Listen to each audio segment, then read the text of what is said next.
Hey everyone, and welcome to Rebellious Unknown. I hope you are staying warm on this very, very cold morning. I don't know about where you guys are, but it is pretty darn chilly over here in Ohio. My name is Lynn Hurley, and I am here with you to critique, criticize, and fact check our nation's politicians in real time. You know, we love to watch a feisty congressional hearing around here. We like to think of it as political theater. So sit back, grab yourself a snack and a drink, and if you're watching live, don't forget to join us in the chat as we watch our nation's finest in action.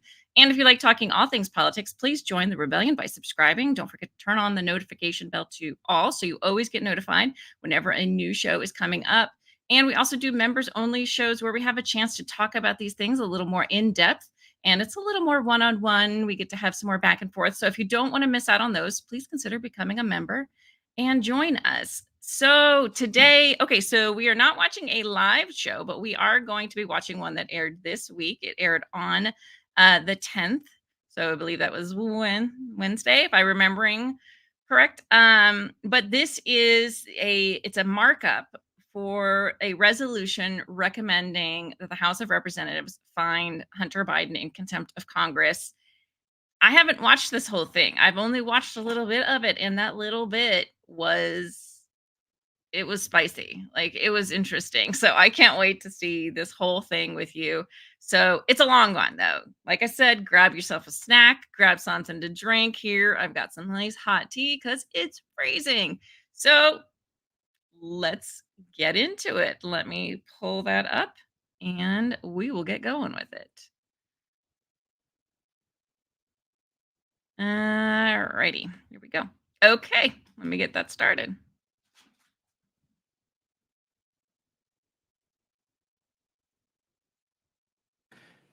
The committee will please come to order. A quorum is present. Without objection, the chair is authorized to declare a recess at any time. Pursuant to Committee Rule 5B and House Rule 11, Clause 2, the chair may postpone further proceedings today on the question of approving any measure or matter or adopting an amendment on which a recorded vote or the yeas and nays are ordered. The first order of business is ratifying the new subcommittee roster. The clerks have distributed the roster electronically. I ask unanimous consent that the committee approve the appointments and assignments as shown on the roster. Without objection, the subcommittee roster is approved. The chair also notes that points of order pertaining to the engaging of personalities against the president will not be in order for the duration of this markup. Given the underlying subject matter of Hunter Biden's subpoena and this committee's investigation, members must be allowed to speak frankly. Now, pursuant to notice, I call up a report containing a resolution recommending that the House of Representatives find Robert Hunter Biden in contempt of Congress for refusal to comply with a subpoena duly issued by this committee. The clerk will report the report, which has been distributed in advance. A report containing a House resolution recommending that the House of Representatives find Robert Hunter Biden in contempt of Congress for refusal to comply with a subpoena duly issued by this committee. I ask unanimous consent that the report be considered as read and open for amendment at any point. Without objection, so ordered. The chair recognizes himself to offer an amendment in the nature of a substitute. The clerk will please report the amendment. An amendment in the nature of a substitute offered to the contempt report as offered by Mr. Comer of Kentucky. Without objection, the amendment is considered as read, and the substitute will be considered as original text for the purposes of further amendment. I now recognize myself for 5 minutes for a statement on the report. Today, the House Committee on Oversight and Accountability will consider a resolution and report recommending the House of Representatives find Hunter Biden in contempt of Congress for his refusal to comply with a subpoena duly issued by the committee. The House Committees on Oversight and Accountability and Judiciary issued subpoenas to Hunter Biden for a deposition to be conducted on December 13th, 2023. On December 13th, Hunter Biden failed to comply with the deposition subpoenas relevant to the House of Representatives impeachment inquiry and the committee's oversight investigations. Instead, Hunter Biden appeared on the grounds of the U.S. Capitol where he read a short prepared statement without taking any questions from the media. Our investigation has produced significant evidence suggesting President Biden knew of, participated in, and benefited from his family's cashing in on the Biden name. Based on witness testimony, Joe Biden was the brand his family sold around the world to enrich the Biden family. The Bidens and their associates raked in over $24 million from 2014 to 2019 from countries like China, Russia, Romania, and Kazakhstan. Witness testimony confirms then Vice President Biden met, spoke by phone, dined, and had coffee with his family's foreign business associates. President Biden has repeatedly lied to the American people about speaking with his son's associates. We've also traced how money from the Biden's China deals and other influence peddling schemes landed in Joe Biden's personal bank account. We plan to question Hunter Biden about this record of evidence during our deposition, but he blatantly defied 2 lawful subpoenas. Hunter Biden's willful refusal to comply with the committee's subpoenas is a criminal act. It constitutes contempt of Congress and warrants referral to the appropriate United States Attorney's Office for prosecution as prescribed by the law. We will not provide Hunter Biden with special treatment because of his last name. All Americans must be treated equally under the law, and that includes the Bidens.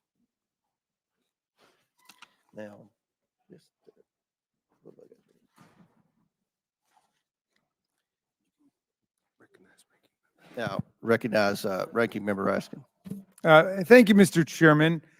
We believe that everyone subpoenaed by Congress, whether it's Hunter Biden or Jim Jordan or Andy Biggs or Steve Bannon or Scott Perry, should engage in good faith compliance with the committee's requests and the committee's subpoenas. We are here today because the chairman has bizarrely decided to obstruct his own investigation and is now seeking to hold Hunter Biden in contempt after he accepted the chairman's multiple public offers to come answer the committee's questions under oath before the American people. This is at the same time that they stand by the categorical non-compliance of Republican members of Congress, like Mr. Jordan, who have material information about the violent attack. One moment. The cameras cannot be in the well. Cameras cannot be in the well. Cameras cannot be in the well. Yeah. All right, proceed, Mr. Raskin. Thank you. But I was just making the point that our colleagues who are arraigning Mr. Biden today on charges that he has not rendered 100% compliance, allegedly with a subpoena, are standing by Republican colleagues who've rendered 0% compliance with their subpoenas, including Mr. Jordan, Mr. Biggs, and Mr. Perry. Okay, I gotta ask, what is up with Jamie Raskin's hair today? About it looks the like he dyed it attack and for a swim on the Capitol, the Congress, and the Vice President of the United States on January 6, 2021. In any event, for the last 11 months, the chairman has repeatedly refused offers from Hunter Biden and his attorney to meet with the chairman and his staff and with members of this committee. On February 9th, just one day after the chairman's first letter to Hunter Biden, Mr. Biden's lawyer responded and offered Chairman Comer to, quote, sit with you and your staff, including the ranking member and his staff, to see whether Mr. Biden has information that may inform some legitimate legislative purpose and be helpful to the committee. The chairman never responded. On September 13th, Mr. Biden's lawyer again wrote to Chairman Comer after a Newsmax interview in which the chairman falsely claimed that he never got a response back to his original letter. Mr. Biden's attorney explained the chairman actually never responded to his offer to sit down and discuss the committee's request, but stated that he remained available to have the discussion, but the chairman again completely failed to respond. 2 months later, on November 8th, Chairman Comer and Jordan issued subpoenas to Mr. Biden requiring his appearance for a deposition on December 13th. In the cover letter, the chairman noted, given your client's willingness to address this investigation publicly up to this point, we would expect him to testify before Congress. Throughout the fall, the chairman urged Mr. Biden to come appear at a public committee hearing on September 13th. On Newsmax, the chairman stated, Hunter Biden is more than welcome to come in front of the committee. If he wants to clear his good name, if he wants to come and say, there weren't 20 show companies, he's invited today. We'll drop everything. On October 31, on a nationwide podcast, the chairman stated, we have mountains of evidence. Now we're ready to bring them in. We're in the downhill phase now because we have so many documents and we can bring these people in for depositions or committee hearings, whichever they choose. For depositions or committee hearings, whichever they choose, and we can ask these questions with evidence. On November 6th, again on Newsmax, our good chairman stated, I will extend that invitation on your show right now, Rob. If the Biden family wants to join Tony Bobulinski in an official oversight committee hearing and answer questions that the American people have, then that invitation's open right now. They can come on in and do that. On November 28th, Hunter Biden, through his lawyer, agreed to Chairman Comer's multiple public requests. He agreed to appear precisely at a public hearing under oath to answer the committee's questions on December 13th. Exactly what our good colleagues, the Republicans who had information about January 6th, never agreed to do. They never agreed to testify anywhere under oath about what they knew. The letter that came in from Mr. Biden embraced the importance of having a public proceeding that, quote, would prevent selective leaks, manipulated transcripts, doctored exhibits, or one-sided press statements, especially in light of the committee's past use of closed-door sessions to manipulate, even distort the facts, Mr. Chairman, misinform the public. I have an inquiry. State your point. Mr. Chairman, don't we have House rules and committee rules regarding subpoenas and then rules about having hearings and having questions with witnesses We that do. must be followed? Mr. Chairman, I'd like to reclaim my Could you time. state the rules, Mr. Chairman? Hold on. We could just interrupt each Mr. other with an Ashley, inquiry. Your time was expired. I'd like to know the rules of the House and our committee. Read them. They're available to every member. The rules state for a deposition, if that's what you're asking, 3 days notice, you have to have the stenographer and all of that. So that's. Mr. So Chairman, just to All clarify, right, we can't have Mr. someone Mr. just Askin's walk time's in. expired. Mr. Chairman, point of Do any inquiry. other members wish to be heard? Mr. Chairman, point of inquiry. Mr. Chairman, I did endure multiple interruptions in my opening. Could I finish? Would that be all Well, right? you went over your 5 minutes, but I'll give you 30 more seconds. Okay. The chairman refused to take yes for an answer from Hunter Biden. Instead, on December 1, they pulled a bait and switch. They changed the terms of their request. They rejected his offer or his acceptance of their offer and insisted that he now come in and sit for a secret closed-door deposition. On December 6th, Hunter Biden's lawyer reiterated that Hunter Biden was willing to accept the chair's original request and once again offered to appear on December 13th or any other date in December to answer any question pertinent and relevant to the subject matter. He again raised concerns about closed-door sessions. That's what brings us to today, Mr. Chairman. He has materially, substantially, in good faith complied with what your requests were. He complied with the subpoena. We Your would have time's expired. we would have loved that Do kind any of other members compliance. wish to be heard? Mr. Chair Chairman. recognizes Ms. Mays from South Carolina. Thank you, Mr. Chairman, Chairman Comer. First of all, my first question is who bribed Hunter Biden to be here today? That's my first question. Oh my God, I love Nancy Mace. Second question, you are the epitome of white privilege, coming into the Oversight Committee, spitting in our face, ignoring a congressional subpoena to be deposed. What are you afraid of? You have no balls to come up here and, Mr. Chairman, point of inquiry. Mr. Chairman, If The ladies recognize. I'm not- if the gentle lady Play wants to hear from Hunter stupid Biden, we can hear from him right now, Mr. And Chairman. you Let's wait take for a the vote president. and hear from I'm Hunter Biden. speaking. What are you women afraid allowed of? to speak Hold on, in here? hold on. Why- Order, why are you order, guys not order. willing to let Ms. Are us Mays, women public allowed to hearing? speak in All here right. or no? Okay. Are women allowed to speak in here or no? Order. Because you keep interrupting me. I'll interrupt the You keep chairman. I don't know interrupting. that he's a lady. I think that that Hunter Biden should be arrested right here, right now, and go straight to jail. Our nation is founded on the rule of Come law on, come and the on. premise Come that the on. law applies equally to everyone, no matter what your last Point of order, name. Mr. Chairman. Point of It order. doesn't matter who you are. Point of order, Mr. Chairman. Biggs over here. Donald Trump Jr. Biggs over here. State your point, Mr. Biggs. Yeah, my point of order is this. Are we going to continue on with this blatant interruption? This is absurd and inappropriate. I intend to give my statement. I don't intend to have anybody interrupted. I'm not going to interrupt your statements. I think you should have decorum and courtesy and don't act like a bunch of nimrods. You just interrupted a woman. And that's 5, I got permission. Can we agree everyone has Mr. 5 Chairman, minutes? Can we agree? Point of order again. The assertion that I interrupted was absolutely false. That's typical of the gentleman who spoke it. I got permission to speak from the chairman. I spoke. I was interrupted yet again by the gentleman who doesn't choose to go through the chair and follow proper order. I encourage us. I think if we're going to have any respect at all, we need to have proper decorum. Well said. Well said.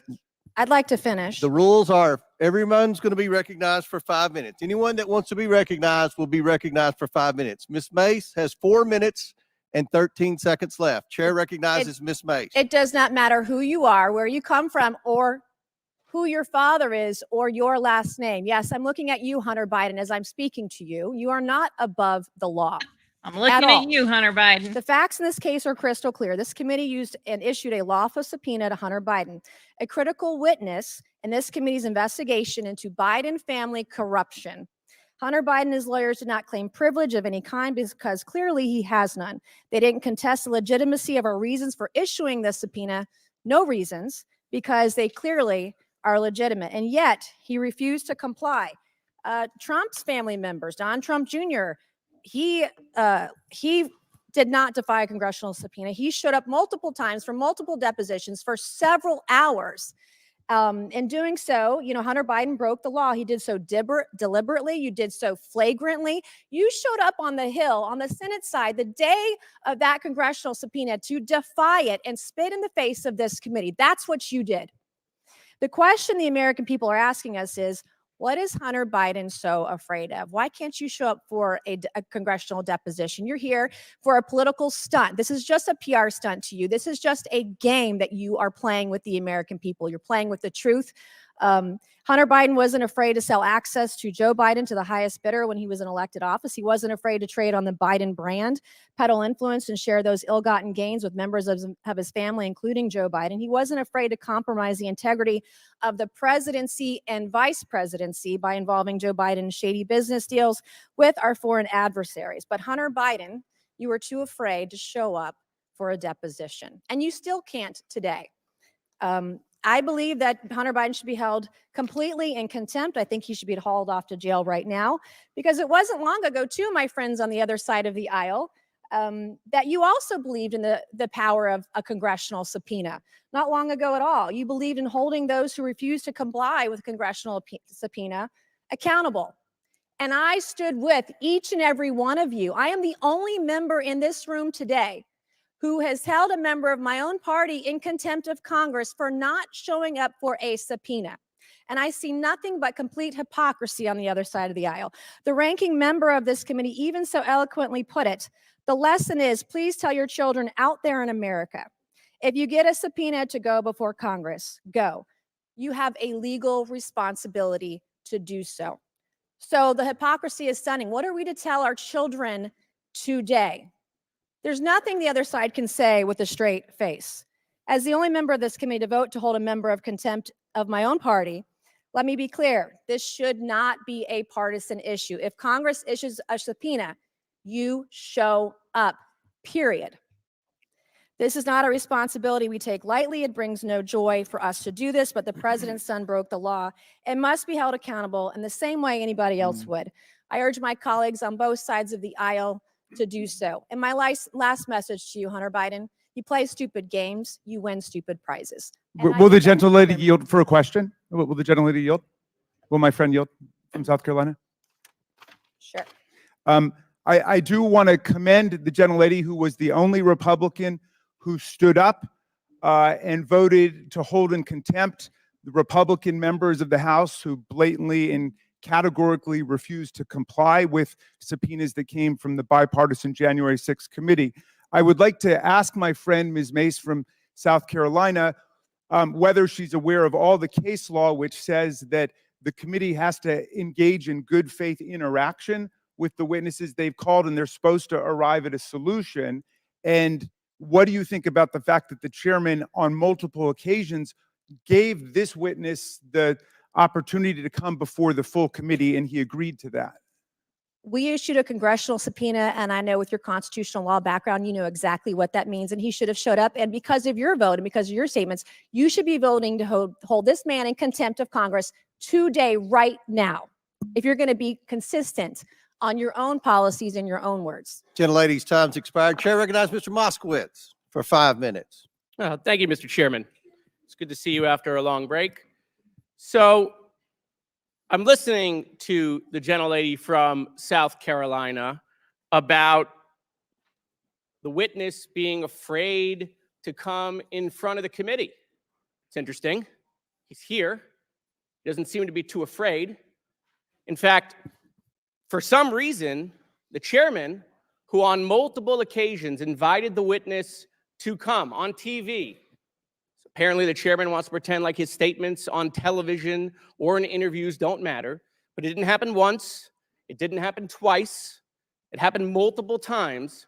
The chairman said the witness can choose whether to come to a deposition or to a public hearing in front of the committee. The witness accepted the chairman's invitation. It just so happens the witness is here. If the committee wants to hear from the witness and the chairman gave the witness that option, then the only folks that are afraid to hear from the witness with the American people watching are my friends on the other side of the aisle. I don't know if there's a proper motion, Mr. Chairman, but I'll make a motion. Let's vote. Let's take a vote. Who wants to hear from Hunter right now, today? Anyone? Come on. Who wants to hear from Hunter? Motion's out of order. Yeah. No one. So I'm a visual learner, and the visual is clear. Nobody over there wants to hear from the witness. Oh, there's one. Thank you. Will you yield for a question? I'm not there yet, but I will eventually. So there's no one, well, other than one or two, that want to hear from the witness. So the majority of my colleagues over there, including the chairman, don't want to hear from the witness with the American people watching. So, Mr. Chairman, I just want to hear from you. Will you acknowledge that you invited the witness on television to choose whether he could come to a public hearing? And do you stand by your words, or do you renege that invitation to the witness? To answer the question, I've said repeatedly, after the deposition, Mr. Biden can come in front of a public hearing. Mr. Chairman, I don't want to play the video, but that is not what you said on television multiple times. We have the quotes. We can put them up. You said the witness can choose between a deposition. Yes, Congress Listen, can refuse Mr. them. There Moskowitz, is the speech and Mr. debate Biden clause doesn't make which the rules. shields We make Congress. No, Mr. Chairman, you make the rules. Subpoenas, And the rule you made is that he information can up for you choose. guys. The rule is. Those were your words, reclaiming my he time. was issued 2 lawful subpoenas. Reclaiming my time, Mr. Chairman. No, you issued those subpoenas after he took you up on your invitation to come. And then you were like, oh, no. Oh, my God, what did I do? I invited him to come so the American people can hear his side of the story. I put my foot in my mouth. So now I must bury him in the basement where we can decide what we're going to release to the public so that we can continue to tell that story. Mr. Chairman, you have said multiple times that this is not about Hunter. It's about Joe Biden. And even this morning on Mornings with Maria, she asked another simple question, the question you have been asked multiple times, which is, do you have evidence to impeach the President of the United States? Before you said, I hope so. Today you said, I think so. And the answer is, you don't. And you still don't. And so we continue to be here and have these charades. To my colleagues who talk about lawful subpoenas, I appreciate the gentlelady from South Carolina who voted to hold people in contempt. Listen, I'll make this bipartisan. I'll vote for the Hunter contempt today. You can get my vote. You can get my vote, but I want you to show the American people that you're serious. Here is the subpoena to Representative Scott Perry, who did not comply. I'd like to enter this into the record. Here is the subpoena to Mark Meadows. I'd like to enter this into the record, who did not comply. Here is the subpoena to Jim Jordan, who did not comply with a lawful subpoena. I'd like to enter that into the record. Here is the subpoena to Mo Brooks, who did not comply. I'd like to enter that into the record. Here is the subpoena to Mr. Biggs, who did not comply. I'd like to enter that into the record. And here's the subpoena to Mr. McCarthy, who did not comply. I'd like to enter that into the record. There's an amendment coming to add some of those names into the contempt order. You vote to add those names and show the American people that we apply the law equally, not just when it's Democrats, right? It's a crime when it's Democrats, but when it's Trump and the Republicans, it's just fine. No, show that you're serious and that everyone is not above the law. Vote for that amendment, and I'll vote for the Hunter Biden contempt. I yield back. Gentlemen, time's expired. Chair recognizes Ms. Green from Georgia for 5 minutes. Thank you, Mr. Chairman. Where's he Excuse going? me, Hunter. Oh, Apparently, no. you're afraid of my words. Whoa! Awesome. Oh. I like to That kinda reclaim was- my time, Mr. Chairman. kind of burst their bubble. Wow, that's too bad. Mhm. I think it's clear and obvious for everyone watching this hearing today that Hunter Biden is terrified of strong conservative Republican women because he can't even face my words as I was about to speak to him. What a coward. And this is also a coward that sat right here in front of Mickey Babbitt, Ashley Babbitt's mother, who was murdered on January 6th by Michael Byrd, the Capitol police officer. And you want to talk about a committee, a political sham? I'll totally disagree with you, Ms. Mace. That January 6th committee was not bipartisan. It was a complete setup to go after President Trump, go after Republicans, go after 7 anyone Democrats, that 2 believes in Republicans free and on that fair committee. elections.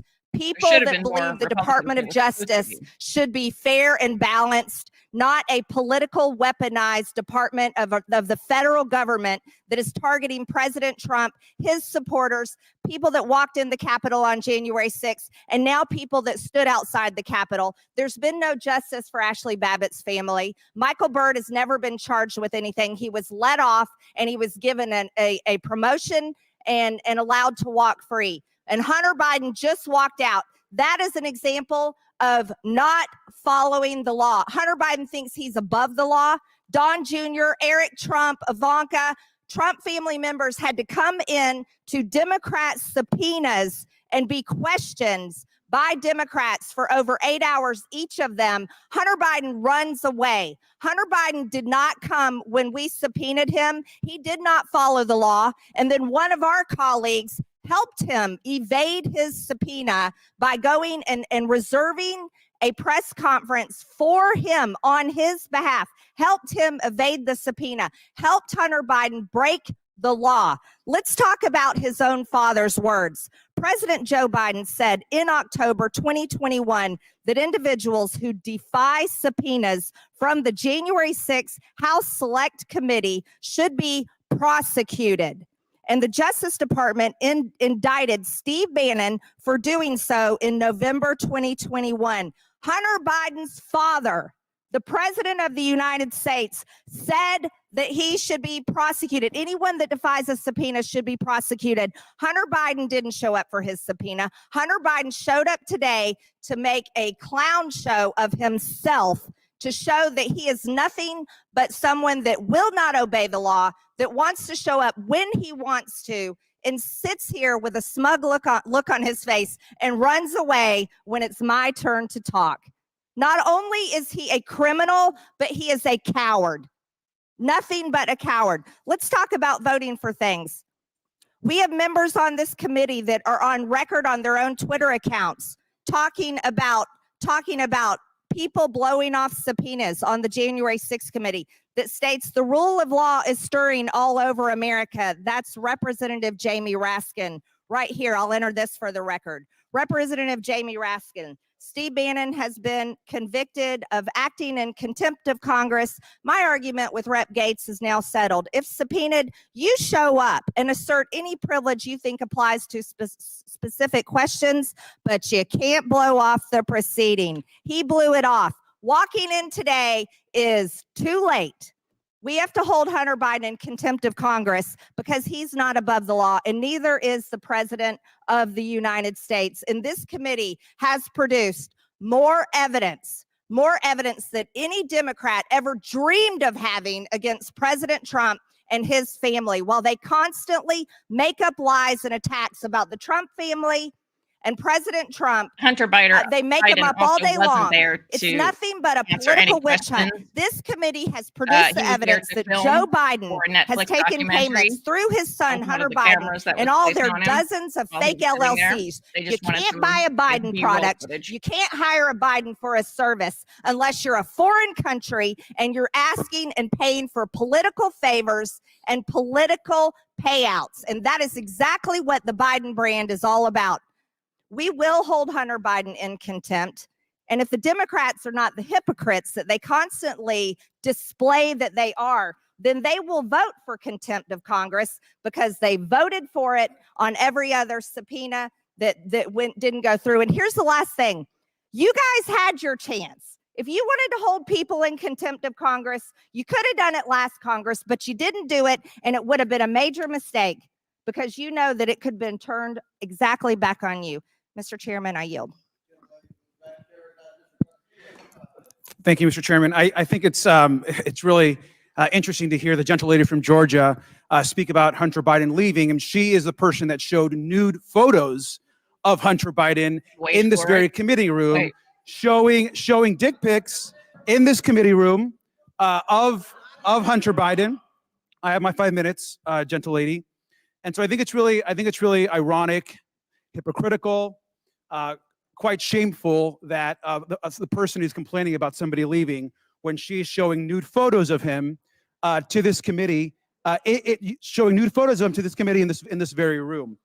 And you also talk about decorum. You're talking about January 6th. Ms. Green, I was there with you when we went to the January 6th jail, and when you were hugging, high-fiving, talking to and providing so much comfort and joy to the insurrectionists that attacked our Capitol. And you were insurrectionists that attacked our Capitol. You were hugging and giving them all the support. Mr. Chairman, the gentleman has the time. Stop the clock. Chair recognizes Mr. Garcia. I'd like to continue my 3 minutes and 50 my seconds. 5 minutes. And I just want to remind everyone, that this is, again, about the Donald Trump revenge show. We're here today, and the majority is doing this hearing because this is all about Donald Trump and trying to make sure they do everything they can to support him. For weeks, we as Democrats and Republicans and the chairman demanded a public hearing, and I agree with Mr. Moskowitz. Yeah, we saw another example of Mr. that. Chairman, you have denied it. Hearing about progressive We want a public ideologies hearing in the We military. need to take a vote, ask unanimous consent. We should hear from Mr. Biden today. That's what the public demands. Democrats are united. We like to see the same thing. And I'd like to see a vote to actually have Hunter Biden actually, with unanimous consent, do actually a hearing and address us today, if possible. Would my friend yield? Yes. Thank you. Well, the fact of the matter is, Mr. Biden showed up this morning and was willing to show up weeks ago to appear at a public hearing, which That's not he what was he was led to subpoenaed for. believe He was his subpoenaed for a option. deposition. And today is all about a combination of chutzpah and delusional theory. We just heard some of the delusional theory from the gentlelady from Georgia. But the chutzpah is a bunch of people who defied subpoenas themselves, now want to have a contempt citation for the son of the president because they don't have sufficient evidence. In fact, they have no evidence of any kind to pursue the president himself. So when you can't go after the principal, try to hurt the people around him, including a wounded member of his own family who has had all too public troubles put before our country. It's mean-spirited, Troubles of his it's own cruel, making. and it's beneath the dignity of this committee and this body. If you want to have political differences with the President of the United States, our system invites it. But resorting to punitive measures against members of his family because you can't get at him, I think crosses a boundary. And by the way, I counseled Democrats in the previous administration to take great care in going after members of President Trump's family because I felt the same dynamic at work.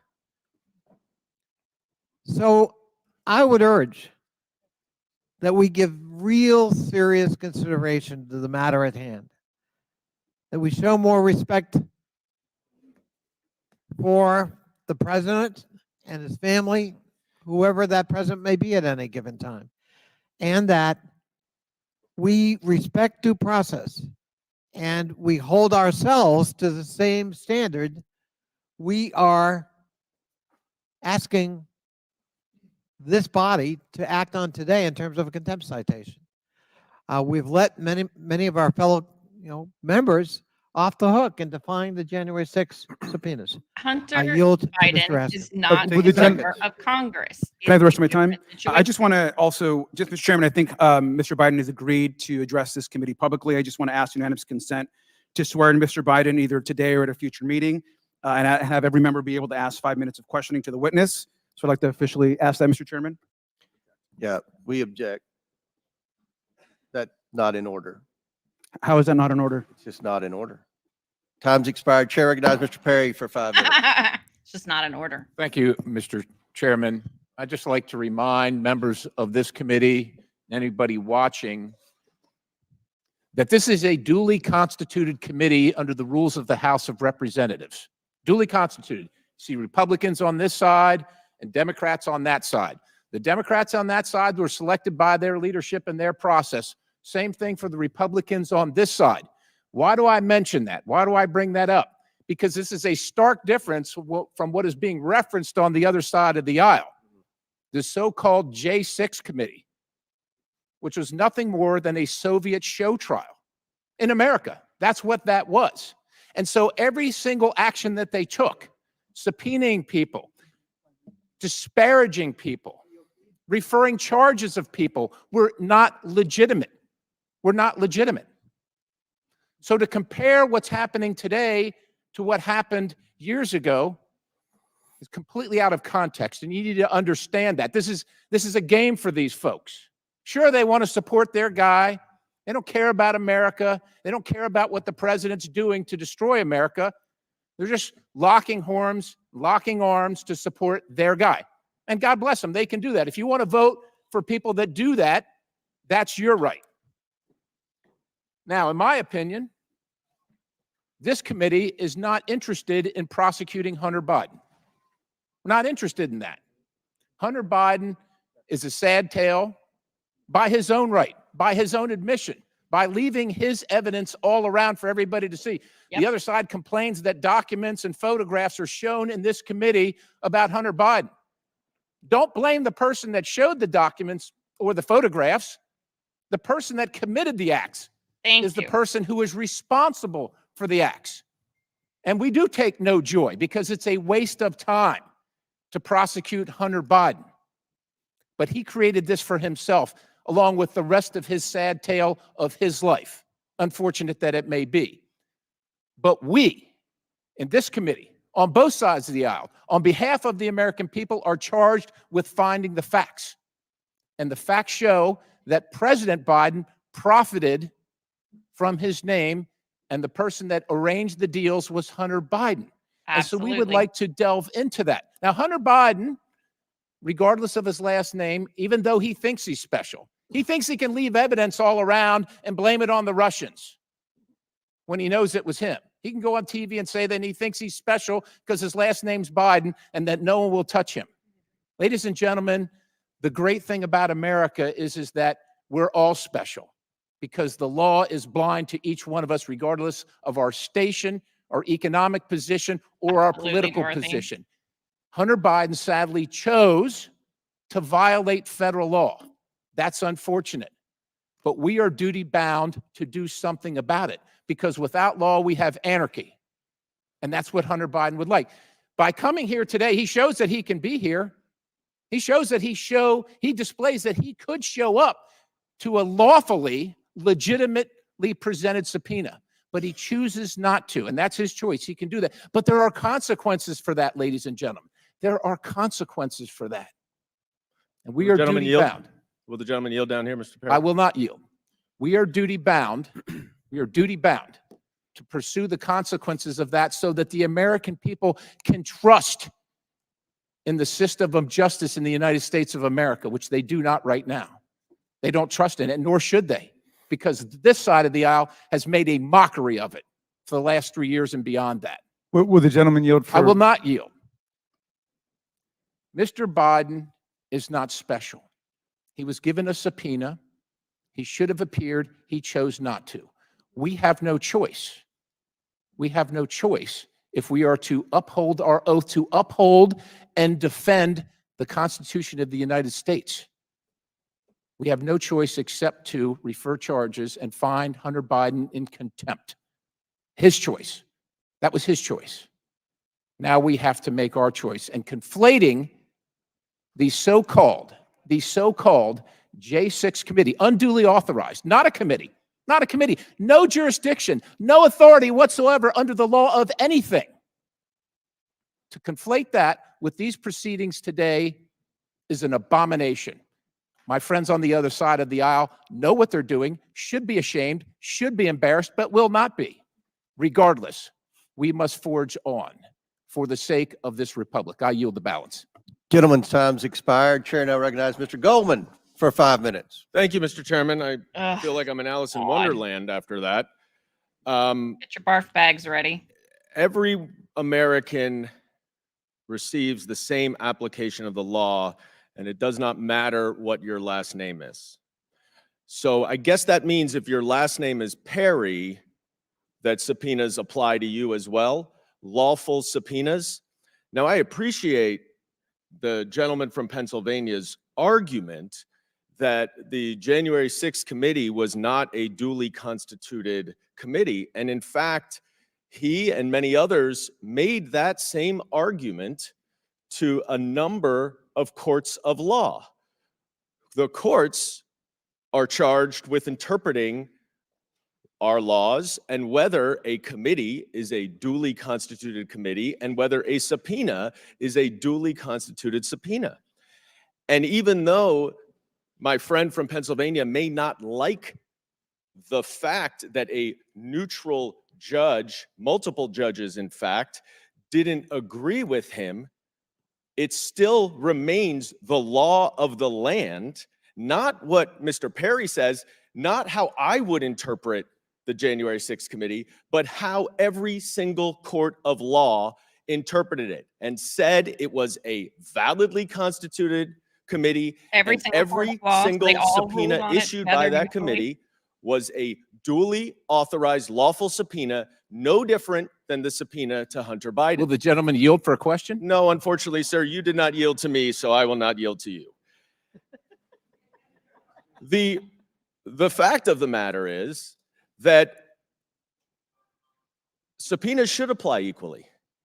And for my colleagues to actually claim that we on this side of the aisle are hypocritical because we will not vote to hold someone who has made every effort to comply in every way other than the specific means of providing the evidence Which is required. somehow should be held in contempt when 3 members of this committee refuse to comply in any way, shape, or form with a court-determined lawful subpoena. 3 members of Congress. Hunter is not beyond me. Now, I find it interesting that my friend from Pennsylvania also chastises us for just supporting our guy. And I wonder how he would define supporting our guy. Would he define supporting our guy as trying to instigate a coup at the Department of Justice to install a lackey and remove the Attorney General and the Deputy Attorney General so that he could keep his guy in office even though he lost? Is that just supporting our guy? Because that's what Mr. Perry did. The reality is that we are here because, plain and simple, two reasons: retribution for Donald Trump and the fact that the Republicans have no evidence. And you will hear them talk about evidence. You will hear them say, we have so much evidence, we have so much evidence. And we're going to get into some of these details as we go forward. But the reality is that you have been moving the goalposts the entire time because you cannot make any connection, notwithstanding all of your false statements, to the president. So instead, let's subpoena Hunter Biden, because what we will expect is that he won't testify or that he'll take the Fifth Amendment because he's under criminal indictment. And then we get to say, aha, all of our specious allegations must be true, because if they weren't, he would come here and testify. Well, he called your bluff, and now you're scrambling. Will the And now gentleman you're yield to a trying- No, I will question? not. And now you're He didn't scrambling. mention Sure. And now anything. you He are came for desperate camera to photo op. find anything to divert attention away from your abject lack of evidence connecting President Biden to any business venture of Hunter Biden's, to any wrongdoing. So we're going to hold us here on a contempt hearing because you don't want to see him testify in public. You just want to be able to filter his testimony in closed-door testimony, as you have been doing this entire Congress. Will the gentleman yield? I will yield to my ranking member. Thank you. Thank you. The District Court for the District of Columbia, Judge Kelly, obliterated the argument that Time's Mr. expired. Chair that the gentleman recognizes from Pennsylvania made. Mr. Biggs for 5 minutes. Thank you, Mr. Chairman. At the awful. risk of taking the bait, which is all this is, it's laying a little bait and might be just too attractive for me. So I got to get in on it, maybe just a little bit. I'm intrigued by the assertions of my colleagues who claim that the Hunter Biden violation of the subpoena scenario is the same as issuing subpoenas to 4 members of Congress. I'm intrigued by that. I really am. It's interesting. Had the illegitimate J6 group decided to enforce its dubious subpoena against me, my counsel was prepared to argue that service of that subpoena was insufficient, and so asserted to counsel for the J6 committee. Had the illegitimate J6 gaggle sought to enforce its subpoenas, my counsel, and I believe the counsel of each member of Congress who had been subpoenaed, ostensibly subpoenaed, putatively subpoenaed, would also have asserted successfully a privilege under the Constitution of the United States. Yes, Mr. Biggs. Thank you. Those questions never arose formally because the now defunct J6 committee, which has no authority anymore because it passed with the closing of the last session of Congress. I think that cabal surely understood that its tenuous claims, how tenuous its claims were, and chose not to try and enforce its questionable subpoenas. And why do I say that? I say it because in reporting to Reuters, the committee's own chairman, Benny Thompson, said this, quote, "There are some questions of whether we have the authority to compel testimony from Republican colleagues." He knew you didn't have that authority, but yet you still tried to assert it. Now, what's the distinction? Well, Hunter Biden has no claim to insufficiency of service of process. Why do we know? Because he stood on the lawn of the Senate the same day that he was supposed to be here and asserted publicly, hey, I'm supposed to be somewhere else. I'm supposed to be giving a deposition, but I won't do it. I won't do it. Secondly, Right. He gave him the big Hunter Biden Biden middle has finger. claimed no privilege against testifying before this committee or the Judiciary Committee pursuant to the subpoena, except for the privilege that he has claimed throughout his life. And as the LA Times said about Hunter Biden, quote, Biden is still on the nepotism gravy train, close quote. As the Daily Mail reported, quote, Hunter admits he got $50,000 a month job on the board of Ukrainian gas company Burisma because of his family name, close quote. And it goes on and on.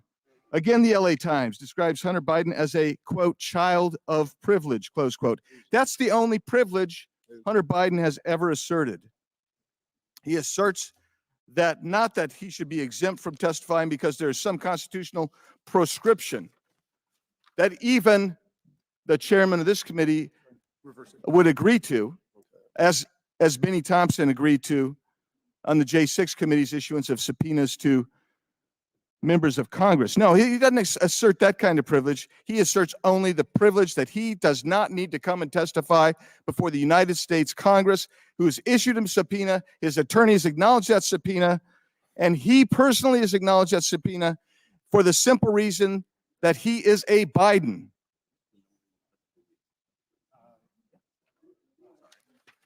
So, where are we? Merrick Garland has authorized pursuing Republicans for contempt of Congress. He must also authorize prosecution of Hunter Biden. Failure to do so on the part of the Attorney General will show his contempt for Congress as well. But it will show even greater contempt for the American people who now recognize the weaponization of the federal government and the two-tier system promulgated by Democrats. Absolutely. Mr. Chairman, to Mr. Thompson's, to former Chairman Thompson's questioning of his own authority to actually issue subpoenas to members of Congress, Chairman Jordan requested legal analysis and authorities, but Chairman Thompson never responded. That committee could have pursued contempt if they thought there was valid subpoenas issued and a contemptible warranted contempt citation. They chose not to. Their authority expired, and ours is not expired. We should issue contempt. I yield back. Gentleman yields back. Chair now recognizes Mr. Conley. Thank you, Mr. Chairman. Three names: Jordan, Perry, and Biggs. Not a law firm.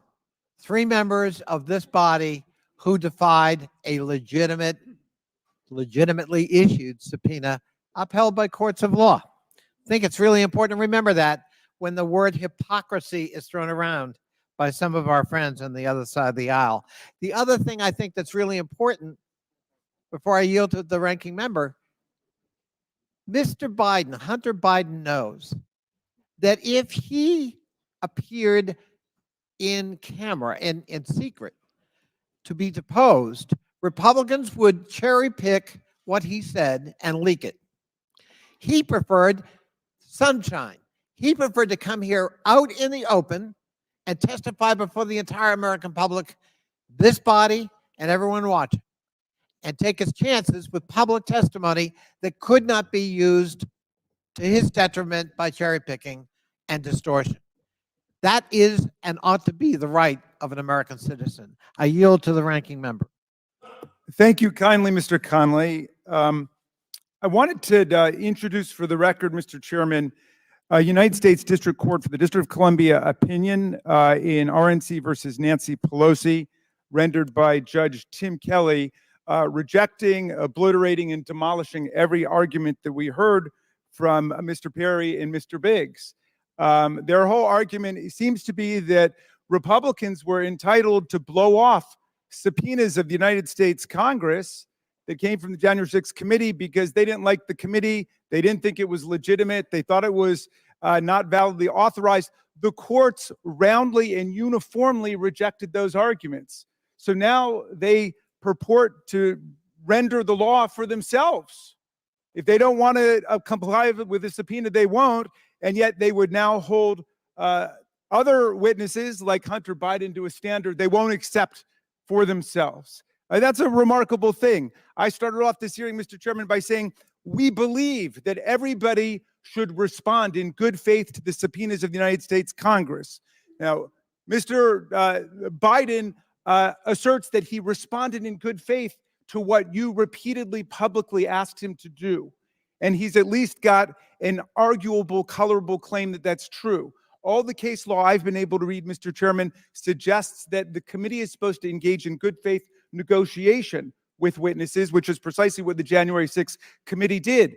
The dates don't always work out. The times don't always work out.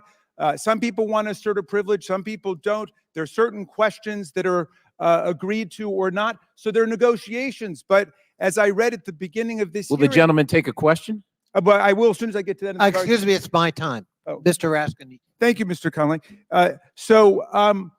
Why is the committee not engaged in that negotiation with Hunter Biden? I just don't understand that. I mean, he's a guy who appears to be 99% willing to do what you even asked him to do in the written subpoena, but he's given 100% good faith compliance with what you repeatedly publicly challenged him to do. So I don't understand why you won't meet with them and work it out, which is what every court in the land has said. The courts don't want to be involved in all this stuff, especially when you've got a guy like him who's overwhelmingly complying with what you're asking for, unlike all of these colleagues on the other side of the aisle who unfortunately 100% defied the subpoenas of the United States Congress, which is what they did. And I don't think those people should be able to vote on any subpoena relating to any witness in this committee until they render cooperation with the January 6th committee and come forth and tell us what they know. Now, there's another point that I need to make, and I want to thank Mr. Conley for his indulgence here. Our good friend, the gentlelady from Georgia, referred to the murder of Ashley Babbitt. Well, the Department of Justice, the United States Attorney, and the U.S. Capitol Police Inspector General all rejected the idea that there was any Point murder. of order, There was Mr. Chairman. Or inquiry. There's no such thing. There's never been a court hearing. Mr. Chairman, we agreed. Michael Byrd was hold never on. charged. Reclaiming order here. The time is Mr. Conley's. I yield back to Mr. Conley. Thank you, Mr. Chairman. But I will submit for the record a document entitled Department of Justice Closes Investigation into the Death of Ashley Babbitt. United States Capitol Police document USCP completes internal investigation into the January 6th officer involved shooting. I think it was a scandal. It was a tragedy that people died because Donald Trump put them at risk, as many of the former insurrectionists are now willing to say publicly that he said, you got to go and you got to fight and fight like hell, or you will not have time's expired, Mr. anymore. Conley's So, time's expired. I'm sorry Mr. that Conley's people lost time their is lives. expired. Mr. Conley's time is expired. Order. I was trying to reclaim the time the gentlelady stole from me. Oh, we stopped the clock. I watched it. I'm paying close attention.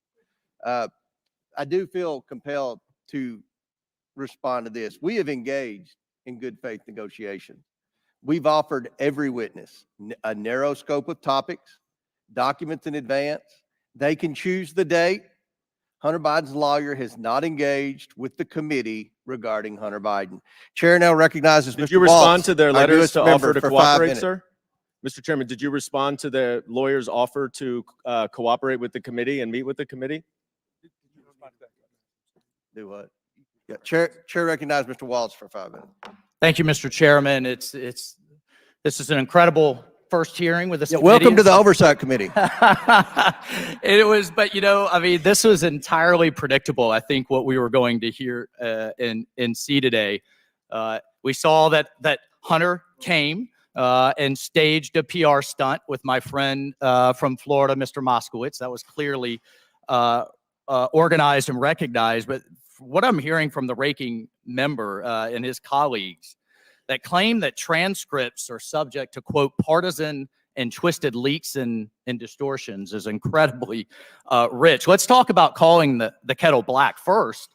The country suffered through an entire impeachment proceeding of a president of the United States because of a false dossier in a SCIF, a compartmented facility where every hearing and every transcript started with, this is an unclassified proceeding, then to have it selectively leaked and lied to the American people, to the great damage to this nation, but then bring it to this committee because I'm new. I watched yesterday as committee Democrats continued to spin false narratives, several of which went out just yesterday as interviews were ongoing with Hunter Biden's art dealer, which is rich in and of itself. That Congressman Golden on the other side of the aisle went to the press during the interviews and spun a narrative while it was going on, but he conveniently omitted that 70% of the art buyers were Biden donors. So we can go down the line and talk That's about false, sir. spin. That's not the facts. But the other thing that we're hearing today, well, member so-and-so, Congressman so-and-so, Congressman Jordan, they didn't comply with their subpoenas. But let's have a quick lesson on the Constitution. Article 1, Section 6 of the Constitution, the Speech and Debate Clause, essentially protects all of us from abiding by each other's subpoenas. Otherwise, this body would do nothing but subpoena each other. So I would encourage my colleagues to look up Article 1, Section 6 and look at the case law of the Speech and Debate Clause and why my colleagues rightfully did not abide by that subpoenas. But let's talk about precedent for a moment of a president's son abiding by lawful subpoenas of the Congress. Donald Trump Jr. came before this body. He came before the House Intelligence Committee. He came before the House Judiciary Committee. He came before the Senate Intelligence Committee twice. He came before the so-called Jan 6 Committee, all behind closed doors where lawyers can sit down, both sides of the aisle, and have a conversation, go through documents, all under oath, which is the precedent for any committee. Don Jr. came before committees and came before this body 5 times behind closed doors. What is Hunter Biden afraid of? What won't he do? And Ranking Member Raskin, you're going to reap what you sow, my friend. I mean, you insisted on depositions for those who appeared before the Jan 6 committee when Steve Bannon agreed to testify publicly. You argued, sir, that he should have to sit for a closed door interview, just like every other witness. Quote, the way we have treated every single witness is the same. They come in behind closed doors. They talk to the committee there. You said on an interview in front of CBS in 2022, but now that Republicans are doing the same process, following House rules, doing the investigating, somehow Hunter Biden, because he's a Biden, should be held to a different standard. At the end of the day, we had a government official and the president of the United States, a vice president, set up 30 shell companies. Why? What product did those companies sell? Nothing. Vice President Biden was charged with 2 countries in his portfolio, China and Ukraine. While the vice president, his son, traveled on official business on Air Force 2 and received massive monetary contributions afterwards. We have laws in place, colleagues, that prevent foreign powers from influencing government officials. Were policies changed as a result of the dinners, the calls, the text messages that we know President Biden engaged in through his son? We have a duty to get to the bottom of it. We will reference this contempt, and we will see if the Attorney General will uphold a fair standard of the law. The time's up, Mr. Chairman. And prosecute Hunter Biden. Time's Thank you, Mr. expired. Chairman. Chair now recognizes Ms. Crockett for 5 minutes. Okay, all right. So we love the Constitution today, and we also want to talk about foreign money coming in. I should love the Have Constitution y'all every seen day. the report that was just produced where this chairman decided that he was going to block this committee from receiving additional information about y'all's guy, Trump, and all the money that he took? From what we did receive, we know that Trump got almost $6 million that we can account for, and we know that that's more, that there's more there. From China specifically, we found almost $8 million total that he accepted from foreign governments while he was serving as the president of these United States. But we're concerned And about yet the he wasn't president's son on who those has not businesses been while he involved was in his president. He administration. recused himself. I just and want to I run think it Don back Jr. though was to the the one that very took over, beginning, or Eric. because this One or is the something other. that I This just isn't can't get about over. Trump I anyway. can't get over the gentle lady from South Carolina talking about white privilege. It was a spit in the face, at least of mine as a Black woman, for you to talk about what white privilege looks like, especially from that side of the aisle. And let me quote your now ousted speaker and what he had to say about the Republican Party and y'all's lack of diversity. She's getting fired When up. you look at the Democrats, they actually look like America. When I look at my party, we look like the most restrictive country club in America. So let me tell you something. Y'all don't know what white privilege looks like, but I'm gonna show you a little bit of something. You see, you want to talk about a two-tier justice system, and this is the only time that y'all have ever referenced it, when this country has a history when it comes to Black and brown folk of having two separate sets of rules. And right now, what you want to do is have two separate sets of rules because Mr. Moskowitz offered y'all a fair situation. He said he would vote for Hunter to be held in contempt if y'all voted to hold all, even if you remove all of the members of Congress. There's still other people that y'all haven't decided that y'all have excuses for, but y'all don't want to See hold right there, them in she's contempt. admitting. But for members some of reason, it Congress makes sense are to exempt. hold Hunter Biden in contempt, who has tried to comply.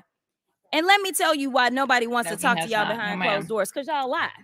That's just the bottom line. You have done it thus far in this investigation. You have done it this far as it relates to this committee. In every single hearing, y'all spin.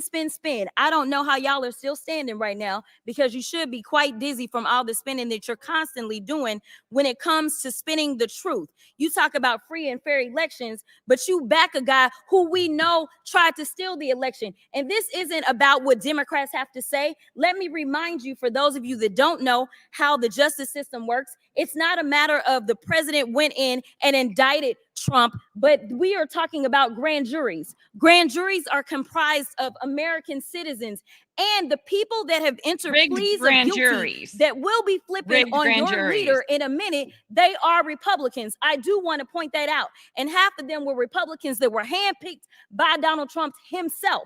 So, to be clear, whatever happens to your little leader, it's going to be because of the actions that he took.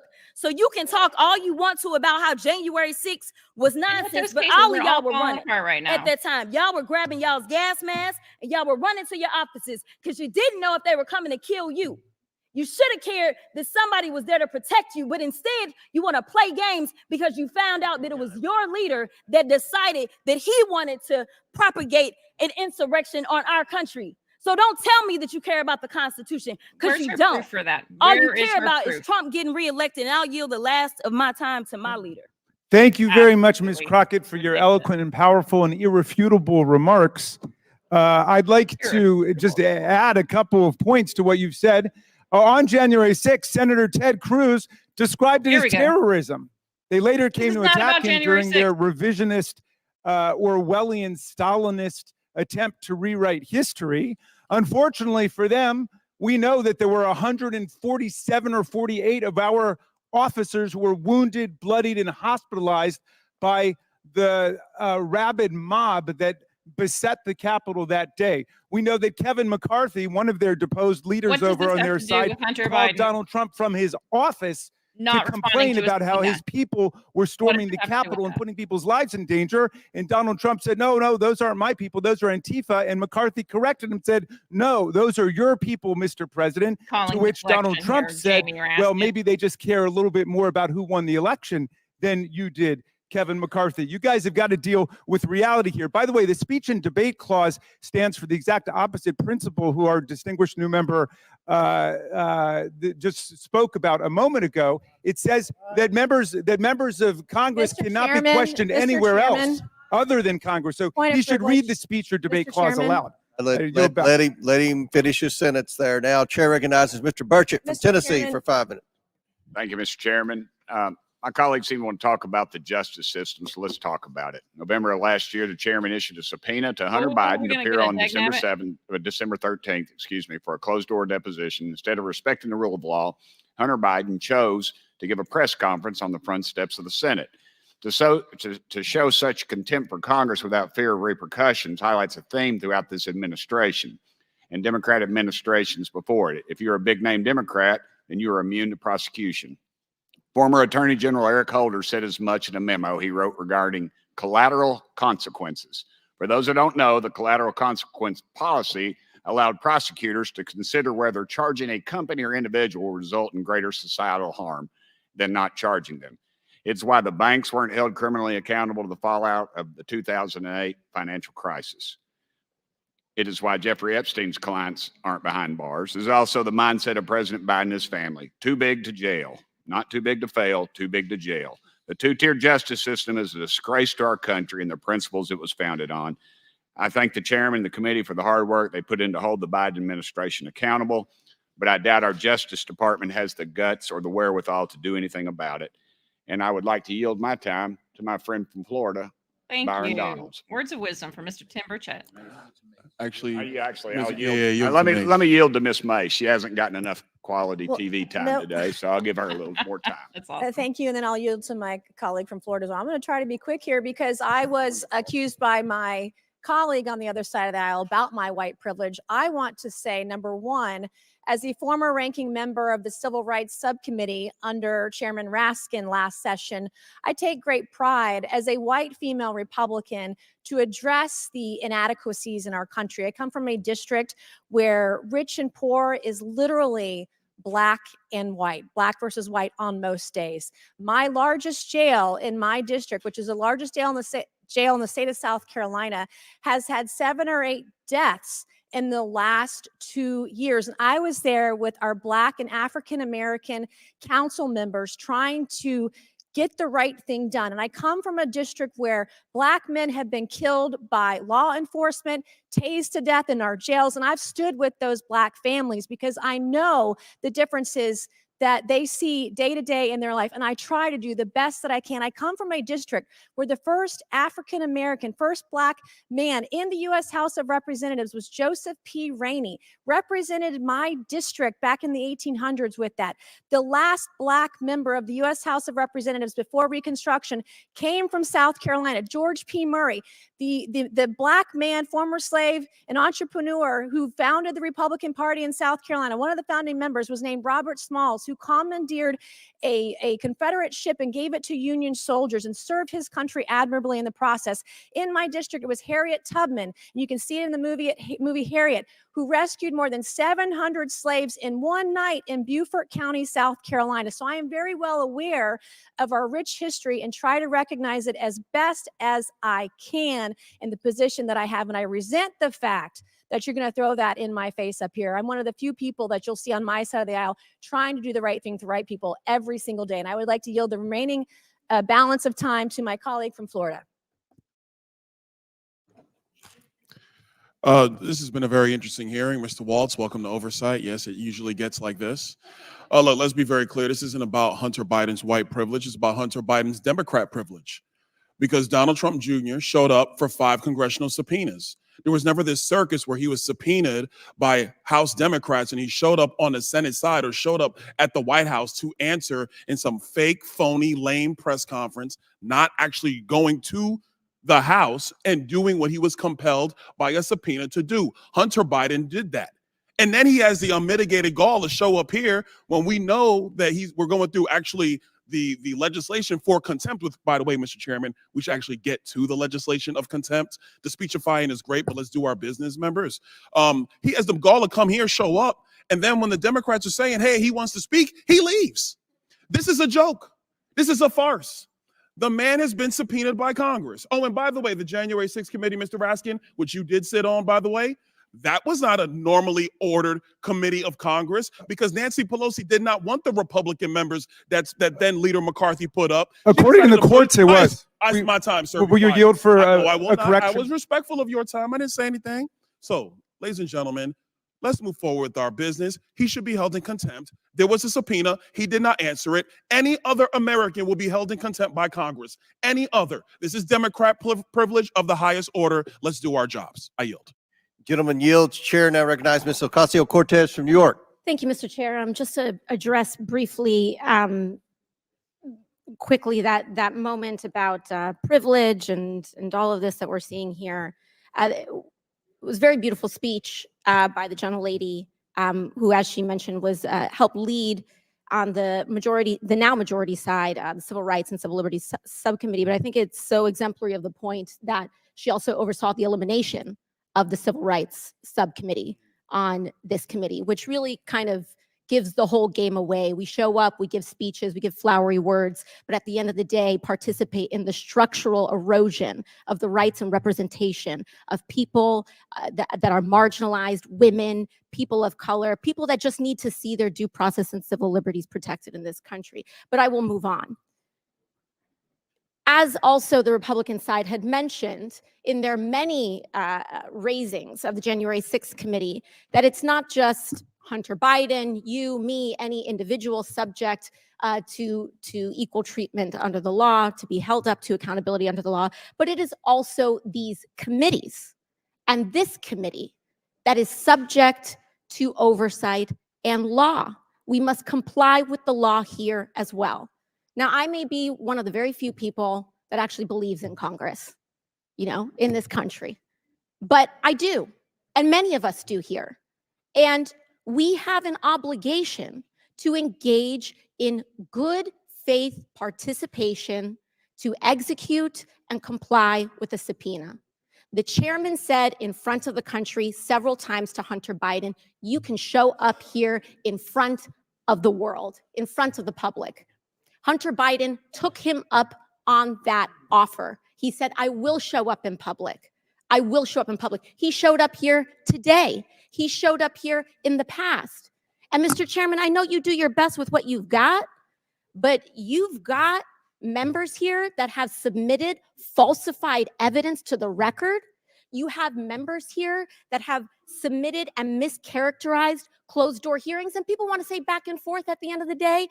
It doesn't matter what party it's happened from. You've got members who've engaged in revenge porn in this committee.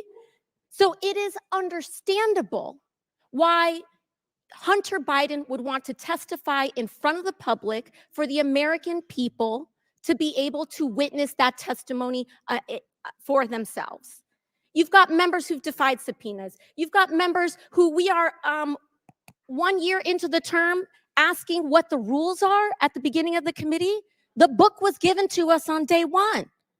And so what we should do is allow the man to testify. I believe in the power of the Oversight Committee. Frankly, I believe in it regardless of whether Republicans or Democrats have the chair, because I believe that this committee should have the power of oversight. And we cannot do that on a partisan basis. And so for that, I implore this committee to allow Hunter Biden to testify publicly.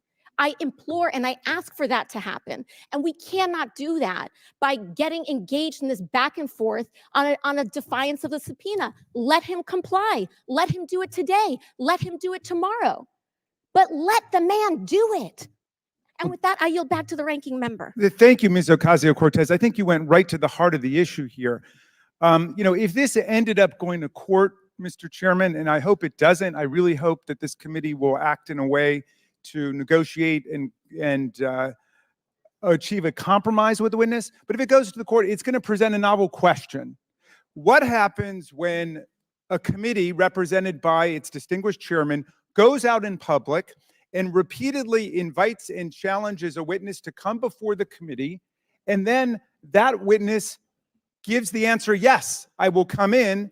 At that point, the committee pulls a bait and switch and says, well, we actually don't want you to come before the full committee as was offered repeatedly in public by the chairman, but instead we'd like you to come to a back room and do it there in a closed deposition. Now, undoubtedly, if that had been the original offer, the committee would stand in a very good place, the way we did with Mr. Biggs and Mr. Perry and Mr. Jordan, because they were told to come in, they were subpoenaed, and they blew off the subpoenas of the committee, which is why I don't think anybody should be voting on that side other than Ms. Mace, because Ms. Mace is the one who took the position that the rule of law means something. And I take the position, if we give somebody a subpoena, they should come in. But there's a very sticky problem now. What happens when we give them one offer A and then switch it over to offer B That's why I hope you will work it out, Mr. Chairman. Thank you for And, yielding.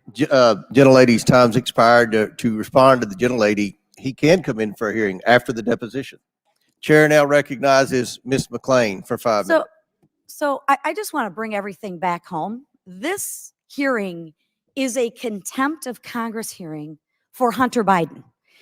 It's not about January 6th. It's not about Mr. Perry. It's not about white privilege. It's a contempt of Congress hearing about Hunter Biden.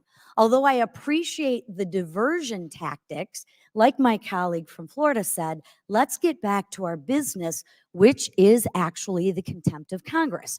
I also want to thank my colleague, Ms. Cortez. I agree. Let him comply, right? Let him comply. And with our ranking member, let's follow the rule of law.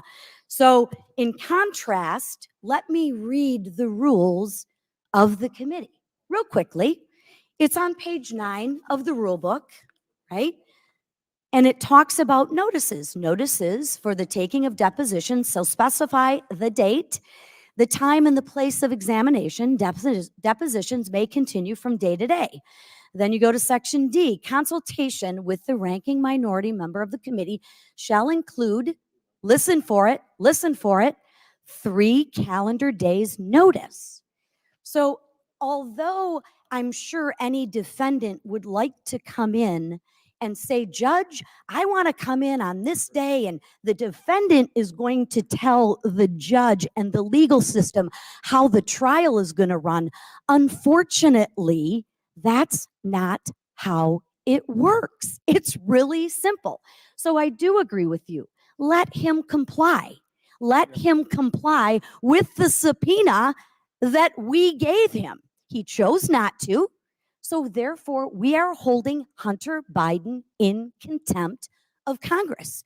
And I would also like to say, you had the opportunity when you all were in charge, or y'all were in charge, to do the same with the members on our side of the aisle.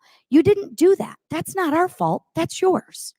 So we're here to talk about Hunter Biden. For everyone watching today, and for my colleagues on the other side of the aisle, I want to be clear again what this hearing is really about. Hunter Biden was subpoenaed to answer Congress, right? That's it. Questions. But he violated federal law by failing to appear before the committee. You can't spin that, for my colleague on the other side of the aisle. You can't spin that. The bottom line is Hunter did not show up, and he committed a crime. You see, we are a land of laws, and we must follow those laws. And that's what we're here to do today. Instead, he was on the grounds of the U.S. Capitol, where he made a public statement without taking questions from the media, conveniently. So instead of showing up for his legal obligation, he showed up just steps away from a hearing room to spit in the face of this Congress. And unfortunately, that is Hunter Biden's MO. We're merely doing our job. What we're doing here today is showing the country that Hunter will not receive special treatment due to his last name. It's very, very simple. And he will be held to the same standard that every other American citizen would be expected to do. Can you imagine if you're average America and you get a subpoena and you go in and tell the judge, hey, let me tell you, here's how it's going to work, Judge. I'm not showing up. I'm not showing up. I'm going to do it my way. I know we have laws, but don't worry about those laws because that would never fly. But that's exactly what Hunter Biden's doing. And if we care about this institution, if we care about democracy, at some point in time, we have to hold the law and people who break the law accountable. Or, like my colleague said, we are going to have anarchy. So simply put, it's not about anything else. We're talking about Hunter Biden and his non-compliance. And you can get up and scream and holler and rant and rave and talk about everything but the fact we subpoenaed Congress legally Hunter Biden, and he chose not to show up. read the rules. He has to follow the law. I know that's a very foreign concept, but you have to do it. And for the Biden family, you too have to follow the laws. And with that, I yield back. Gentlelady yields back. A quick Chair, parliamentary inquiry, Mr. Chairman. Yes. The gentlelady makes an excellent point about the 3-day notice requirement for subpoenas. I don't think that's ever been complied with in this committee. Will you commit to? That's not my issue. I'm just reading No, the laws. no, it's my time, Mrs. McLean. Thank you so much. Would you commit to honor the 3-day notice requirement that Mrs. McLean properly invoked? Would I We comply? look. I'll say this to answer the ranking member's question. Then I'll recognize Mr. Stansbury. We have complied with the. And you, okay, well, we might have a dispute about, but What you I will would ask continue is, that will you going comply? forward. You will We- continue Will you going We forward. comply? we have followed That's the my rules. question. Will We you don't comply? have the chair, Mrs. McLean, and you don't have the time. We have followed the rules. This is I mean, it's Chair now recognizes Ms. Stansbury. Thank you, Mr. Chairman. Well, it's always a wild and interesting adventure here in the Oversight Committee, and this morning certainly doesn't disappoint. I want to talk for a few moments about the resolution that's been proposed in the ANS here, because that's what we're here to debate this morning. And really the content of that, including the assertions about the investigation that led to the moment that we're at here today. But I am really glad that my colleague mentioned that we are a land of laws and that every citizen should have to comply with them, including members of this committee, not to mention a chairman who was subpoenaed during the last Congress and refused to respond. So if we're going to apply these laws, then they must apply equally, I would think, to even members of this committee, and certainly to the front runner in the GOP's presidential election, which I'll get to in a moment. Of course But you let's will. talk a little bit about this ANS and about the background and correct the record a little bit. First of all, I want to talk about the evidence that was presented to this committee as part of this investigation. More than 62,000 pages of records from the National Archives, on top of 20,000 pages that were already made publicly available, 30,000 pages of private bank records, 2,000 pages of activity reports provided by the Treasury Department, dozens of hours of testimony from special counsel, U.S. attorneys, DOJ officials, FBI, IRS agents, financial advisors, friends, business partners, evidence provided by the Ways and Means Committee, and expert witness testimony by the GOP's own witnesses right here in this committee in September, who sat right there at that table and said there was not sufficient evidence to support proceeding with an impeachment.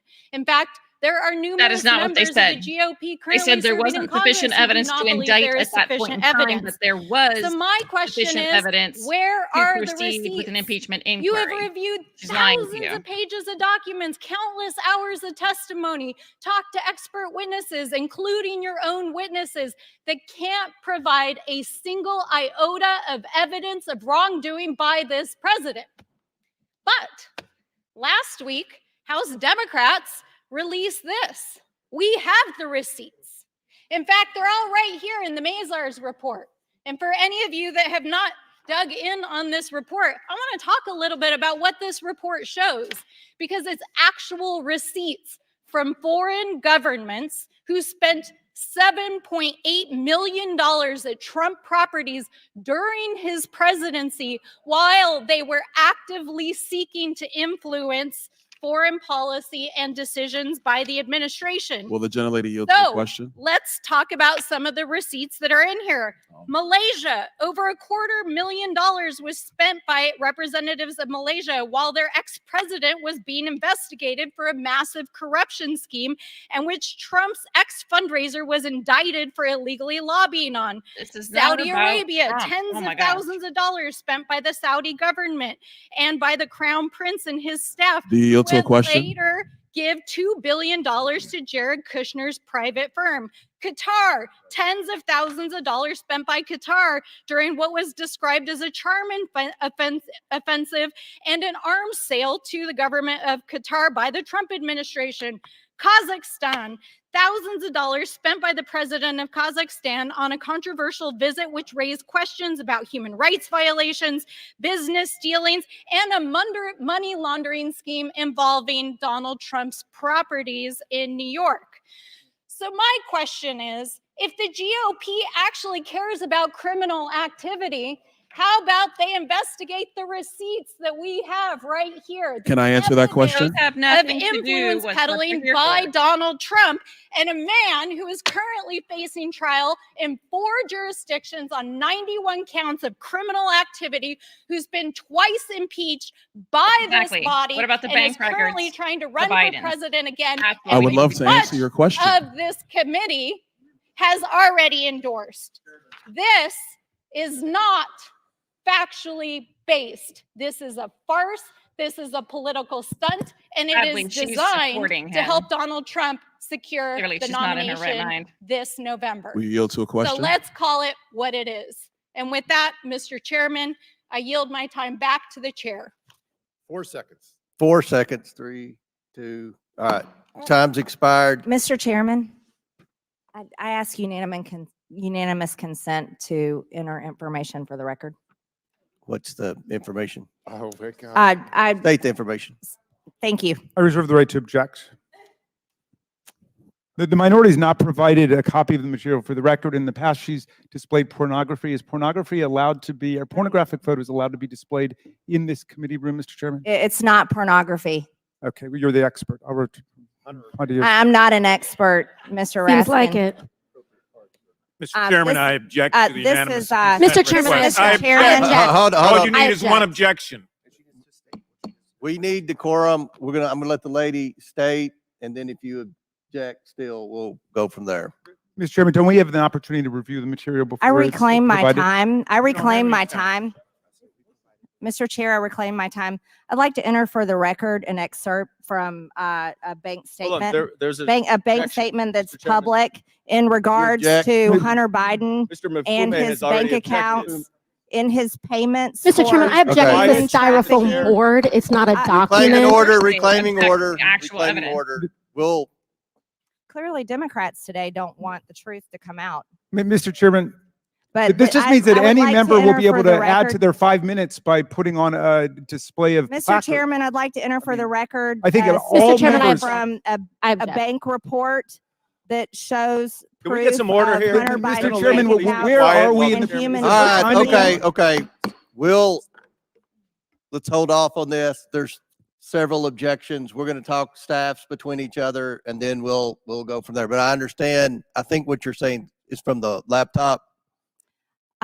Someone on this committee accused me of revenge porn, and I have a right to respond to that. And I'd like to But introduce within the rules of the evidence No, you committee, don't. everyone, for the Mr. Chairman, record. This is important evidence for the record, and it pertains to our investigation into Joe Biden and Hunter Biden. And this comes So from do it behind It- closed doors like you comes do it. from- in the Object. election. It doesn't appear to be bad, but you ought to. but Mr. Chairman, she's got What is the 9 relevance placards of there. it? Does she get an additional 5 But minutes or 10 minutes? I don't understand how any of you who support the Well, what's genital the order? mutilation Okay. of children We're and gonna drag sus- queens we're showing gonna- their we're body gonna parts reclaim at parades order here. are We'll offended. suspend and let the staff discuss the evidence from the laptop being entered into the record.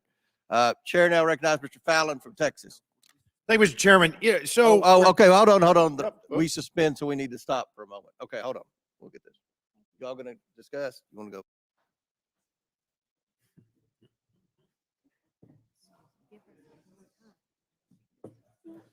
Yeah, you see, you just submit it and you put it in. You don't get a speech. Ooh, it's getting feisty. My goodness. You don't get a speech to UC. You get the request, say what it is, and you put it in.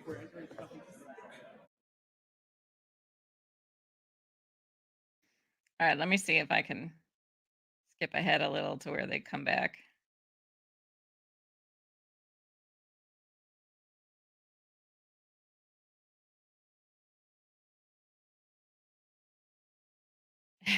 Exactly, Dorothy. I think they didn't realize their mics were turned on.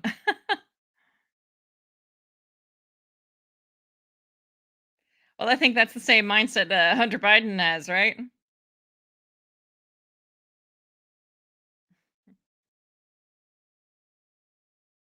crazy.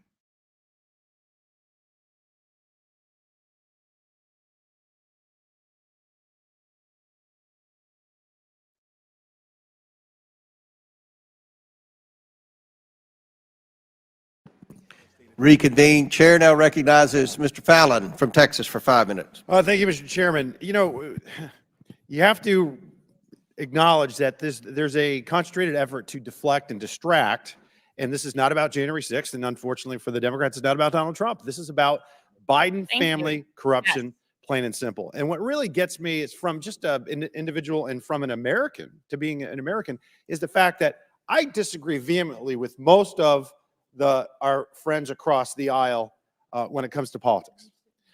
I will submit that most folks that serve in Congress, whether they're Democrats or Republicans, are not corrupt. They're not on the make. They're not trying to enrich themselves. Hunter Biden is. The Biden family was. And so to sit here and defend a fella that doesn't merit that kind of defense is just interesting. And quite frankly, I find it sad as well. And I think he's a coward to come in here with this stunt again, because, you know, you can define someone that's all about themselves by the way in which they act. And he clearly does that. That's what we're here to discuss. So let's talk about the process, because we've been told that, hey, he was here, he's ready to testify, just let him testify. For the American people, to make it very clear and digestible, when you are deposed in Congress, the majority gets an hour and the minority gets an hour, and it can go on indefinitely. So what usually happens is you can get 100 hours of questions in. You can go drill down. You can get into the efficacy of the procedure because you can go in depth, and you can hold whoever is the witness to account. If we have just public testimony, what happens here is we all get 5 minutes. Times roughly about 60 equals 300. Doing the math without a calculator, that's 5 hours. So instead of hundreds of hours, you only get 5. And witnesses are very good with their counsel to deflect and distract and answer really slowly, etc. That's why this is about procedure. 100 hours, 200 hours, and then we can come in to public testimony and ask questions about what we have read and make that public. Right. So How what I often would have have you loved seen to, he was public here, he deposition? left, You unfortunately, don't. because I would have loved to at least ask questions while he's in the room for the first time. I've never laid naked eyes on the man until just now. But I would have loved to have asked certain questions like, Naked eyes. why did he feel special that he could evade paying taxes on millions of dollars of income? Why doesn't he pay it back? I know a lot of it is already outside of the statute of limitations, so he can't be prosecuted for it, but he can certainly still pay it back. That's a moral obligation. And that why was any the American Democratic has. donor allowed to I'd like pay to off the ask him taxes for him? what he did, his company did to earn $3.5 million from Yelena Baturina, who was married to a corrupt oligarch who used to be the mayor of Moscow.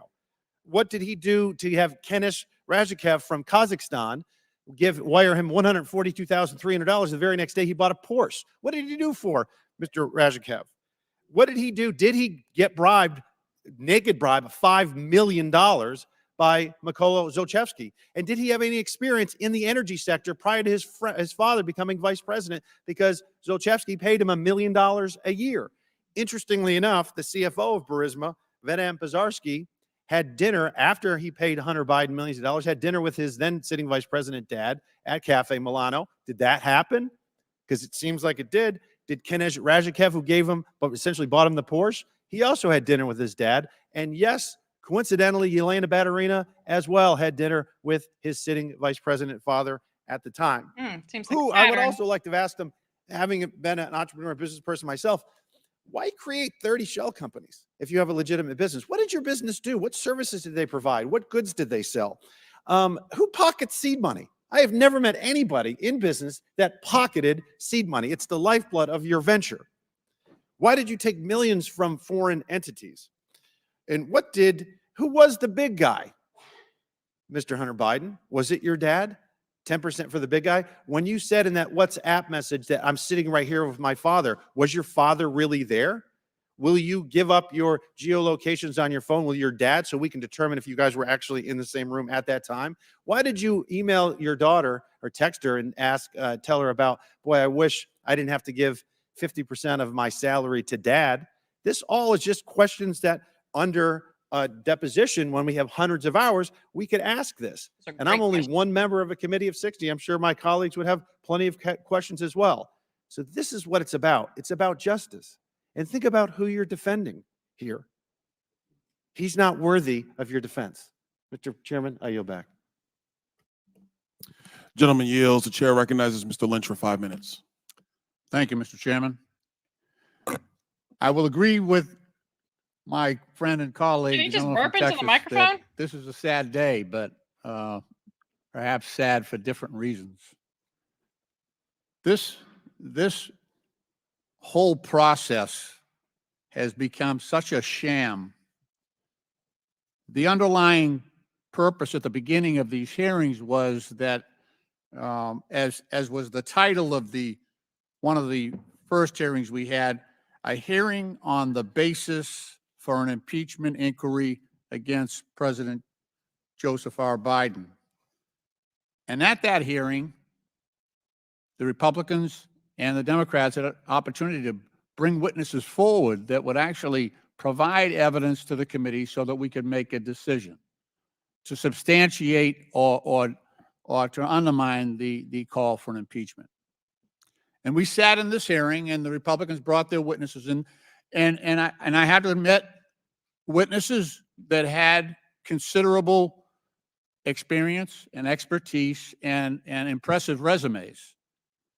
And so we asked them, so this is the big moment. We asked these expert witnesses that the Republicans had brought in, are there any basis or underpinnings that would warrant an impeachment inquiry at this point? And these witnesses had reviewed almost all of the 14,000 documents that have been provided, transaction reports, Treasury reports, and I'll give you the answers. These are the Republican witnesses. This is Jonathan Hurley and I think Bruce Dubinsky, who was a consultant. One witness said, and I quote him, he did not believe that any of the current evidence would support articles of an impeachment, close quote. That's the Republican witness that you had your moment. At that you had point your in moment time, to bring in the witnesses. Would the that were gentleman gonna- yield? Plenty No, of I will evidence not yield. for going I will forward not with yield. an impeachment inquiry. The other witness that the Republicans brought forward against President Biden, he said under questioning, he had no basis to even suggest that there was corruption, fraud, or any wrongdoing on the part of the president. Now, we are all familiar with Hunter Biden's, his conduct. There have been explanations of his drug addiction that have been widely publicized, something that maybe a few families of members of this committee might be familiar with. When people go sideways because they're addicted to drugs. But the very moment to pursue the underlying purpose of these hearings has been completely diverted. There's been no evidence brought forward against the President of the United States. False. And as to this witness coming here today, or his reluctance to submit himself to private investigations, can be, I think, credibly explained given the lack of trust that has surrounded these hearings. There have been story after story about leaks coming from those private interviews. Blatant misinformation and disinformation that the chairman and other members of the committee have offered to the press. So-called bombshells. That's what it was on Fox TV. Bombshells turned out to be a dud, turned out to be completely false. But under the auspices of this committee, those members, including the chairman, put out these stories in the press because they could not be refuted. They were not subject to cross-examination. They were not provided for or provided by any credible witness. That was just made up in the minds of the chairman of those members. That's why this gentleman wanted to testify in public, so someone could not distort his statements and leak them wrongfully to the press. The chairman. Chair now recognizes Ms. Luna for 5 minutes. This contempt proceeding is about upholding the rule of law. You know, with recently what happened with Jeffrey Epstein and the client list, we can see that many rich and powerful people, to include people in Washington, were held above the law, and that is simply not fair. Interestingly enough, though, one of the victims of Jeffrey Epstein, Virginia Giuffre, actually vindicated Trump.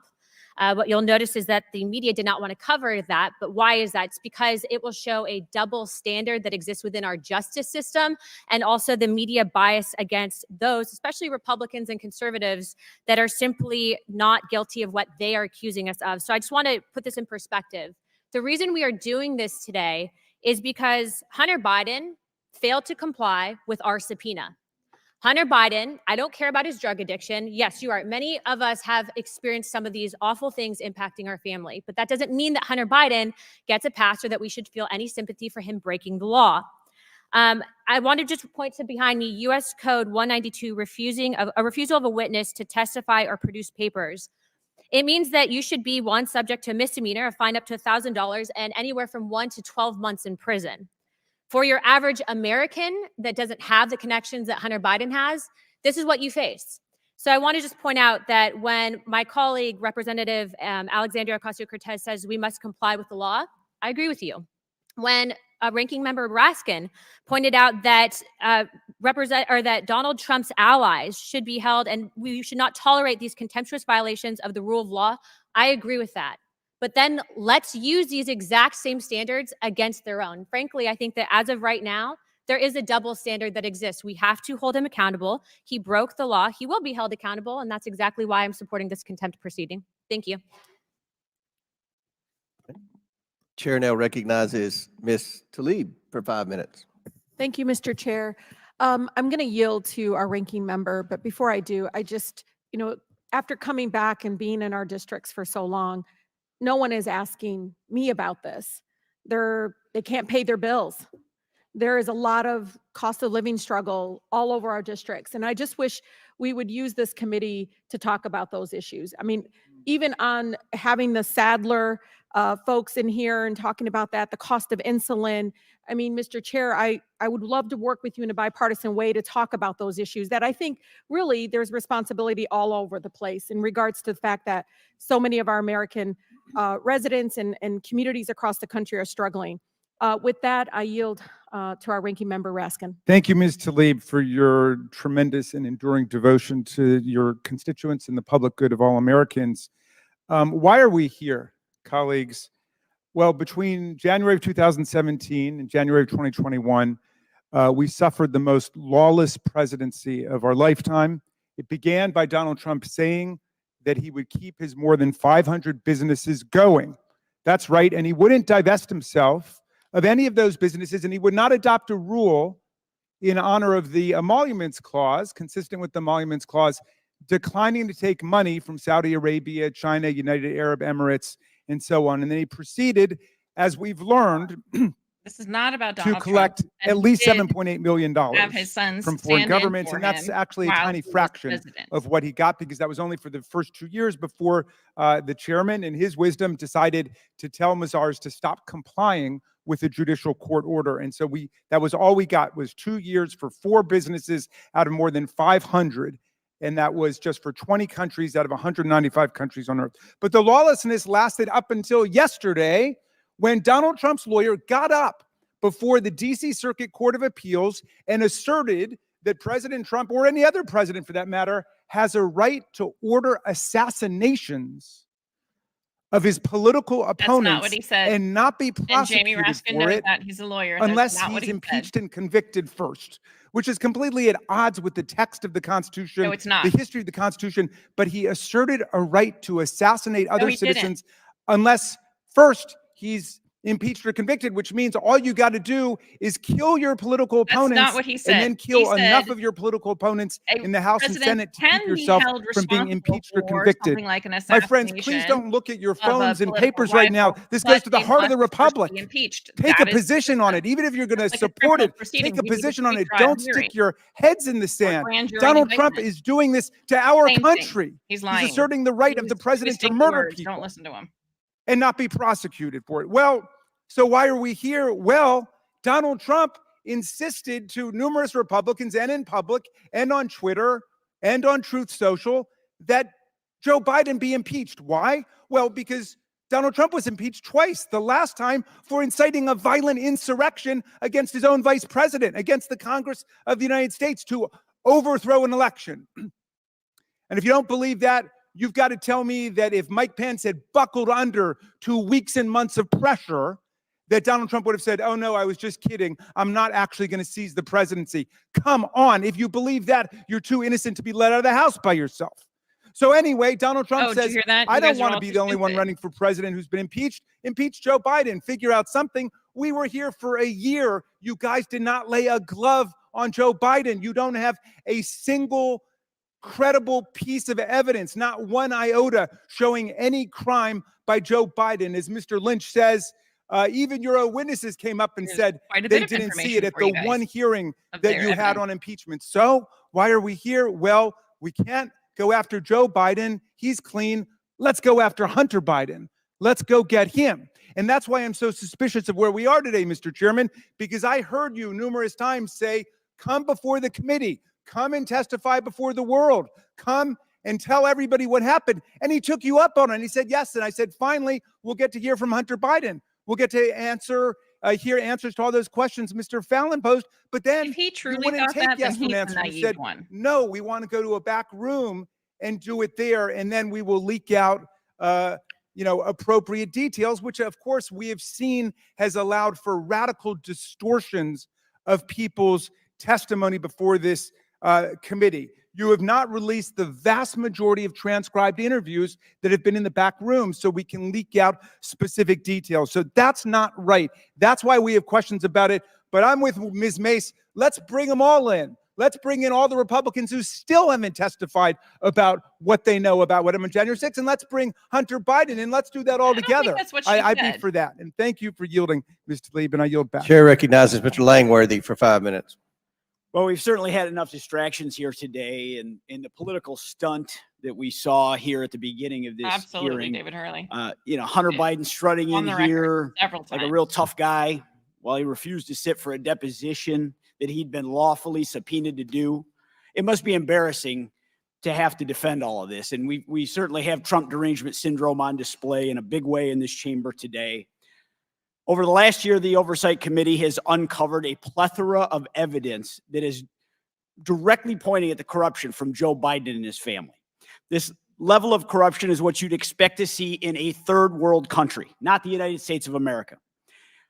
If the volume of evidence was uncovered on any other influential family in the United States, my colleagues on the other side of the aisle would no doubt initiate thorough investigations. Now, just imagine if Hunter was a Republican. The president's son does not deserve special treatment, period. Holding Hunter Biden in contempt of Congress is the responsible reaction to his blatant disregard for federal law and our duty to investigate potential wrongdoings by the President of the United States. This committee has analyzed thousands of pages of bank records, leading to the discovery of $24 million of wire transfers and payments from foreign companies and foreign nationals directly to this Biden family. Through interviews with Biden family closest associates, the committee discovered that Hunter Biden used his father's name and influence in meetings with foreign nationals over 20 times. Witness testimonies proved that Hunter Biden dined with foreign individuals from countries such as Russia, Ukraine, and Kazakhstan alongside his father, who is the sitting vice president of the United States. And the list of evidence goes on and on. The president himself has been exposed for lying. Both the White House and Hunter have used every tool at their disposal to obstruct this investigation and to block the gathering of evidence. This blatant corruption must be held to account. It's one of the major duties of this very committee. And that's why on September 12th, 2023, as a result of the significant evidence against the current president, the Speaker of the House asked the Oversight Committee to conduct an inquiry to determine whether or not sufficient grounds existed for the impeachment of President Biden. Hunter Biden's testimony is a critical component of the impeachment inquiry into whether President Biden or his family personally profited from his office as vice president or his current role as president of the United States. And these facts cannot get in the way. We have got to get on with this investigation and end the distractions that we've heard here today. Let's get this contempt provision put forward, and let's move forward with this impeachment inquiry. Will the gentleman yield? Will the gentleman yield? Mr. Gosar. Will yield my time to Mr. Gosar. Thank you very much, Mr. Langworthy.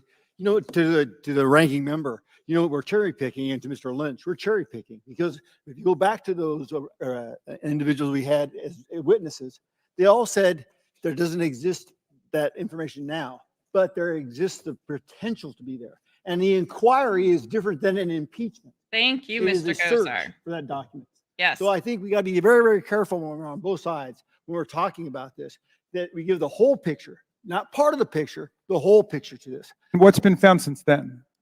Well, once again, there's stuff there. So I'm sorry? there is stuff there. There's stuff there? Yeah. Can you share it with us? Because you stack up these random corporations. Speaking to the microphone, What Mr. are you Gosar. producing? If I'm a manufacturer, I would do that, because I mean, have different businesses accomplishing that. They have nothing to sell. Some paintings, it was access to the president. So now whether that reaches high crimes and misdemeanors, I don't know. I'm not an attorney. But last but not least, I want to make sure that we also get to this, is that you did the process and you stated it. The language has been repeated over and over again. You do this massive hunt with attorneys, not people like dentists or others. You do it with attorneys to gather that information, and then they selectively compile it. You guys get questions, we get questions, and we cover the ground more efficiently. That's why this process works. I agree with you. You do the behind the doors, then you come out here for the public. I think there's no difference there. I yield back. Good. Chair now recognizes Mr. Gosar for 5 minutes. Thank you, Mr. Chairman. My distinguished colleague, the gentlelady from Florida, held up a poster board saying we should hold Hunter Biden in contempt because of a provision saying refusal of a witness to testify. But that doesn't apply in that we have a witness that was here and is willing to testify. He did Now, not I'll come there to testify. Give everybody credit here. There seems to be disagreement about whether to do the closed door deposition, but there is an area of agreement. And the area of agreement is to have a public hearing. And so what I'm interested in, I'll yield a minute of time over to you, Chairman, or somebody from the other side. We've been here for hours, and I have still yet to figure out why we don't have Mr. Hunter Biden here to answer our questions for whatever period of time we want in front of the Oversight Committee. So I want to understand. I want to give Mr. Fallon due credit from the great state of Texas for saying, well, he wants to make sure we have enough time. Mr. Chairman, I'm sure we could agree to whatever amount of time was necessary, but I'm having a lot of trouble understanding why the Republican majority won't take yes for an answer and ask questions of Hunter Biden here publicly. That I think we would really learn, because all I've been hearing on TV news is over and over again that we need to ask Hunter Biden questions. He's saying we can. Why refuse to have this public hearing that it sounds like? Are you yielding me? Yeah, I'm happy to yield you 30 seconds. So we've obtained thousands of pages of bank documents. We've reviewed 170 suspicious activity reports from banks filed against the Bidens. From my banking background, that's unprecedented to have that many bank violations that allege very serious things, from money laundering to tax evasion to bribery. And we have a lot of questions. We want to treat him like any other witness. He doesn't get to set the rules. We will depose him. And look, we split time with Democrats. You all get an equal amount of time with Hunter Biden. Then we'll have a public hearing. But I guess my question is, if there is disagreement, and it sounds like there is, The subpoena, around and the here's deposition, the link why to the not PDF have the where you public can see hearing? the actual Is there subpoena. a reason? We will Is after there a the reason? deposition. I understand, Mr. Chairman, not but nobody a has public explained to me hearing. clearly yet. And I think to your And to your that own is what he districts, to has my defied. district, why not call Hunter Biden in tomorrow? Why not ask him in next week? We're ready Will to gentlemen schedule. yield? Yeah, I'd love would to you answer that yield? question. Yes, sir. Yeah, so I would have loved to have deposed him right here today. We But had a there's motion. rules. We There's had a motion to do rules. it. You have 3 days. Let's do it in 3 days. No, but Who my whole wants to point sign up is, with- is behind closed doors. I would have gone right now. He's here. He's got his legal representation there. Let's play this game. But we have rules that say you have 3 days. I'm not playing game one. I'm sure we could waive the 3 days. Second, we could have it here in 3 days. If there's agreement about, if what we're hearing from the Republican side over and over and over again is they've got questions for Hunter Biden. The quotes from this hearing. Hunter Biden's testimony is critical. I want to would the delve into gentleman yield? questions I have for Mr. Biden. So Why not ask for those? Why not ask for that tomorrow? We can the see if he deposition will. tomorrow? No, we would have him here in public tomorrow in front of everyone.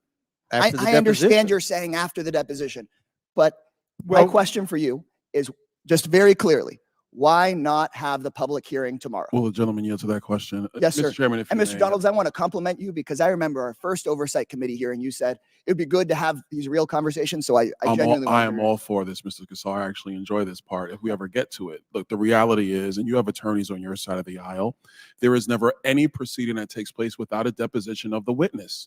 The reason why is because if something comes up in the round of questioning, either A, members of this committee may not be prepared because they don't have all the information from the witness, because the witness was never given an opportunity with his attorneys present to actually give out that level of information. So you need the deposition process before you bring a witness into open hearing. This happens all the time. This is actually the protocol of the House. And Mr. Kassar, what your side of the aisle is requesting, with all due respect, is a deviation from the historical precedent the of the gentleman House yield? of Representatives. I'll yield back to the ranking member. Well, but thank you for moving the ball forward with that explanation.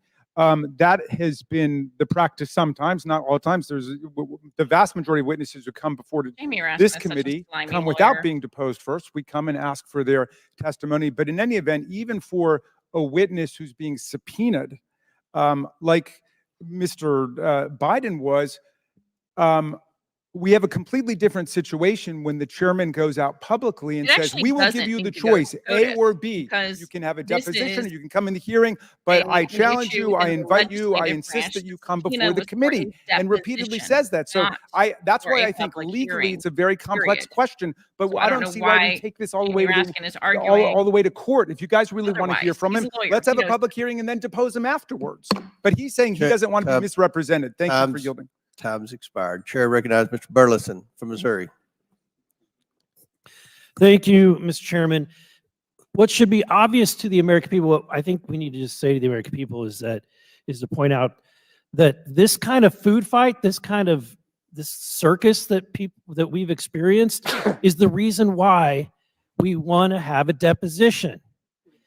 In a deposition, you don't get people distracting the American public with all these other topics. And during a deposition, they don't get to lie to the American people for 5 minutes at a time. They don't get to distract, they don't get to lie, and they don't get to divert from the facts of what's happening.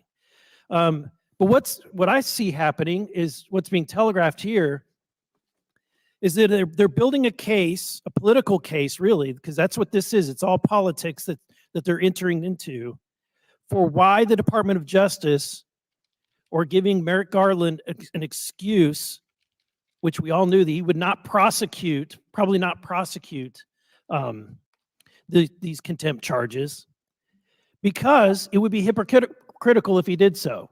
He would, because he prosecuted Steve Bannon, even though Bannon was actually working for the president, and was able to raise the speech and debate clause that was mentioned in the Constitution. Merrick Garland still prosecuted him for that. Here's what's really frustrating to the American people, and they see right through this. We're now going through a second process over really the same crimes that were committed when Joe Biden was vice president.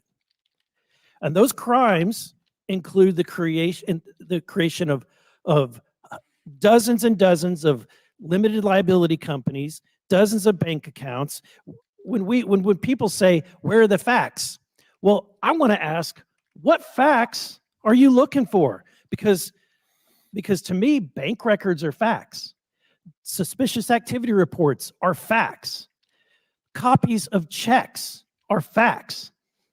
When you juxtapose that with the WhatsApp message and what's on the Hunter Biden laptop and the deposition from witnesses like Mr. Archer, when you add to it further depositions, as we're going to hear about soon, the art dealer, when you layer all that together, that's a compelling story. There's a lot of facts. And you know what? I would hate to be on the other side of the aisle and try to defend this situation. It's an interesting question. And so by I think Simone that Grass. the only I outcome don't would think be so, to but we distract, could to try to make this a political believe we could process. pardon Hunter But if they it do still stands convict as him a fact that from holding him when in the contempt. Democrats were in charge, they brought in the president's son. They brought him in multiple times, and they brought him into depositions, and he agreed. And this should be this is what should be the takeaway message to the American people. When the Trump family was asked, when they came in and they gave depositions, the Biden family, once again, Hunter Biden feels that he's privileged. He's privileged. He doesn't have to pay taxes like everyone else. He's privileged that apparently he can traffic sex workers across the globe and get away with it. He's privileged in that he can get away with acting as a foreign advocate and be able to get away with it when other people are prosecuted and sent to jail for the very same thing. The American people see that there's two standards of justice. And when we're trying to go about the people's business in a serious manner, we end up allowing a food fight, which is exactly why he did what he did when he went across the street as far away as he could from this building and had his press conference, and then why he today showed up when the hour is way too late. I yield the remainder of my time. Ms. Brown. Ms. Brown. Chair recognizes Ms. Brown. Thank you, Mr. Chairman. I am not a lawyer, and nor do I try to pretend to play one on TV. But it is plain for all of us to see we are here on behalf of one man, the self-proclaimed dictator on day one. Here we go. The twice impeached, 4 times indicted, insurrection initiator and supporter, election denier, convicted fraudster, and maniacal manipulator from Mar-a-Lago. The one who lost and lost badly. We are here because my colleagues on the other side of the aisle have no positive agenda to run on. They have not accomplished one thing in their year in the majority to improve the lives of the people around this country. We are not here to hold the president in contempt of Congress. We are not even here to hold a member of President Biden's administration in contempt of Congress. For some reason, the majority has gathered us here to hold the president's son. For some reason. His son, who I will remind all of us That's is why. not and has not ever been a government official in contempt of Congress, despite his willingness to come testify publicly before not this what committee. the So subpoena getting to was the for. truth was never their actual goal. Instead of working together to solve big problems on behalf of the American people, my Republican colleagues continue to pursue a meritless, groundless, baseless investigation into the president's family. Meanwhile, back in my district, during our recess, I was literally dodging bullets at a funeral of a gun violence victim. And I never felt so powerless and vulnerable because I know that when I got back here, my colleagues on the other side of the aisle refused to do anything about it. Yet, they continue to make efforts to ban books, rewrite history, make it harder for people that look like me to vote, and to make it harder for women to make their own health care decisions.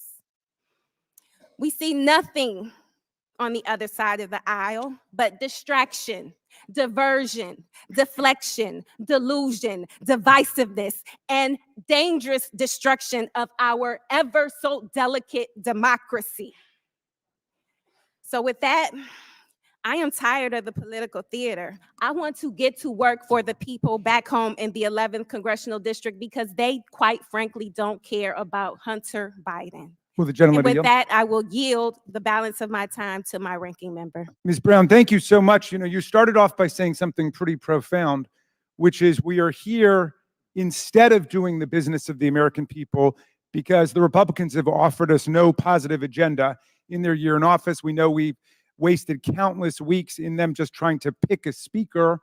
And we've wasted countless weeks with their inertia and their do-nothing policies.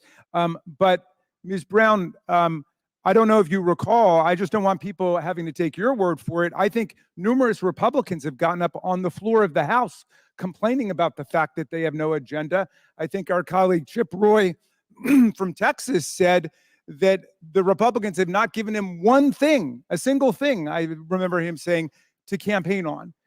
So I just want to ask you, when you're saying that they have no agenda, that's not a partisan point. You're getting that from Republicans, aren't you? That is correct. One of our colleagues said that there was Trump derangement syndrome. And of course, Trump derangement begins with Donald Trump himself. He thinks he has a legal right to assassinate U.S. citizens. No, he doesn't. He thinks he can grab women by their genitals, although that's not the word that he used. He said that if Joe Biden is reelected president, there will be World War II. He is obviously deranged and disoriented. But the real Trump derangement syndrome that I see is those people who cannot break from Donald Trump after he's proven himself to be completely and totally unworthy of your support. Because I'm looking at talented, gifted people on the other side of the aisle, the ones who have not left Congress in frustration or because they've broken with Donald Trump and clashed with him. But I'm still looking at people who have their wits about them, I think, but you're acting like cult members, like you're sleeping on the basement of a cult, listening to tapes all night. And I beg you to get over your Trump derangement syndrome. Thank you very much for yielding, Ms. Brown. Chair recognizes Mr. Donalds from Florida for 5 minutes.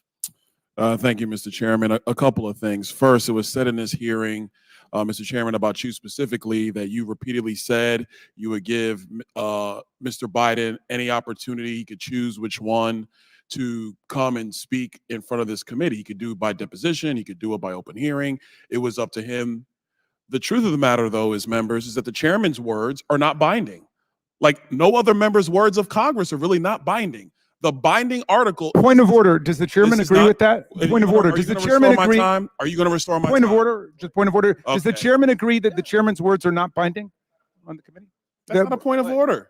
It has nothing to do with the order of this hearing. Thank you. Can I go back to 4 minutes and 34 seconds? That's where I was before I was interrupted by Mr. Raskin. Yes, reset the Thank clock. you. Thank you. What is binding is the actual written document, the written language in the subpoena, because a subpoena from this committee is also signed off on by the clerk of the House. That is the binding document that matters here. That is what governs. That's number one. Number two, that was said in this hearing. It was said that our witnesses said that there was no basis for an impeachment. But remember, members on the Democrat side of the aisle, what was said by Mr. Hurley at the time was that there was plenty of evidence for the continuation of an impeachment inquiry. And the purpose of that hearing was the relevance basis for an impeachment inquiry. The House has now voted for an impeachment inquiry. And one of the first things that the House did after the vote of an impeachment inquiry was to subpoena Hunter Biden to appear. Hunter Biden has evaded that subpoena. So flagrantly did he evade it that he decided to show up at the Senate side to give a press conference, and Eric Swalwell, a member of the House, helped him get that time on the Senate side to give a press conference. That's a flagrant violation of a congressional subpoena. Secondarily, he has the gall to show up here when we're actually discussing contempt. And he didn't stay. He was sitting right over there. He's not here now.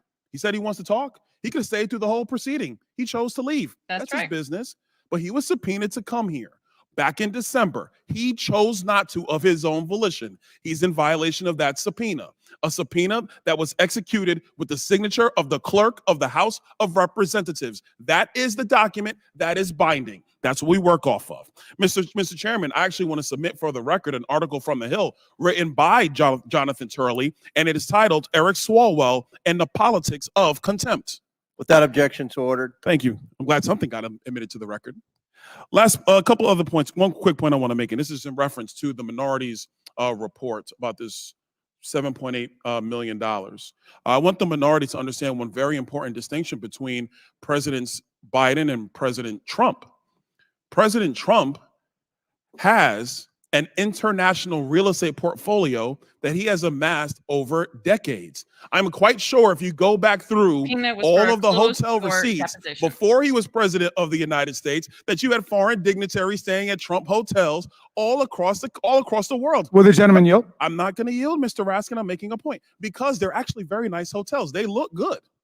People like staying there.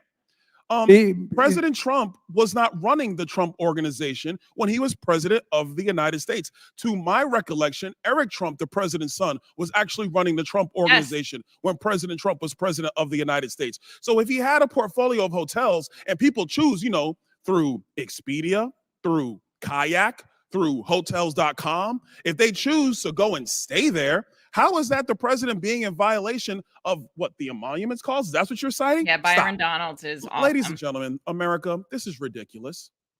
The Biden family has no business. They've never had a business except for politics.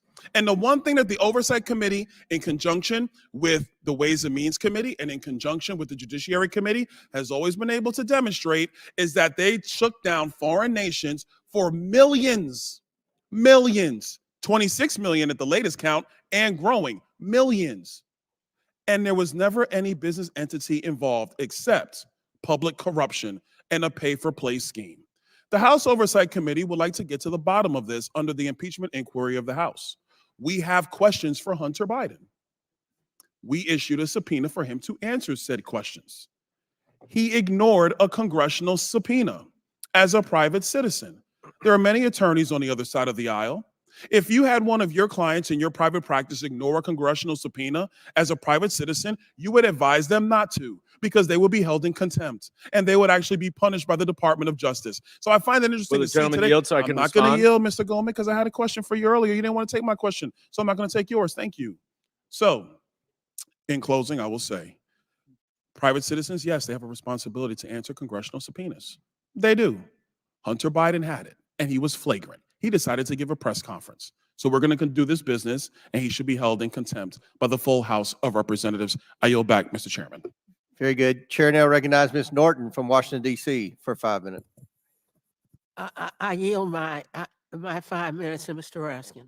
I'd like to thank the distinguished delegate from the District of Columbia, and I need to correct the record because of several false statements made about the Foreign Emoluments Clause, Article 1, Section 9, Clause 8, although I do appreciate the gentleman from Florida's attempt to at least engage on the matter of substance that was raised so powerfully by Ms. Crockett. Now, let's start with this. Article 1, Section 9, Clause 8 says that neither the president nor any member of Congress can receive a present, an emolument, which means a payment, an office, or a title from a prince, a king, a foreign government, quote, Mr. Donald, of any kind whatever, without going to Congress first and obtaining the consent of Congress. There's no hotel exception, Mr. Donald, to the Foreign Emoluments Clause. There's no international real estate syndicate exception to the Foreign Emoluments Clause, Mr. Donald. And also, I will take you up on your challenge to see whether the Trump Hotel in Washington, the Trump Hotel in Las Vegas, the Trump Hotel on Fifth Avenue, the Trump Hotel at UN Plaza, the 4 of the more than 500 businesses that we got documentation for, whether they actually had the same level of business coming from Saudi Arabia, the communist bureaucrats of China, who were the leading spender, as you know, if you've read our report, the United Arab Emirates, Indonesia, India, Egypt, and so on. We will make that comparison about what was done before. If you get the chairman to call off the ban on further documents coming from Mazars. So Have you ever please- stayed at a Trump hotel, Mr. Raskin? Excuse no, and I would never would stay at a Trump hotel. I've got too much self-respect and stay at concern bad for hotels? hygiene. So, but in any event, Mr. Donald, you're totally wrong about what the Foreign Emoluments Clause stands for.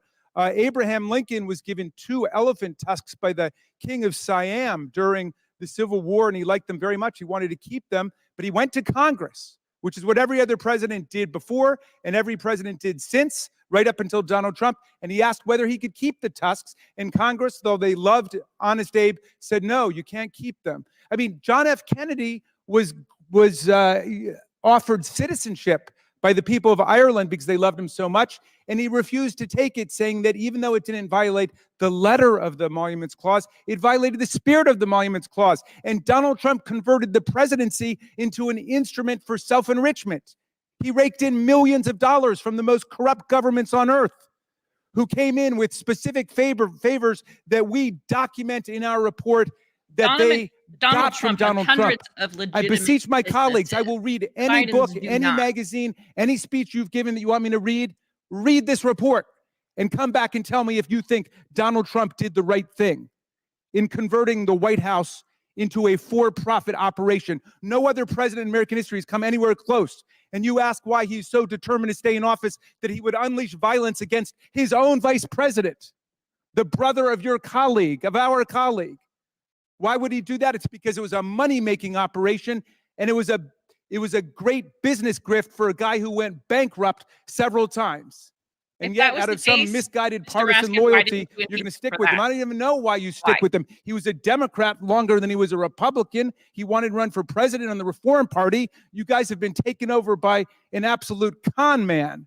And now you're acting like members of a religious cult who don't even remember how you got in the first place.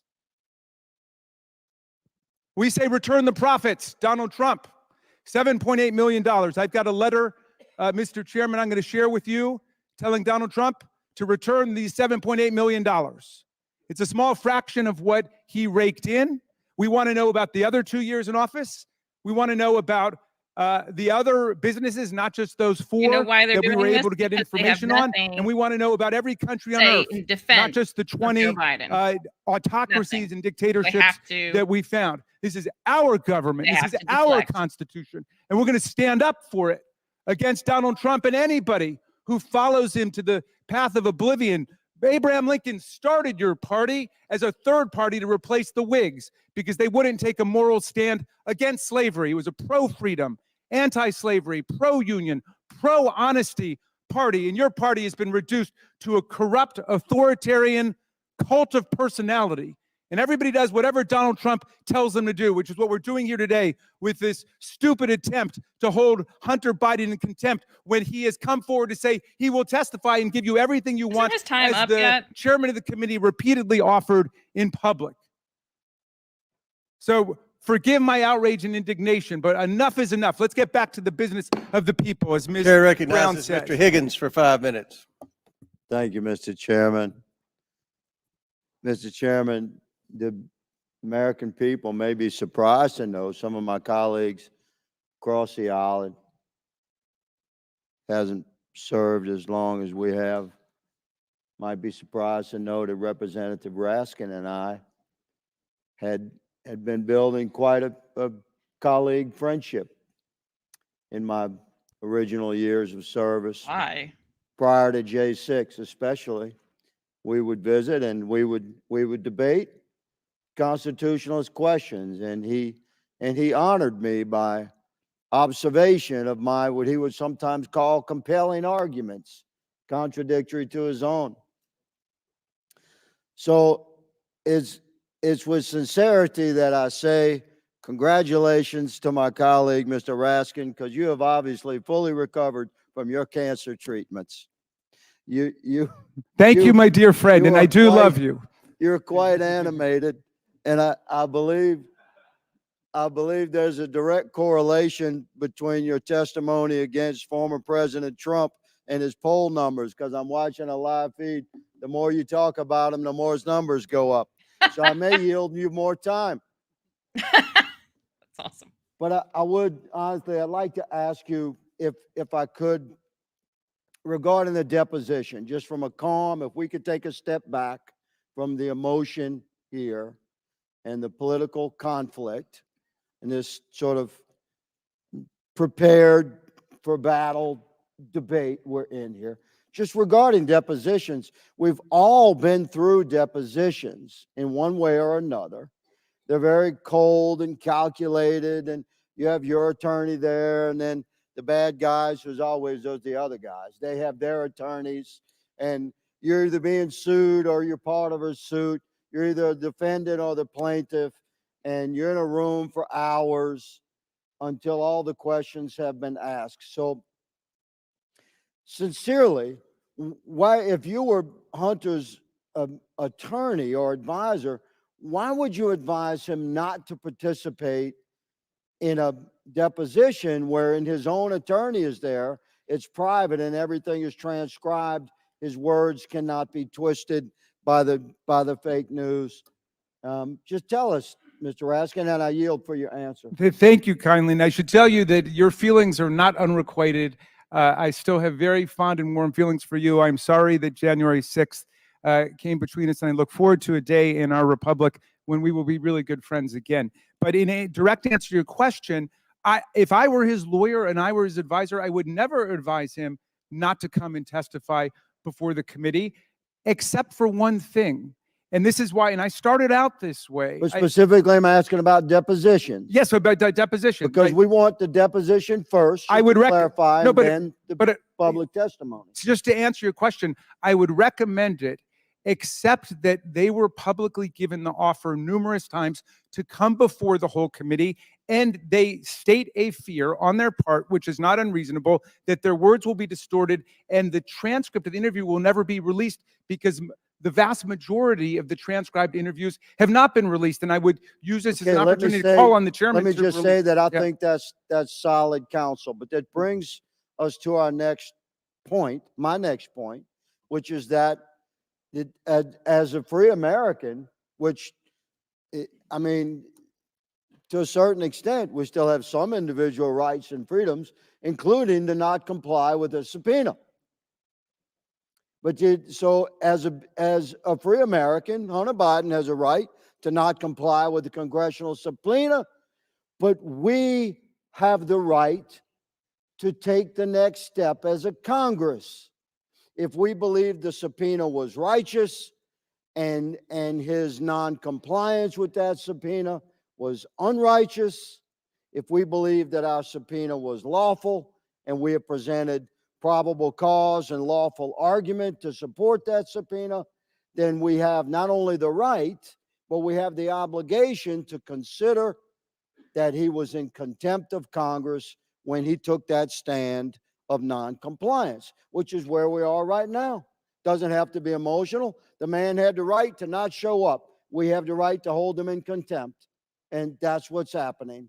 So by all means, as my colleagues have stated, let us move forward with the people's business. The people's business today in this committee is to move forward with the vote to hold Hunter Biden in contempt. Mr. Chairman, I yield. Gentleman yields back. Does any other member wish to be heard before we begin the amendment process? Seeing none, I understand there's an amendment at the desk. Oh, Mr. Cloud. I'm sorry, I didn't recognize. Mr. Cloud from Texas for 5 minutes. Well, in the true DC meeting maxim of everything's been said, but not everyone's said it, since I haven't said anything yet, I'll go ahead and mention it. But we've heard words about irrefutable evidence being presented. And, you know, I just have to say, I don't think that word means what you think it means.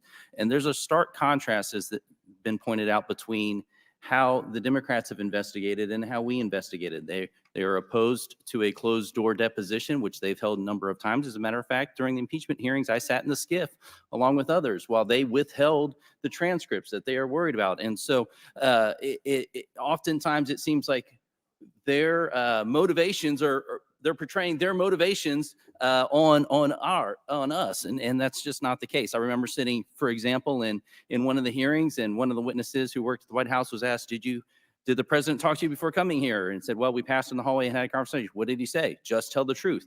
Ironically, that part didn't leak from the committee hearing, but a number of lies did. And let's also look at how these two investigations got started. One was based on evidence that was false evidence that was paid for by a political opponent of Trump as a candidate, and created a whole Russian collusion narrative that we spent millions of government tax dollars on, perpetrating this big lie that our colleagues on the other side helped promote. This one began with a laptop that Hunter Biden produced himself, and then was backed up with bank documents, and then evidence of shell companies all over the place. And then there's talk about the business, the fact that Trump's business has made money from people who stay at the hotels. Is that not shocking? I think every American expected that people in other countries where some of his hotels are might have stayed at those hotels. That is not a shocking thing. But the big difference, of course, is that President Trump and his son is not manning the reservation desk. And they're not the ones answering the call and handing it over and saying, the big guy sitting with me, would you like a room at the hotel? That is not happening. But yet for these shell companies that Hunter Biden has set up and the Biden family, that's exactly what we've seen has been happening. And I would say that money that comes into the Trump organization doesn't go directly. Now, I'm sure there's some return on the investment that the Trump family has made, but it also employs several employees that get money from what comes in. I doubt that these 20 shell companies have nearly the employees of one hotel that Trump property has. Probably not as many hotel or as many employees as you would find in the lobby, working the lobby of one of these hotels. So this is completely different. They're trying to compare apples and oranges and confuse the American people back home. It's totally not the case. And getting back to the point of today's hearing, this really is about contempt. And so what we've seen happen is Hunter Biden has come here now twice just to not speak to this committee. So contempt is defined as a lack of respect or reverence for something, a willful disobedience or open disrespect for a court, judge, and legislative body. He flew all the way over here the day he was scheduled for a deposition just to not appear and to kind of thumb his nose here at this body. Today he showed up, and the minority is trying to make the case, well, he showed up to speak. We've been here a couple times. I've been in a couple committee hearings, not nearly as many of the members here. Never have I seen a witness show up when they want to show up on any sort of thing to say, hey, I'm here to speak on what I want to speak about. That is not how Congress works. That's not how any meeting on the Hill works. That's ridiculous to think that somebody's going to be able to show up and just mandate the agenda for today's meeting, which is further evidence of why he is holding Congress in contempt. He thinks he's above the law. He thinks it has no weight on him, and understandably so for the moment, because the DOJ refuses to follow up on anything and has done their best effort to work with the IRS and other agencies to shield and protect the Biden family. This is important. We have to hold them in contempt, and I yield back. Gentleman yields back. Does any other member wish to be heard before we begin the amendment process? Seeing none, I understand there's an amendment at the desk. Yes. Mr. Chairman, I have an amendment at the desk. For what purpose does Mr. Goldman seek recognition? My apologies for jumping ahead. I have an amendment at the desk. The clerk will distribute the amendment to all members. Does everyone have the amendment? No. All right. We're going to let the clerk distribute the amendment. I believe it was changed in the last little bit. That's okay. I would ask that the clerk read the amendment.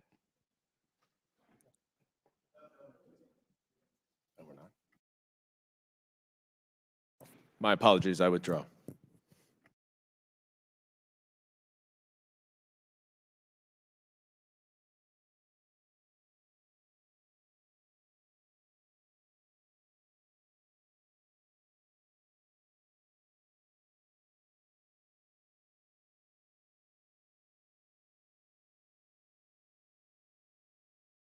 While we're waiting for everyone to review the amendment, I'll say we had 3 hours of opening statements. So hopefully we can get through these amendments in time.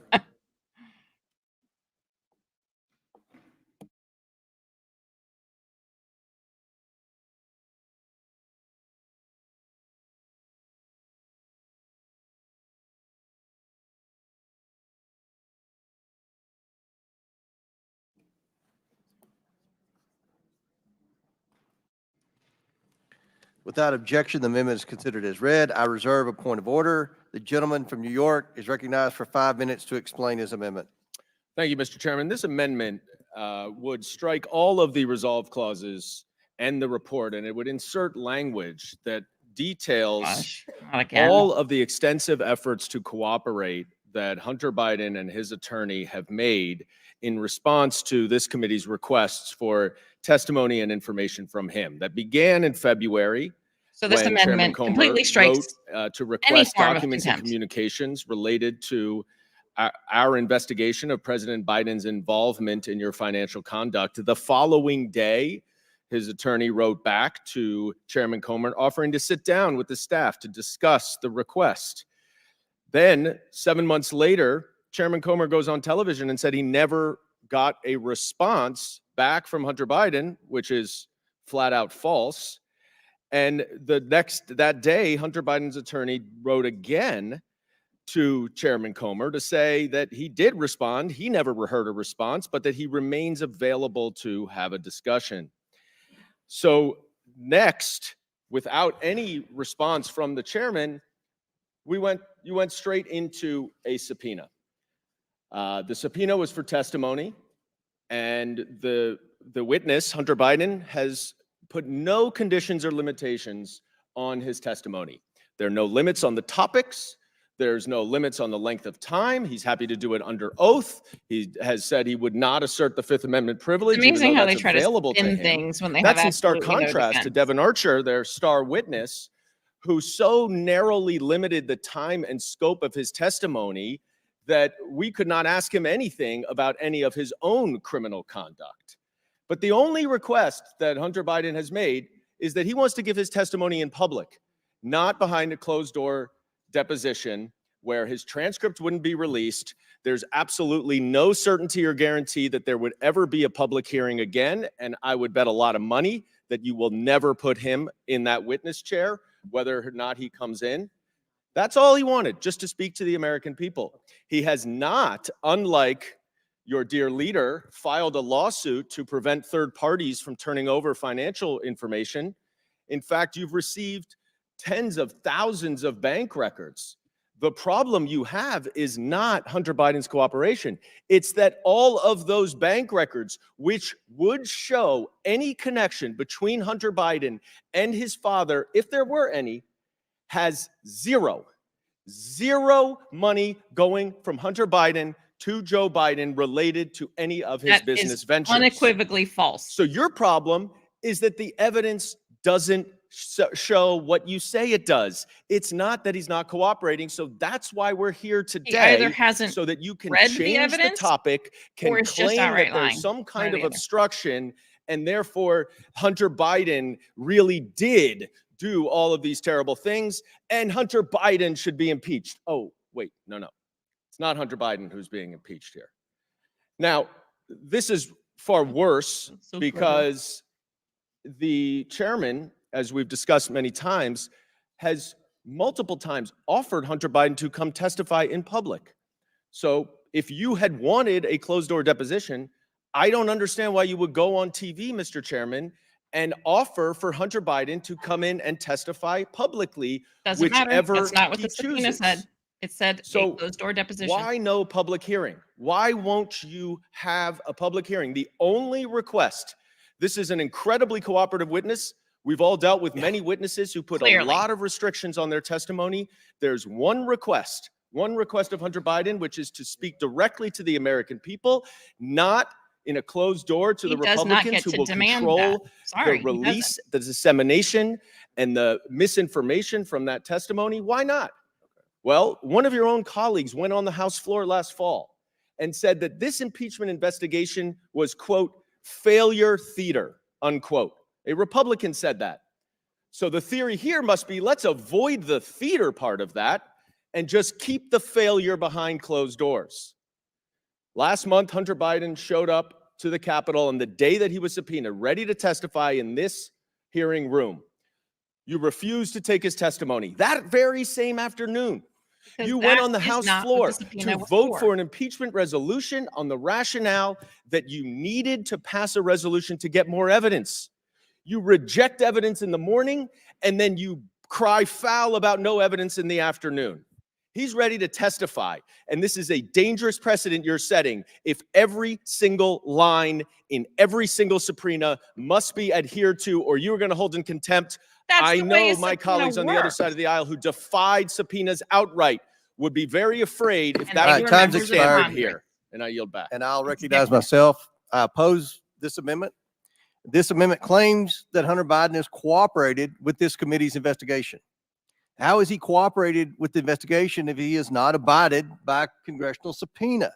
Abby Lowell has never discussed scope or logic with us, and we have identified at least 2 checks directly to Joe Biden where we traced the money directly through the Biden influence peddling schemes. That is a fact. We have published evidence. This isn't like Adam Schiff and the Steele dossier where you just make stuff up. We have produced bank records, and bank records don't lie. So Mr. Biden mocked our legitimate congressional impeachment inquiry and flew to D.C. to hang out outside of Congress and did not show his face for a deposition. He is not in compliance. He openly defied a congressional subpoena.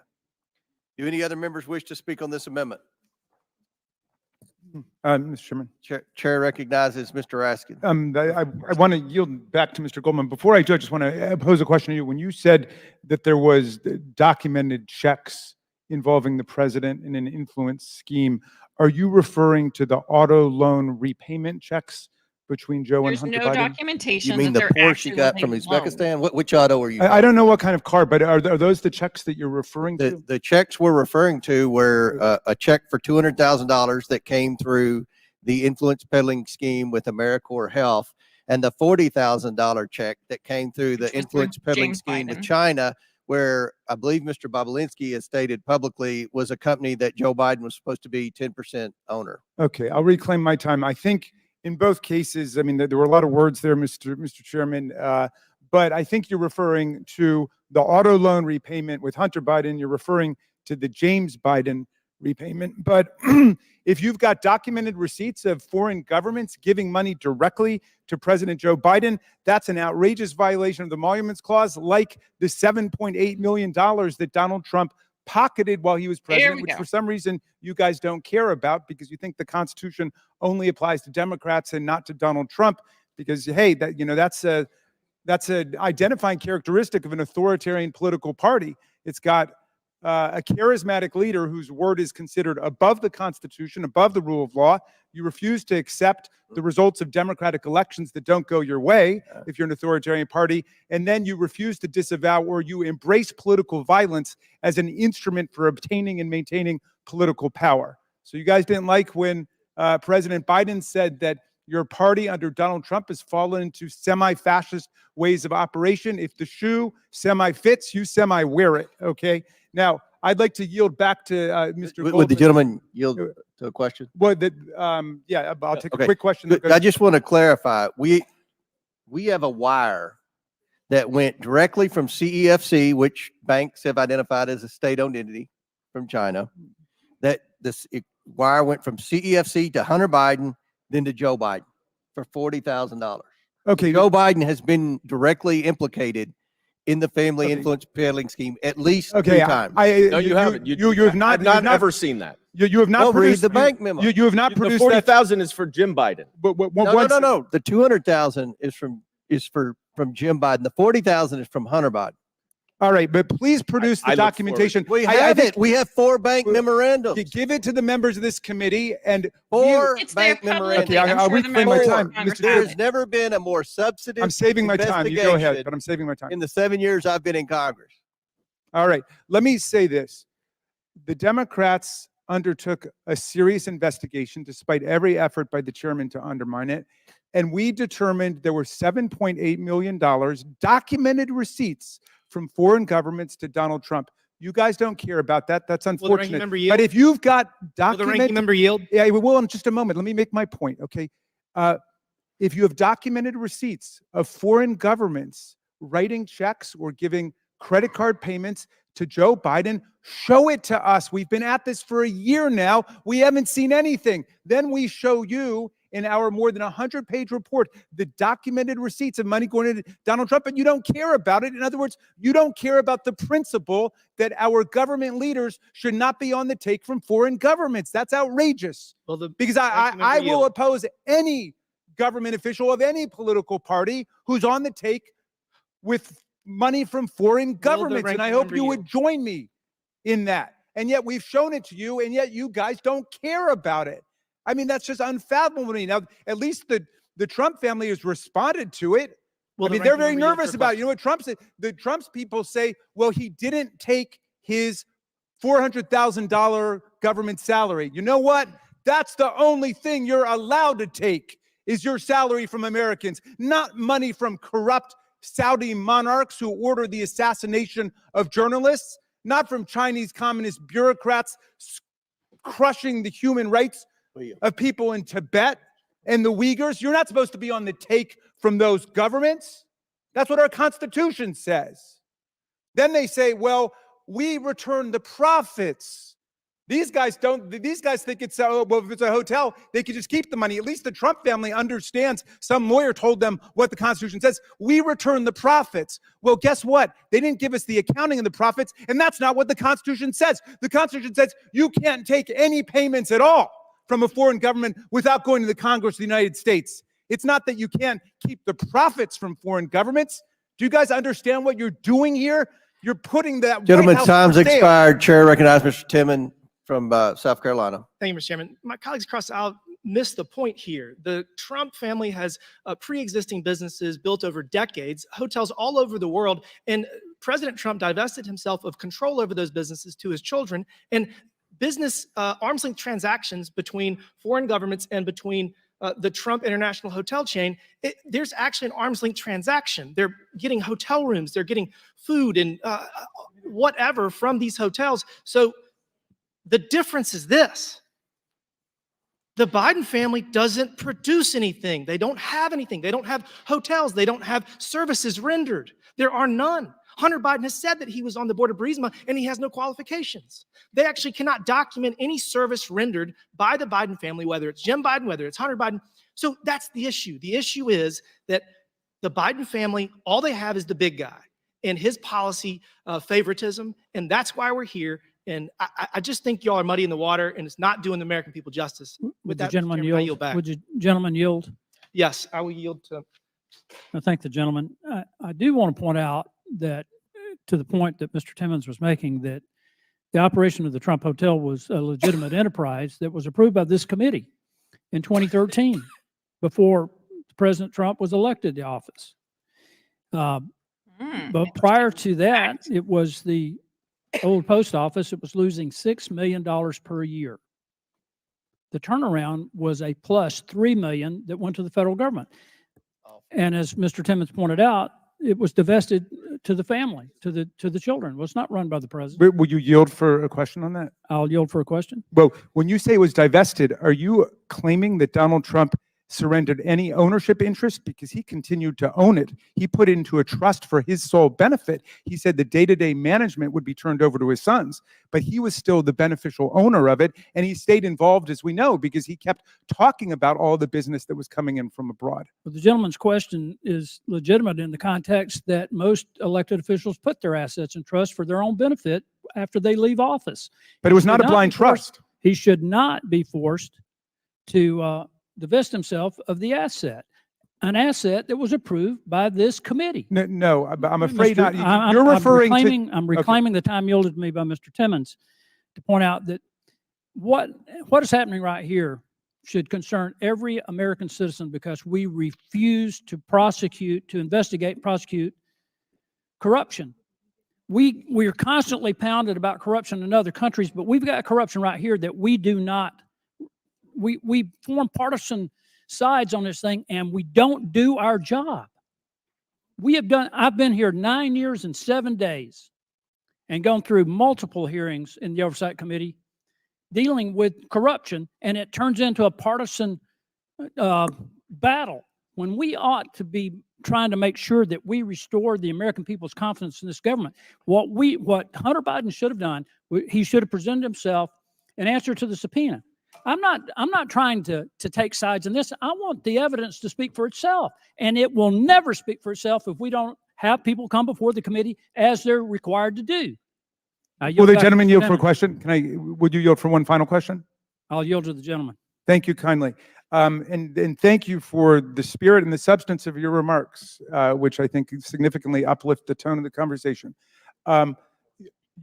You would agree with me that the Emoluments Clause applies to government officials, and presumably you would agree with me that Hunter Biden is not and has never been a government official. So this is about a relative of the president, right? So we have Donald Trump, who's collecting $7.8 million at least. It's probably 4 or 5 times that much, and that's just during the presidency. But he Mr. was Chairman, president. reclaiming my time. And he was president. It's Mr. Timmons' time. Ranking member, do you have any evidence that Donald Trump received any of this money you're alleging that was received by the Trump Hotel organization? Yes, he bragged about it, and in fact, he returned what he called the profits to the government, which gave the game away. So $8 million in revenue, of which you don't know what the costs were associated with that, and you don't have any evidence that the president actually received any of this money. By the way, oh, we've got all the evidence. Have you read our report yet, Mr. Timmons? What is the amount of money that you allege he's received? $7.8 million, and it's a tiny fraction. That's just factually inaccurate. Have you read our report? That's revenue. It's not. I beseech you to read the report. I'll read any book you want me to read, any poem, any ghost story, whatever it is. Read the report, please. Read the report. Please. My time's expired, Mr. Chairman. Gentlemen's time's expired. Before I recognize the next member, since Mr. Raskin's into reading, I'd like to submit to the record the last bank memorandum, that details the Chinese wire that went to Hunter Biden, then to Joe Biden. It's in the bank memorandum. This is substantive memorandum. This is the 4th memorandum. If you need the other 3, we will resend them to you. Mr. Chairman, can I introduce something for the record too before we break? Yes, but without objection, we entered in the 4th bank memorandum into the record. Now you have something, Mr. Raskin. Yes, this comes from Newsweek. This is Republican Congressman Andy Biggs warns his party has, quote, nothing to campaign on. All right, without objection. I object. Ordered. Object has nothing to do with subject at hand. Oh, well, it was very much discussed by the members today. I still object. Okay, could I call for a vote on that then, Mr. Chairman? Yeah? Yeah, all right, thank you.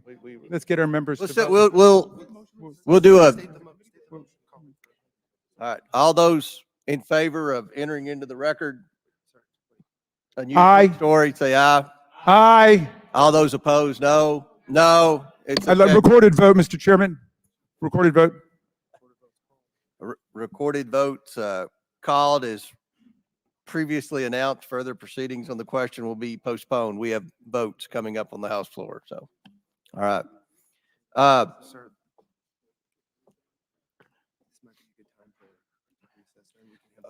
Okay. We have votes on the House floor. Have they been called? Votes on the House floor are going to be called in 30 minutes. We will recess until the last vote has been recorded. Then we'll reconvene and take up the amendments and the votes. So without objection, the committee's now in recess. All right, let me get ahead before they come back.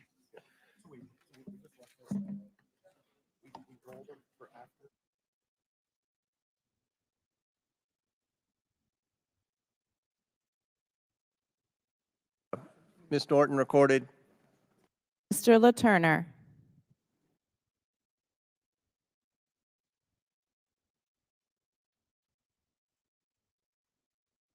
Say aye. Aye. All those opposed, no. No. The motion fails. I'd like to ask for a recorded vote, Mr. Chairman. The clerk will call the roll. Right. So a yes vote means you support Raskin's motion to insert a document in the record. No means you oppose it. Clerk, call the report. Mr. Jordan. Mr. Turner. Mr. Gosar. Mr. Gosar votes no. Ms. Fox. Ms. Fox votes no. Mr. Grothman. Mr. Grothman votes no. Mr. Cloud. Mr. Cloud votes no. Mr. Palmer. Mr. Higgins. Mr. Sessions. Mr. Biggs. Mr. Biggs votes no. Ms. Mace. Ms. Mace votes no. Mr. LaTurner. Mr. Fallon. Mr. Donalds. Mr. Perry. Mr. Perry votes no. Mr. Timmons. Mr. Timmons votes no. Mr. Burchett. Ms. Green. Ms. Green votes no. Ms. McLean. Ms. McLean votes no. Ms. Boebert. All right, while they're doing the vote, I put in the Mr. chat Fry. the Biden Family Mr. Fry Investigation votes Archives no. from the Ms. Oversight Luna. Committee, which goes through, I believe, Mr. all of the evidence Langworthy. that they found so far. Mr. Burleson. Mr. Burleson votes no. Mr. Waltz. No. Mr. Waltz votes no. Mr. Raskin. Aye. Mr. Raskin votes aye. Ms. Norton. Mr. Lynch. Mr. Connolly. Mr. Krishnamurthy. Mr. Khanna. Mr. Mfume. Ms. Ocasio-Cortez. Ms. Porter. Ms. Bush. Mr. Gomez. Ms. Brown. Ms. Stansbury. Mr. Garcia.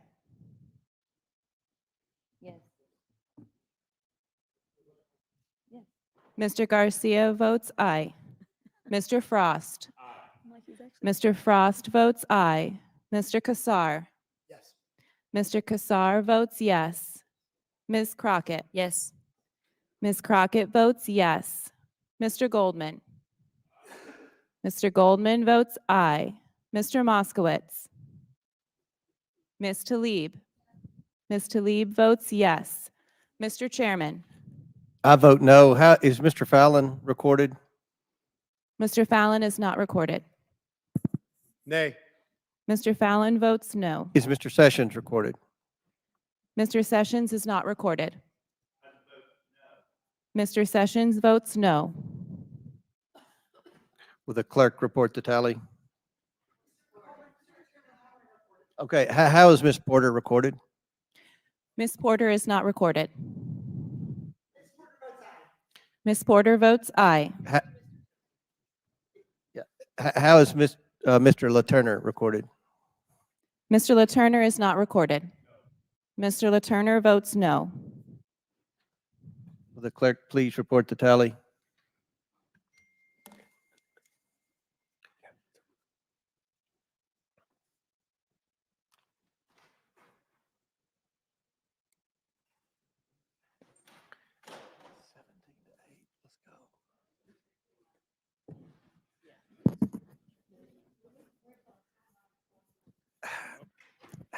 How is Ms. Norton recorded? Ms. Norton is not recorded. Ms. Norton vote yes, I assume? Yes. Okay. Ms. Norton votes yes. How's Mr. Burchett recorded? Ms. Norton votes yes. Make sure that. Mr. Burchett is not recorded. Mr. Burchett votes no. And how is Ms. Luna recorded? Ms. Luna is not recorded.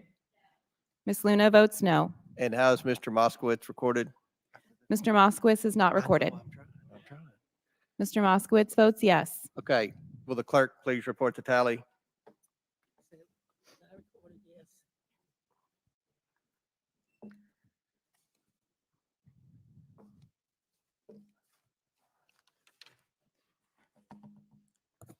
Mr. Chairman, on this vote, the ayes are 10, the nays are 19. Okay, motion fails.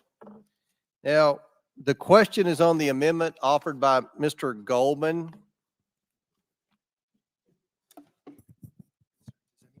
Does anyone else seek recognition? Chairman. The chair recognizes Ms. Green. Mr. Chairman, I'd like to talk about the importance of Hunter Biden obeying his subpoena and some of the evidence that we had questions about today when we had arranged with Hunter Biden and his attorneys for him to come in. Then he evaded his subpoena, and there's serious evidence that needs to be discussed. That has to do with many of the bank reports that we had read in the Treasury, outlining very serious crimes that Hunter Biden had committed or has allegedly committed. And then we have evidence of that. Crimes of Mann Act violation, human trafficking, these were in the bank reports, and the American people deserve to know about it. Here's another excerpt from a bank report. Mr. Chairman, what is talking about a victim in California. Hold on one moment, Ms. Green. State your point, Mr. Goldman. what is the gentle lady just showing to the cameras? This is her 5 minutes on your amendment. Well, if it's the suspicious activity reports, there was an agreement with the Treasury Department that the committee would not disclose the information. It's my understanding what she's showing has already been disclosed in the public long before we started this investigation. So this is in the public domain? Yeah. Wait, Is that your representation? Is that a verbal representation? It's in the public domain? This is in the public domain. I reclaim my time. Victim one is a California resident currently employed with FSS Management between June 2018, October 2021. Victim one, Hunter Biden's victim, was employed by Owasco PC as evidenced by her receipt of bi-weekly payroll remittances from Owasco PC. However, during this same period of time, victim one also received large round dollar wires from Owasco PC, which reference new hire, K-wage, 10K golf member, and pay. Victim one received 5 wires totaling $44,508 in a 4-month period between June 12, 2018 and October 2nd, 2018. These are reports that are calling so-called employees of Hunter Biden and his law firm victims. And here's evidence of Hunter Biden violating the Mann Act. This is trafficking women across state lines for prostitution. This is an airplane ticket showing that it was purchased by Hunter Biden for this victim, where she flew from Los Angeles to Washington, D.C., and then the next day flew back to Los Angeles. The date is she flew in from Los Angeles on June 14th, 2018, and was flown back to Los Angeles the following day. And this is pictures that Hunter Biden had produced and uploaded to porn websites, and it's marked out. Mr. Chairman, point of parliamentary inquiry. Showing proof of Mann Okay. Act violations. All Democrats should not be Okay. offended by pictures Mr. that Chairman, black out. Have I been things. recognized? They should be Objection. I offended have a by point of actual parliamentary human inquiry. trafficking. Mr. All Chairman, right, state your point. thank you kindly, Mr. Chairman. On July 26th, I sent you a letter about the last time this happened, when the gentlelady introduced before this committee, without any notice to anyone, nude photos, pornographic images out. that were completely irrelevant to the purpose of the hearing itself. And my question to you is, are members allowed to simply put up sensationalistic, voyeuristic, pornographic images if they're not relevant to the actual object of the legislative proceeding? I want a parliamentary ruling on that.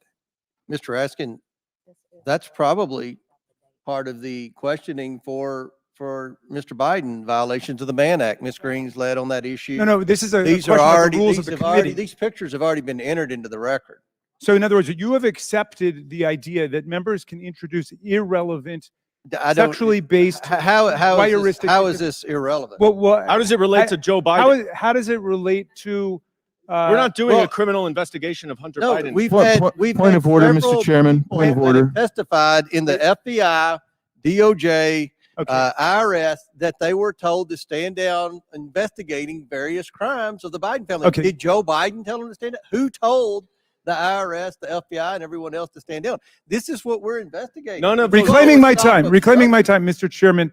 I believe it's my time. No, I'm reclaiming no, my I have time. been All right, dropped the clock. I You're object. good. I object to the use of this exhibit, Mr. Chairman. This is not a criminal investigation of the Mann Act or prostitution or anything else. It's completely irrelevant to a subpoena, the Yeah, they're validity of freaking that out over this subpoena, one. and whether or not there's know. been compliance with that subpoena. It's totally Shady. extraneous, immaterial, and irrelevant. And someone should explain that to Ms. Green if she doesn't Point understand. of parliamentary inquiry. And let the chair rule. You had a point of order. The chair's rule. I This is object to the use of evidence. this- You objected. We got that.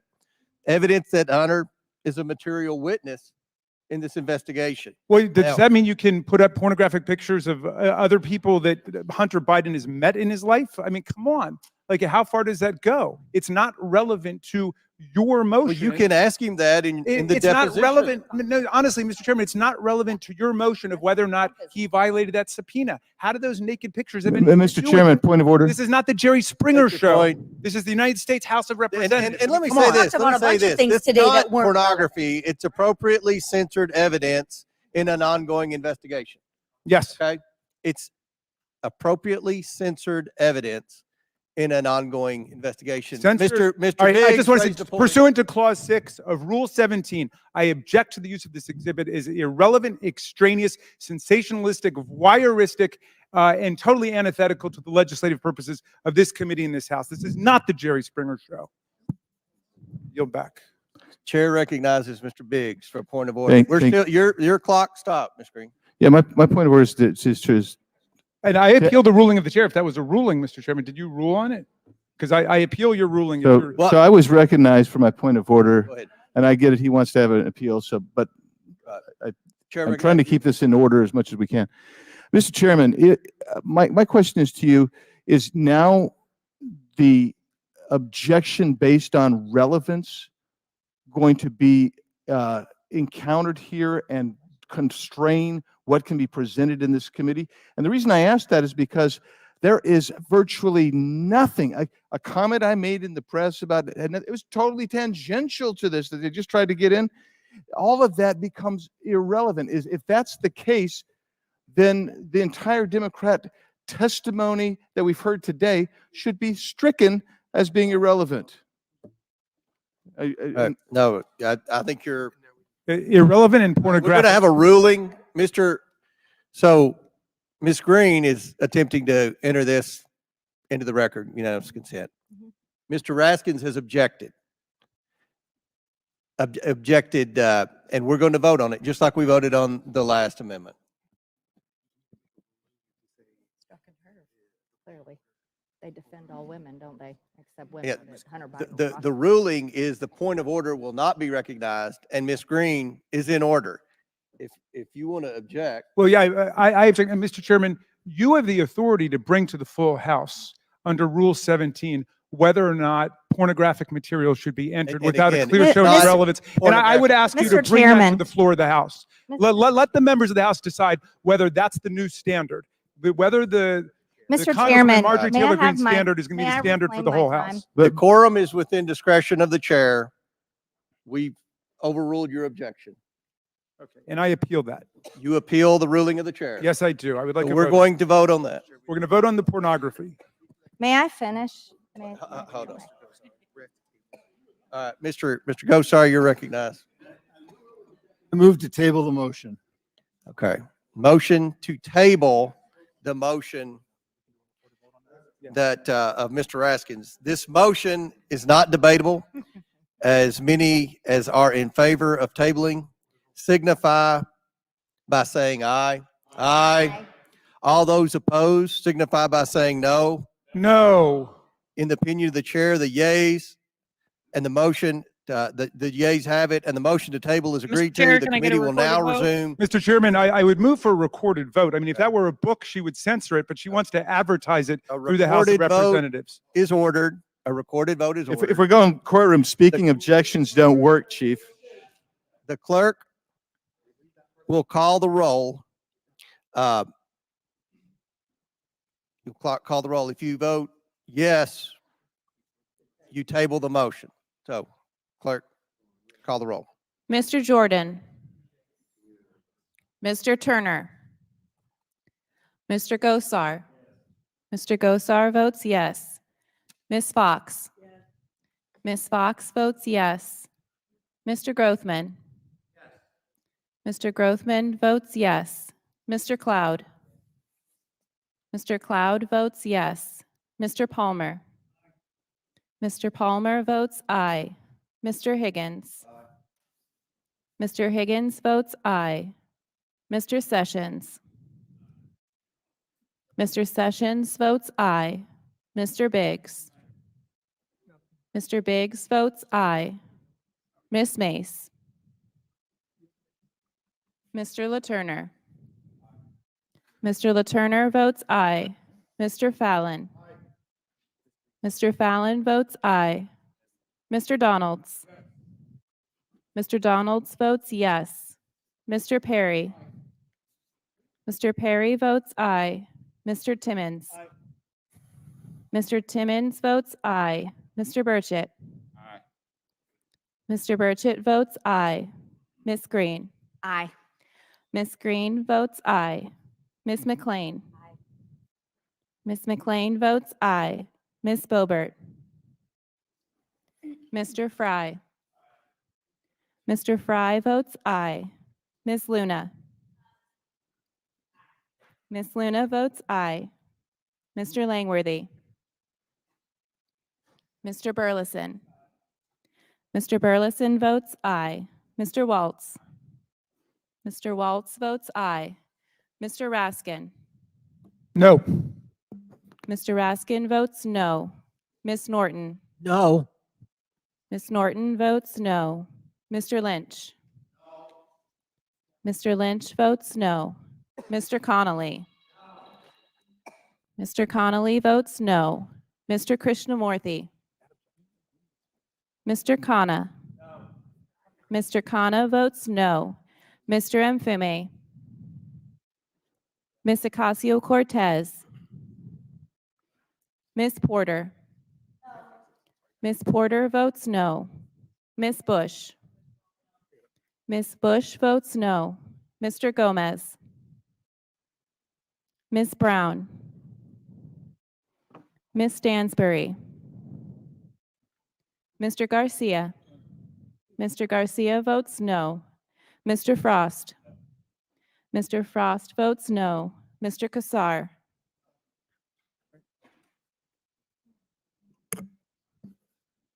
Ms. Lee. Ms. Lee votes no. Mr. Kassar votes no. Ms. Crockett. No. Ms. Crockett votes no. Mr. Goldman. Mr. Goldman votes nay. Mr. Moskowitz. Mr. Moskowitz votes no. Ms. Tlaib. Ms. Tlaib votes no. Mr. Chairman.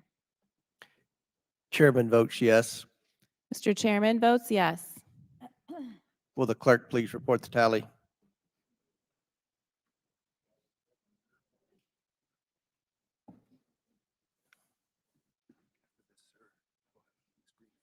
Okay.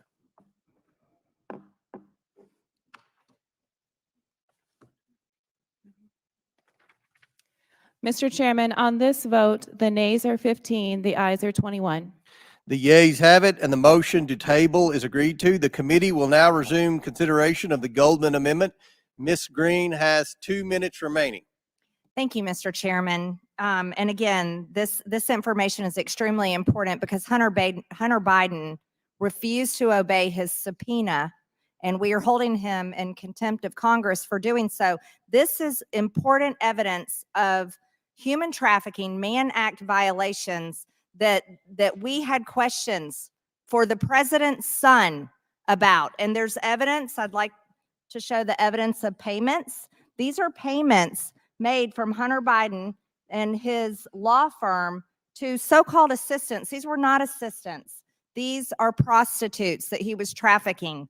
And I think these victims are important. And just because our Democrat colleagues don't like the evidence doesn't mean that it's not relevant. And I'm especially offended by the women on this committee that don't care about these women's rights. They're victims of Hunter Biden.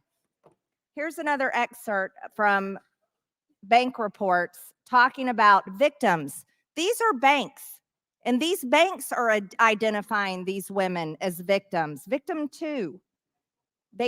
Talking about victim 2, victim 1, each appear to be in the adult entertainment industry and are receiving payments from Hunter and Owasco PC. It is unclear what relationship Hunter or Owasco PC have with these individuals. And based on public media, it appears possible the payments may be associated to prostitution or adult entertainment services. Victim 2 is a New York resident and employed as freelance. Per internet research, she is a social media influencer and adult entertainer. She received 6 quick pays for $6,250 from Hunter between 3/29/2018 and 11/20/2018. This is clear evidence, Mr. Chairman. These are important questions we have for the president's son pertaining to Mann Act violations. Thank you, Mr. Chairman. Mr. Chairman, just a point of order. I didn't want to interrupt the good lady, but 2 points here. One is the majority has purported to be in possession of the laptop, and you're supposed to share all evidence with us. We've been asking for a year.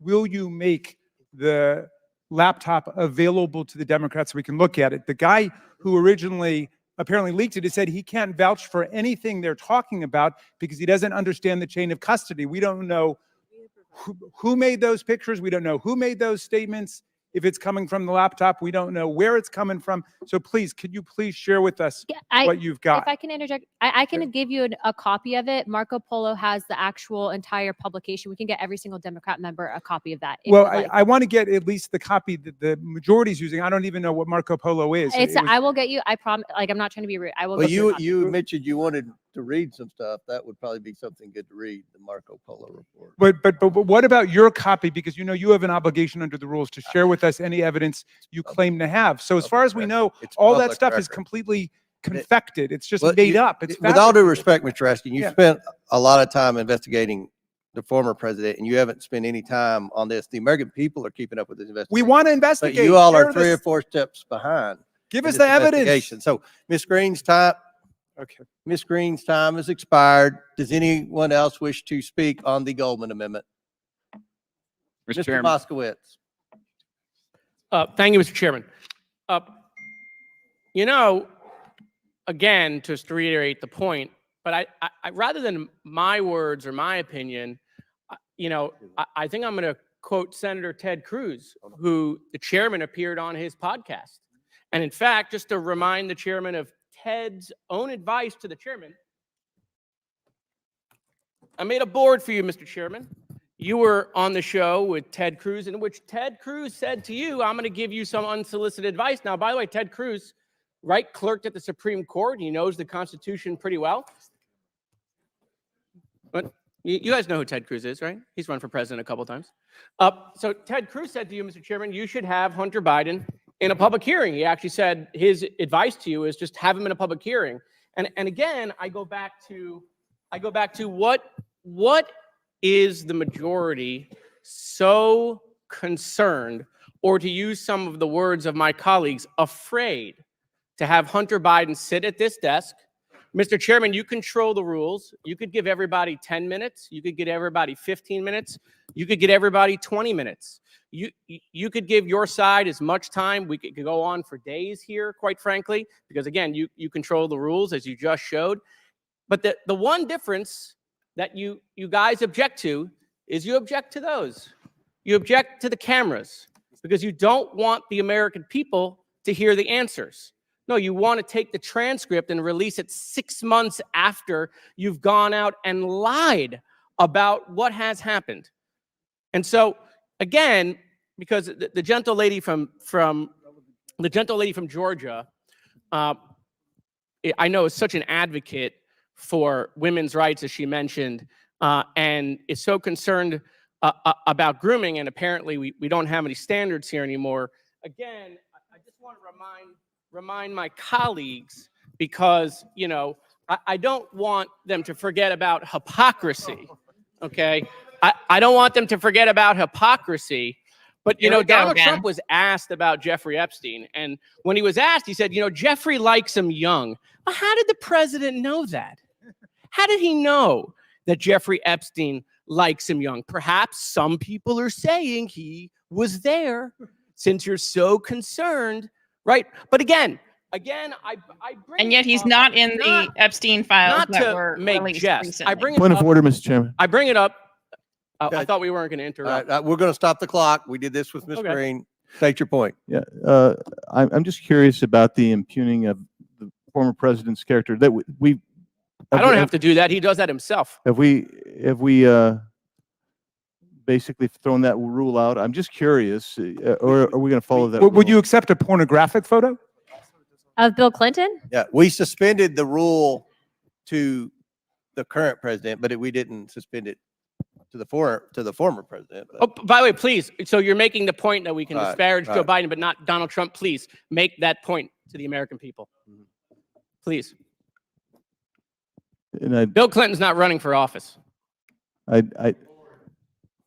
that's my point Right. of order, Mr. Chairman. All right. We I'll wrap we it up. suspended the rule on the disparaging the current president because this is a contempt proceeding with the Biden. So he's part of the investigation. But the rule remains in place for all prior presidents, I including. would say that, but in all honesty, they've broken the rule many times today. Mr. Okay. Chairman, it Mr. doesn't apply to prior It presidents. does not apply to former. Okay, All right. very good. Thank you. Listen, I won't talk about the photo and the 11 of them and the fact that he was on the plane and on the island anymore. What I will point out Where is his proof for that? the hypocrisy of today. The hypocrisy of today is you want to hold you guys break the rules by not complying with subpoenas in the last Congress, and now you're shocked. You can't believe after you broke all of that now it doesn't work. You come up here and talk about Hunter Biden's behavior, and you're so disgusted. But the guy that you all kneel to, okay, associates himself with a pedophile. But remember, I get Mr. it. Chairman, Mr. Chair, Mr. Chairman, that should be stricken. I ask his words taken A down. statement That of should a be fact, and it's his stricken. time. It's a Mr. Chairman. fact. I asked his words to be taken Okay, down. there's a motion to strike the words. Yeah. Yes. On what Mr. grounds? On what grounds? To say that we associate with pedophiles. Right. No, he was referring to and Donald Trump. No, I said Donald Trump The man just associates. said that we all kneel.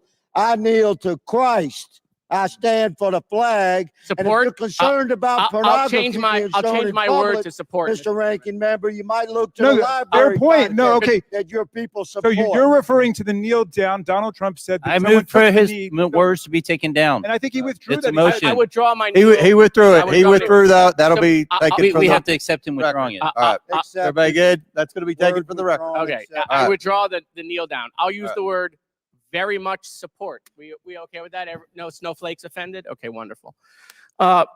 Anyway, back to the point, Mr. Chairman, is that I just think the American people are tired of the hypocrisy, right? They're just tired of it because what they've recognized is when Donald Trump does something, it's just fine.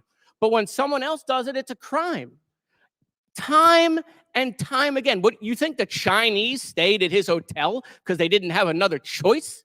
You think he wanted to have the G7 at Doral because Doral is the best property in America?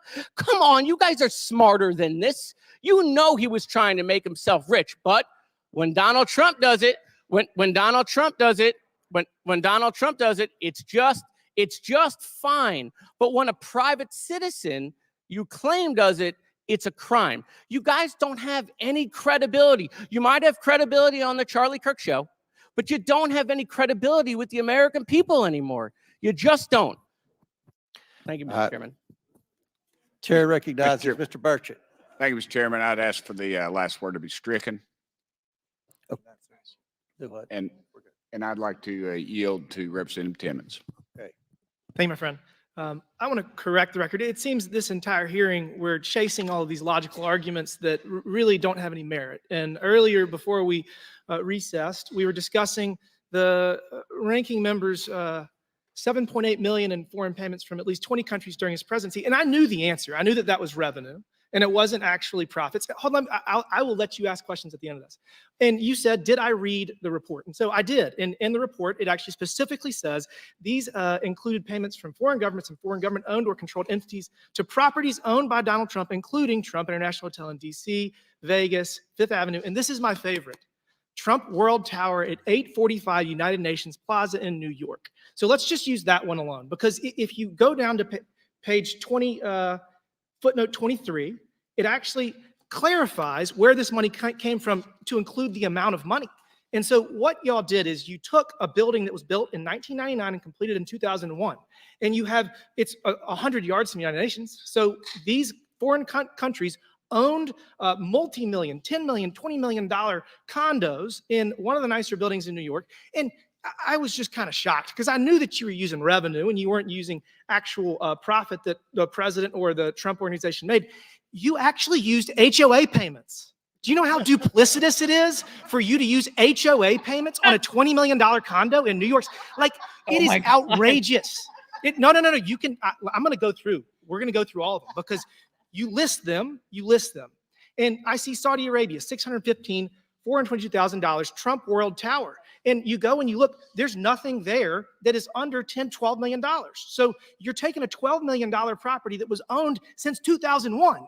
And you're saying that this is somehow similar to Hunter Biden running all over the world and selling the big guy's influence? These are completely different things. And the fact that you even created this report and you're using it to shield us pursuing justice, to make sure that this president is not compromised because his son has sold secrets to China, to Ukraine, is so disingenuous. It's so duplicitous. It's not even misrepresentation. It's a lie. I'm happy to hear this from you because, again, you told me to go read it. I read it. That's what it says. I can read you in footnote 23 where it says this report uses common charges or rent payments. All of these properties were owned prior to 2018. They didn't go out and purchase them because of the president. They were there for decades before this happened. That's the point. That's the difference. Okay. Well, let the Would the facts gentleman in the way yield? of a good story. Absolutely. Would the gentleman yield? Thank you, my dear friend, for engaging in substance and not ad hominem attack. I very much appreciate that. Having said that, some of the payments, first of all, you said that there are lies in here. Can you find one factual inaccuracy? So there's not one. For you to In tell fact, the you're quoting us. you're quoting us. my So, time. but let me make this point. Which is that China gave $5.5 million. It's Mr. Timmons' time. It's Mr. Timmons' time. For you to tell the American people that $7.8 million went to President Trump is an outright lie. It's a fabrication. Hold on. And I'll tell you exactly why. Because you're using businesses that existed decades prior to when he became president. And you're saying all of them? Hold on. And you're using HOA fees for multi-million-dollar properties that have been around since 2001. And again, even the fees that they pay for hotel rooms, that is a fee for a product, for a service. There's no service with Hunter Biden other than influence of the vice president or the president of the United States. And that is why we are here, because he will not answer questions in the exact manner that you have required for last Congress and the Congress before that. I mean, it is difficult to chase all of your logical fallacies surrounding this, but at the end of the day, he's going to do exactly what Don Jr. did. He's going to do exactly what you required of every other member, except every other person you've subpoenaed, except for members of Congress who actually do have immunity, which you're pretending like you don't know what that means. We need to get to the bottom of this. The American people demand it. And with that, Mr. Chairman, I yield back. Excellent. Does any other member wish to speak? Good points. You wish to speak on the amendment? Yes. Ms. Stansberry is recognized for 5 minutes. Yes, thank you, Mr. Chairman. Just quickly before I speak on the amendment, I do want to address the assertions that were just made about this report and the receipts that have been provided about the funding that came into various properties and businesses owned by Donald Trump while he was president. To address the inaccuracy put forward by Mr. Timmons, if you go to the source material, which is the actual receipts from Trump International Hotel, other hotels in New York. Yes, there are condo fees. There's a number of different businesses, but it's very clear that there was influence peddling going on. So for example, there's receipts. Will the gentlelady yield? No. There are receipts that show the Malaysian government between September 10th and 13th was spending $10,000 a night, butler service, personal trainers, lavish meals, at the same time that they were meeting with Donald Trump. And the media reports from the time say that they discussed their stay at Trump's hotel in the Oval Office.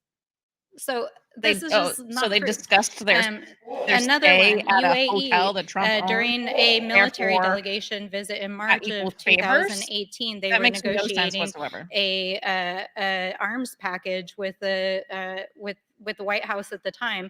They dropped $85,000 at Trump Hotel and were discussing their stay at the hotel while they were negotiating the arms package.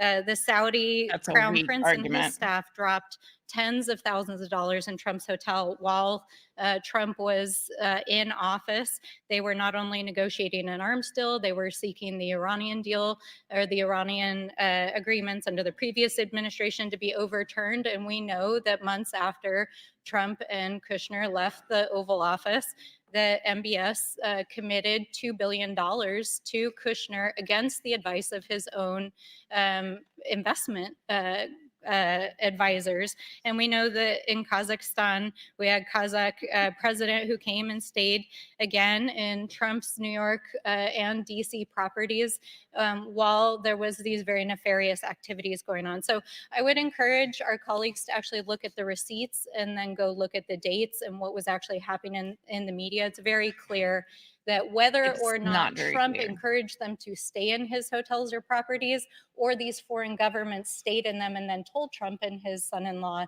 they were seeking influence by staying at his property. And thus were That is trying to such bribe him, a which weak is a argument. violation of the And that is emoluments not clause of the bribery. United They're States paying for Constitution. service, which is So let's move staying at back the to the hotel. amendment here just for a There's moment. I no do proof want to that there's just any establish a little connection. bit of a timeline. And Mr. Chairman, if it's okay, I'd like to just ask some clarifying questions on the timeline. It's my understanding that in February of last year, that you transmitted a letter to Biden's attorneys seeking documents and communications from the investigation. Is that correct? I'll go ahead and answer in your behalf because we have the records for that.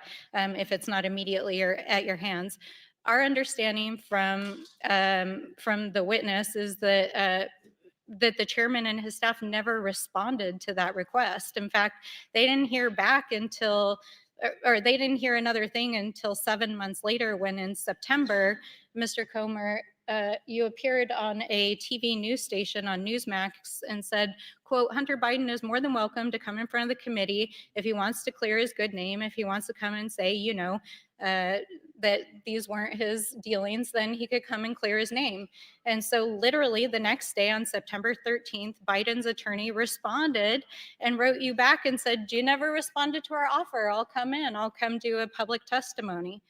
A couple months later, after the impeachment hearing that just completely fell apart, Chairman, you went on the Benny show impeachment and you hearing did extended not fall another apart. offer to It wasn't Hunter an Biden to impeachment hearing. come It was an impeachment testify in front of the inquiry American hearing. people under oath. And Yes, you are. yet again, Idiot. Oh my when God. Biden's attorney transmitted a letter offering to do so, instead you issued a subpoena to do a closed door deposition. Which is their right. It's just very odd, right? Like here we are, there's been a lot of yelling today. I think we're all getting real tired of all of this, but the reality is that Hunter Biden has even today showed up in front of the committee ready to testify under He was oath. not ready to testify. If so, why did he So, walk out? you know, And they like, did let's not be subpoena real. him for And a I public think the reality hearing. is that of all of these tens of thousands of documents that have been provided to the majority in their investigation, none of them have actually shown any wrongdoing by the president. And so it's easier to create a smokescreen. Oh my God, this woman to is a keep this moron. narrative in the media and to peddle in disinformation. behind Time's closed expired, doors. and Thank there's so God. many inaccuracies with your statement. We don't have time to address them all. But Chair recognizes Mr. Donalds for 5 minutes. Thank you, Mr. Chairman. Members, we should be voting down this amendment. It is not needed. What is clear is that the only document that matters is the fact that there was a subpoena issued by this committee, signed by the clerk of the House of Representatives. That is the only thing that governs subpoenas before anybody coming to this committee. It does not matter if any member of this committee did an interview any place, whether it's the chairman or any other member. That is irrelevant. The only thing that matters is a signed subpoena by the chairman of this committee and the clerk of the House. The semantics about what Hunter Biden thought he could do or what Abby Lowell, his attorney, tried to get him to be able to posture or get out of it is meaningless. Right. And the Democrats know this is meaningless. This is a subterfuge because their guy bucked a subpoena against the law. Period. Full stop. Members, vote down this amendment. I yield back. The question is on the amendment, on the Goldman amendment. So all those in favor of. we have another. What's that? We have another. I yield 5 minutes to the gentleman from New York. From New York. Thank you. Appreciate my distinguished colleague from DC. I want to just take this opportunity to address some of the chairman's evidentiary allegations that you made earlier today. First, I would just note that we keep hearing this over and over and over again, that Donald Trump had a business, Donald Trump had real estate, Donald Trump, sold widgets or whatever it is. Obviously, there are many different ways of investing or spending money or getting paid for services or for simply putting capital into another company. So I don't know what these investments were that Hunter Biden and Devin Archer and these other folks were involved in. Devin Archer testified that it was private equity. That's a legitimate form of business to invest capital in other companies. Don't you believe we should get that question under oath? You got it under oath from Devin Archer, sir. In any event, let's go back to I think the fourth bank memorandum is what you pointed me to earlier today, because you alleged, Mr. Chairman, that there is money that went directly from CEFC, a Chinese company, to Hunter Biden, then to Joe Biden in $40,000. Through the shells, yes. Oh, through the shells. You didn't say that. That you didn't say. Yes, he did. I went back. Well, you've had a hard time understanding what a shell company is, but anyway, go ahead. Well, you would know, wouldn't you? Oh, yeah. So that's right. Here we are looking at this Fourth Amendment. We have, well, I'll show this chart first because it shows how clear it is. You've got Chinese company going to Biden-China joint venture, going to a Hunter Biden individual entity, going to James and Sarah Biden entity, going to James and Sarah Biden personal bank account, going to Joe Biden. So that, I guess, is what is directly money from China to Joe Biden. Yeah, isn't that what's had to called go money from a laundering? Chinese company to a joint venture that Hunter Biden entered into with another Chinese company. Would you yield the question? I just want to finish going through what you told me to go through, and then I'm happy to yield. Then it went to Hunter Biden's personal company that he generally used for a variety of his business ventures. Then it went to another entity for James and Sarah Biden. Then it went to James and Sarah Biden. Then Jim Biden, almost a month later, sent a $40,000 check to his brother, the president, which said was for a loan repayment. And the same bank records where you got this from showed that a loan went from Joe Biden to Jim Biden. So this is the kind of duplicity that we're talking about. James You Comer want to say say that's not there's true. evidence connecting Joe Biden to Hunter Biden's business ventures, and you make a false and inflammatory allegation that money went from China to Hunter to Joe, when in reality, it's 4 pages, it's 21 bullet points of information to get from A to B to C to D to E to F. There's no possible way that you could ever show that that- Jim that- Biden knows. This is my time, Mr. Chairman. There is no possible way Jim Biden you could ever prove under any circumstances that Jim Biden knew where that money came from. Yes, there is. And you certainly cannot show with any evidence at all that Joe Biden would know that 1 month before, 6 different transactions earlier, somehow this money came from a Chinese investment that Hunter Biden had. I'm going to take a You guess that are Mr. Goldman desperate. is not a You lawyer. are misrepresenting the facts. There is no evidence. There's no evidence of Joe Biden's involvement in Hunter Biden's business interests. There's no evidence of Joe Biden's involvement in any Mann Act or prostitution stuff. Hunter Biden should be investigated by the Department of Justice, and he has been for 5 years. He is a private citizen. This is what you call an impeachment investigation into the President of the United States based on complete fiction and smoke and mirrors. There isn't a piece of evidence that links anything that Hunter Biden did to Joe Biden, and this is a complete sham.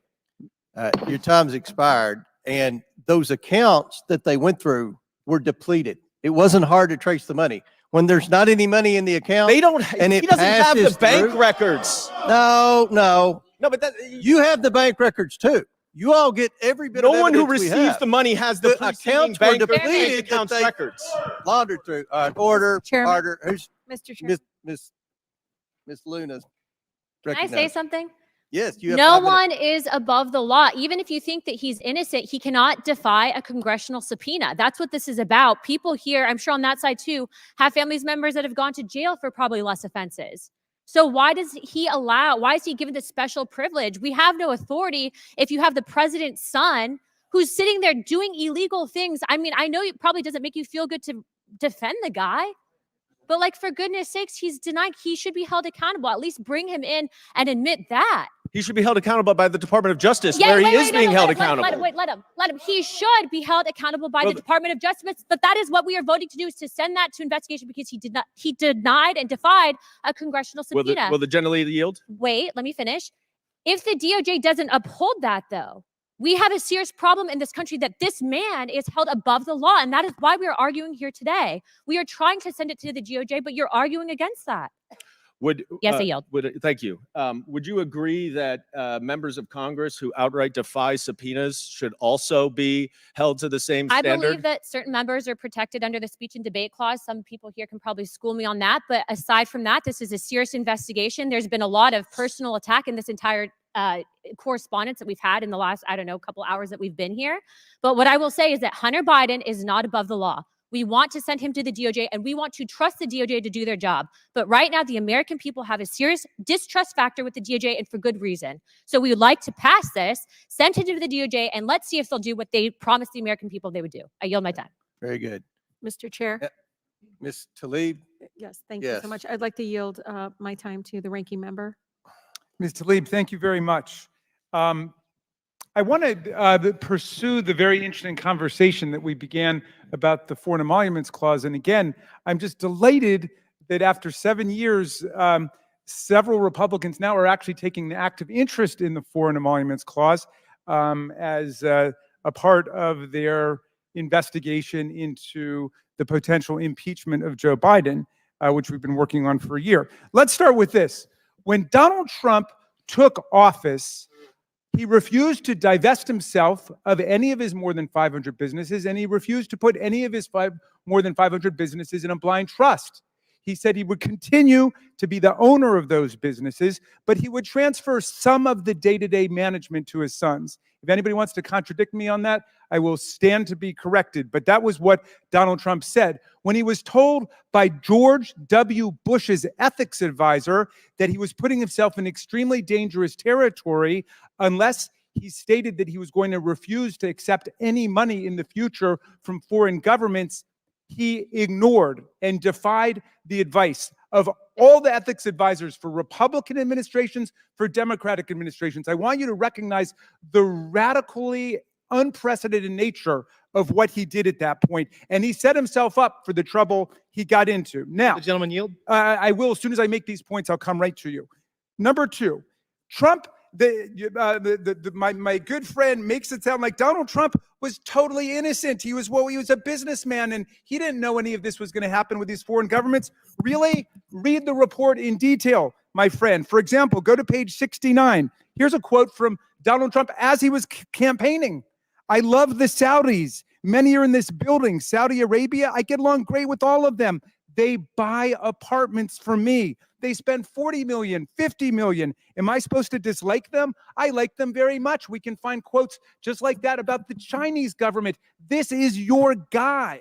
Now, the governments knew exactly what they were buying at the exact same time. For example, take ICBC. And by the way, the vast majority of businesses were not paying before as tenants. That's not right. They were patronizing the hotels in Washington and New York. They were going to the golf clubs and so on. A handful of them were pre-existing tenants. That in itself is unconstitutional and illegal. You want to be president of the United States? Then you get out of that. You divest, which is what other presidents have done. Look at what Kennedy said. Look what Obama did. Look what Abraham Lincoln did.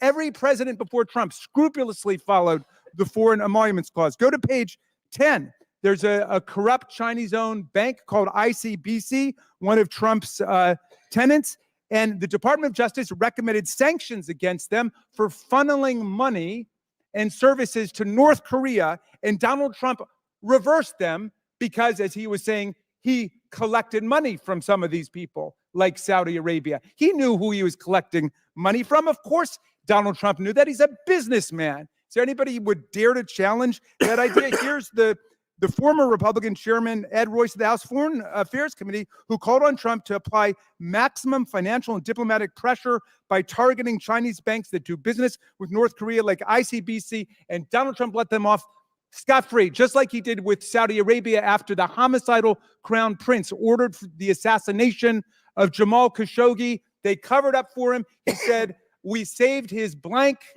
We saved his blank and he owes us now. And of course, as soon as the administration ended, his son-in-law created a business and brought back, what do you know, $2 billion from Saudi Arabia, even though the Sovereign Wealth National Investment Fund said it was a terrible idea, overruled by the Crown Prince, whose blank was saved by Donald Trump. So our founders would be offended that we even have to get into the specifics of what was done, because they said categorically, nobody can take a dollar from a foreign government. Do you understand that? No payment, quote, of any kind, whatever. So we don't have to have this ridiculous, humiliating debate about how far one of our presidents abased himself to line his own pockets.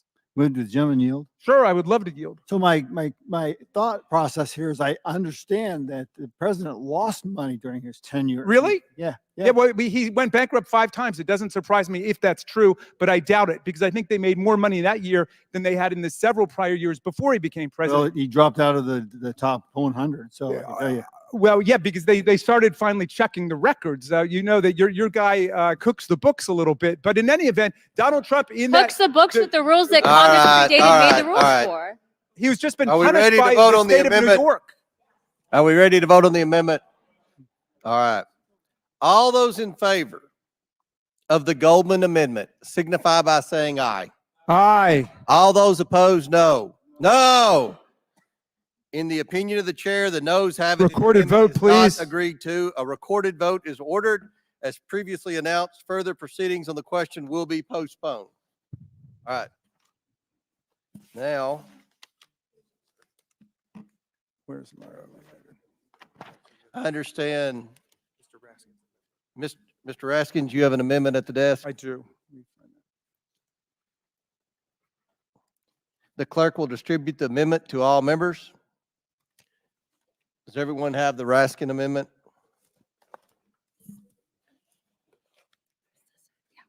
Does everyone have it?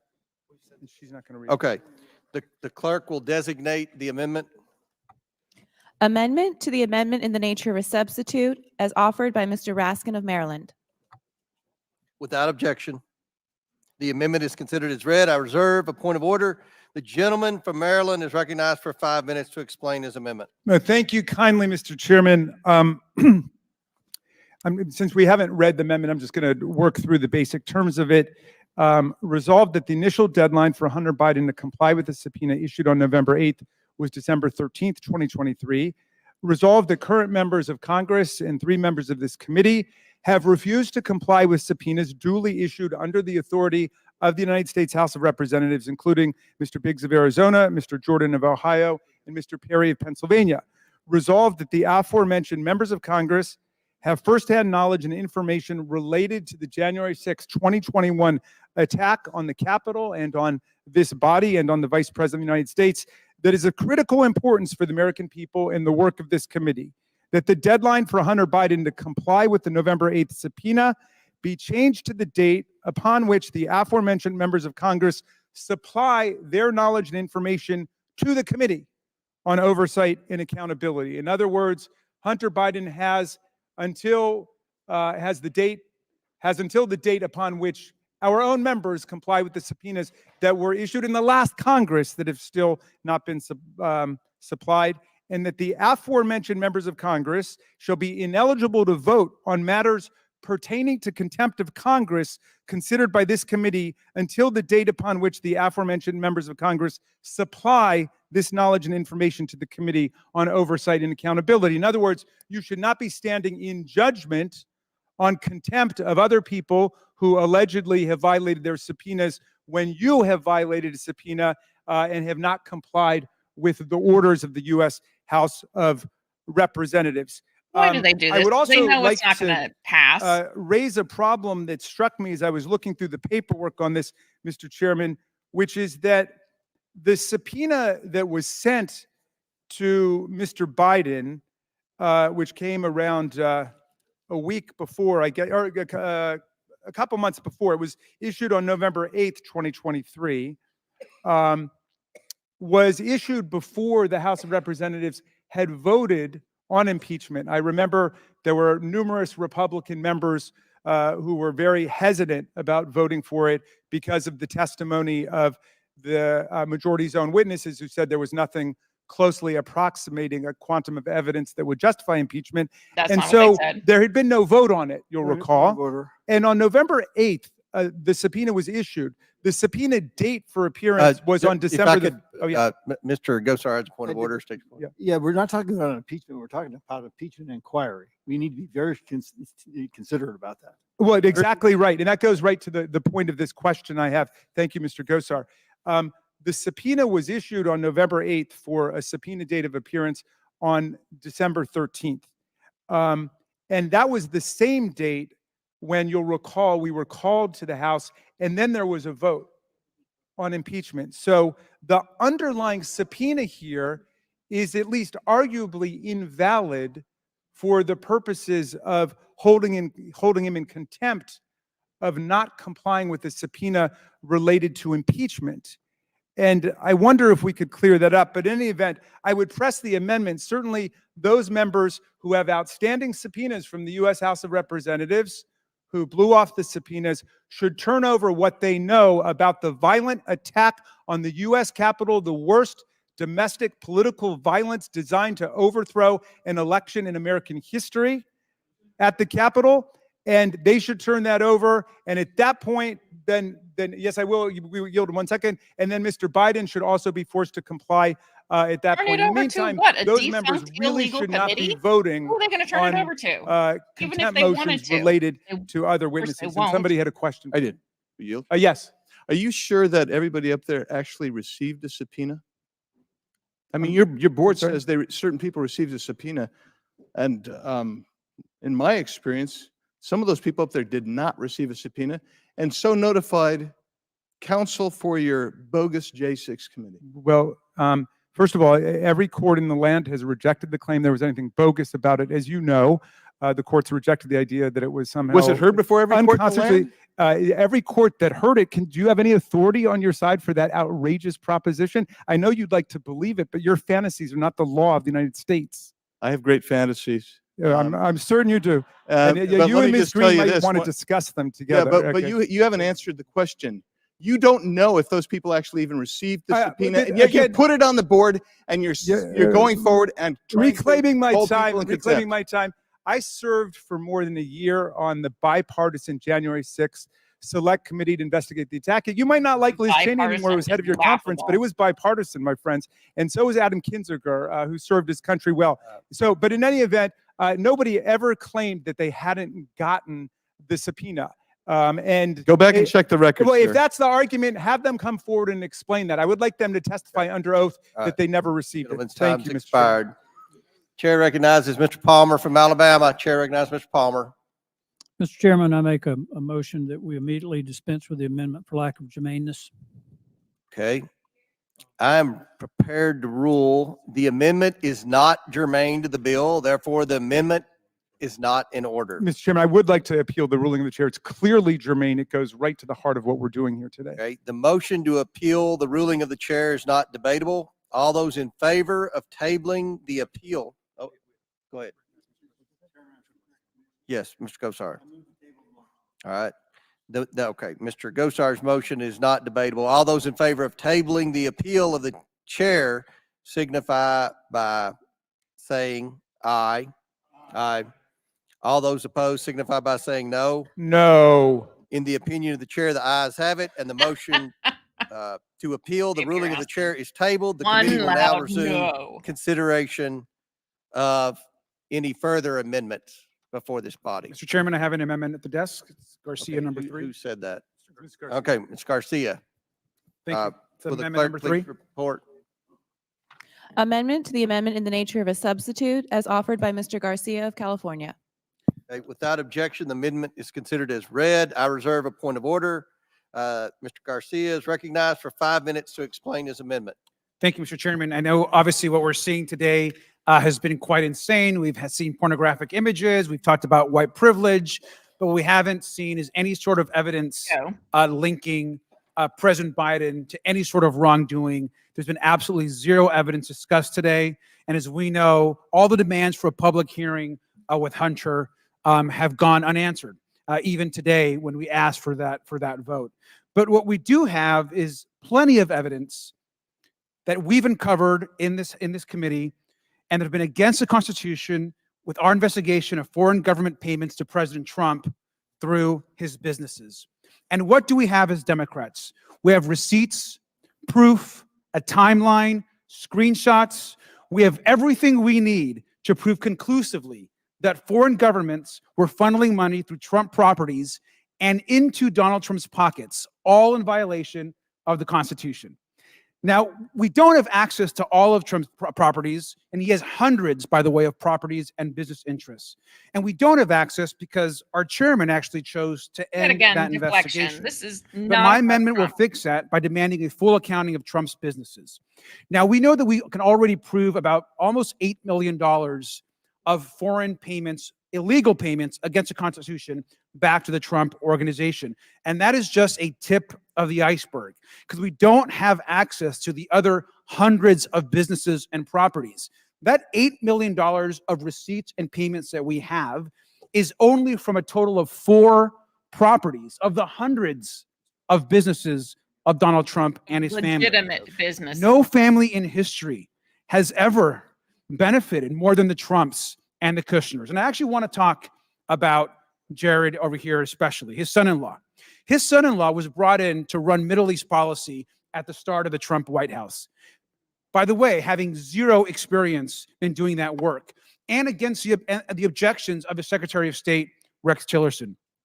Trump and Kushner, of course, made their first state visit to Saudi Arabia, overruling the State Unless Department. Jared Kushner's This is the name was same on the time, subpoena, this by the had way, nothing to do with that that. Jared was actually putting together a $110 billion arms deal Which, for the of course, Saudis. his name was But not what on was the subpoena. happening during that time? The Saudis were paying hundreds of thousands of dollars in room stays and foreign gifts that were illegal under the Constitution back into the Trump organization. Over and over through hotels and properties, these shady investments by the president, his sons, and his son-in-law, who was an employee of the White House, all worked to enrich the Trump family and Donald Trump himself. And the insane part is that just months after leaving the White House, Jared Kushner received a $2 billion with a B investment fund from the Saudis to manage Again, and being paid directly Jared as well Kushner's out of that name fund on the that the subpoena Saudi is government not. organized. That is what they are here I to want to discuss. just mention also that our chairman also said, and I quote, that this crossed the line of ethics, end quote. So why have we not investigated the Trump crime family and the current and ongoing abuse by Jared Kushner Exactly. If as it a was so government official? illegal, And I why didn't remind you folks, investigate it? Hunter actually Answer never your own worked question. for the government. He was a private citizen. That's why I want to offer my amendment, which lays out the details of not just the $8 million in illegal, unconstitutional foreign payments, but also demands Donald Trump to pay back the taxpayers. It demands a full accounting of all of his properties, and it subpoenas the Kushner businesses so we can understand the complete grift, not just from Saudi Arabia, but the just goes to 20 show other how foreign obsessed governments these people which we have are records with for, Donald Trump. and the We're not even here governments to that we discuss don't him. have We're here records to for, discuss like one places thing, like the Russia, which we subpoena. know there was a series of investments made there as well. And so with that, I urge support for this amendment. Gentleman yields. Chair recognizes Mr. Palmer from Alabama. Mr. Chairman, I move to dispense with the amendment immediately. It is not germane. Thank you. I'm prepared to rule. The amendment is not germane to the bill, therefore the amendment is not in order. Mr. Chairman, I would like to appeal the ruling of the chair. It's clearly course you germane and relevant. No, it is not. Mr. Gosar. Yes, I move to table the motion. Okay, the motion to table Mr. Raskin's appeal is not debatable. All those in favor of tabling the appeal of the chair signify by saying aye. Aye. All those Aye. opposed say no. In the opinion of the chair, the ayes have it, and the motion to appeal the ruling of the chair is tabled. The committee will now resume consideration. Is there any other amendments? Mr. Chair, I have an amendment at the desk. Okay, who's it? Mr. Frost, will the clerk please report? Amendment to the amendment in the nature of a substitute as offered by Mr. Frost of Florida. Okay, the clerk will distribute the amendment to all members. Boy, I see more cards being ready to be held up. Okay, we're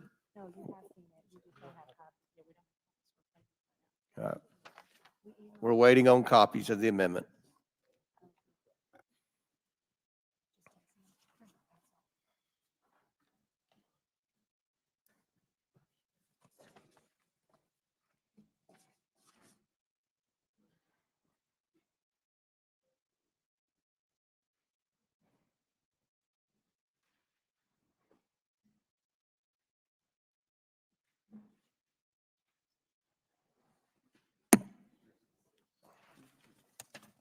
Come on, people, take one, pass it down.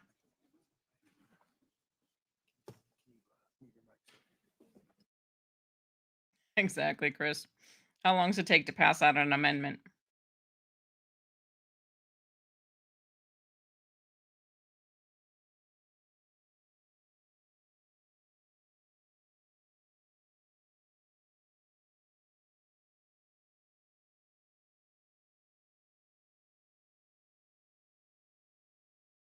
Citizen that his son, Hunter Biden, later paid him back for. The month before, Chairman Comer selectively released just a 1 page of a 4-page email chain to falsely claim that regulators were concerned that Hunter Biden was money laundering when that wasn't true.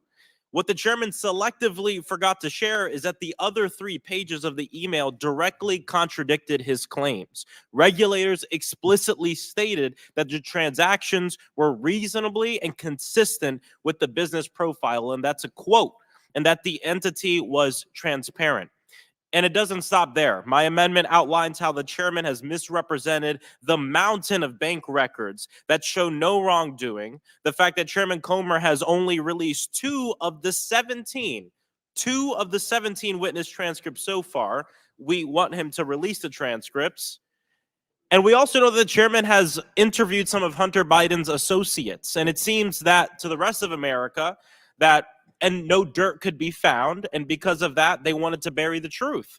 But the truth is out because the truth is that this has been a complete waste of time. Republican claims all throughout this case barely hold up to the slightest bit of scrutiny. And it's not just me saying that. We've heard it on Fox News. We've heard it from the Wall Street Journal, the Washington Post, CNN, and others who have been investigating the chairman's false claims of evidence against President Biden. And once again, it's been said time and time again, Hunter Biden took us up on the offer of sitting in that chair in this committee and publicly answering questions so that way the public can see it. And so that way he doesn't have his words misrepresented in a closed door deposition. And what this works to do is give the entire story. If you're going to vote to hold him in contempt, at least vote yes on this amendment so we can include the full story in this piece of legislation. It is the fear of the truth that has stopped the chairman from accepting Hunter Biden's offer to testify publicly. And my amendment essentially lays it all out on the table. I urge adoption of my amendment, and then let's move on and do the real work of the American people, especially in these difficult times. I yield back. Does any other member wish to speak? Mr. Chairman, I have a parliamentary inquiry. Chair recognizes Mr. Donald.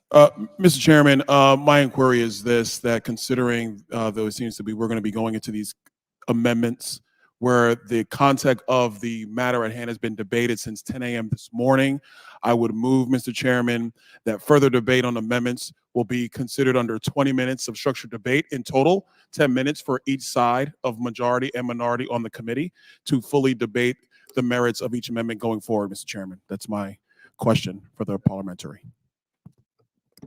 Mr. Askin. Yeah, but I would move to accept that and move by unanimous consent that we accept that proposal. So without objection, so ordered. 10-minute debate on each side. Does any member wish to debate? Mr. Chairman. Further? Katie Porter, Ms. Porter was next. Okay, Ms. Porter.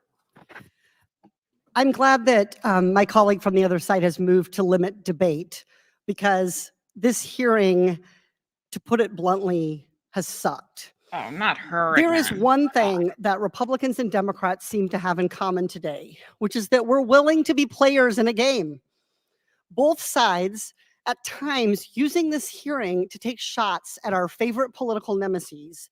And I see some members practically patting themselves on the back when they get a good insult or counterpoint in. And yet she But does this it all isn't the a game. time. Oversight isn't a game. Under this Republican majority, we have wasted month after month censuring, expelling, holding people in contempt, and almost impeaching. And for what? Okay. Republicans have passed nothing of substance in the House. What our oversight committee should be doing, instead of spending now dozens of hours arguing about Hunter Biden, is real oversight of issues that affect all Americans, like corporate price gouging, unconstitutional government surveillance, and waste at the Pentagon. The fact that members She's right think on that those real issues. Americans I'll give her outside of that. this partisan environment on Capitol Hill care about this is everything that is wrong with Washington. So that Americans who love this country and just want a better future don't have to listen to hours of frustrating attacks and procedural debates in a partisan game. Let me sum it up. 1, there is zero evidence of President Biden doing anything wrong, including in connection with his son. No evidence of an impeachable offense, not a little, not something, none. 2, Hunter Biden has offered to testify in public in front of this committee. That is not If what the Republicans subpoena only was want his for. secret private testimony, that is, That's what a as the deposition kids say is. these days, This woman's a sus. dumbass.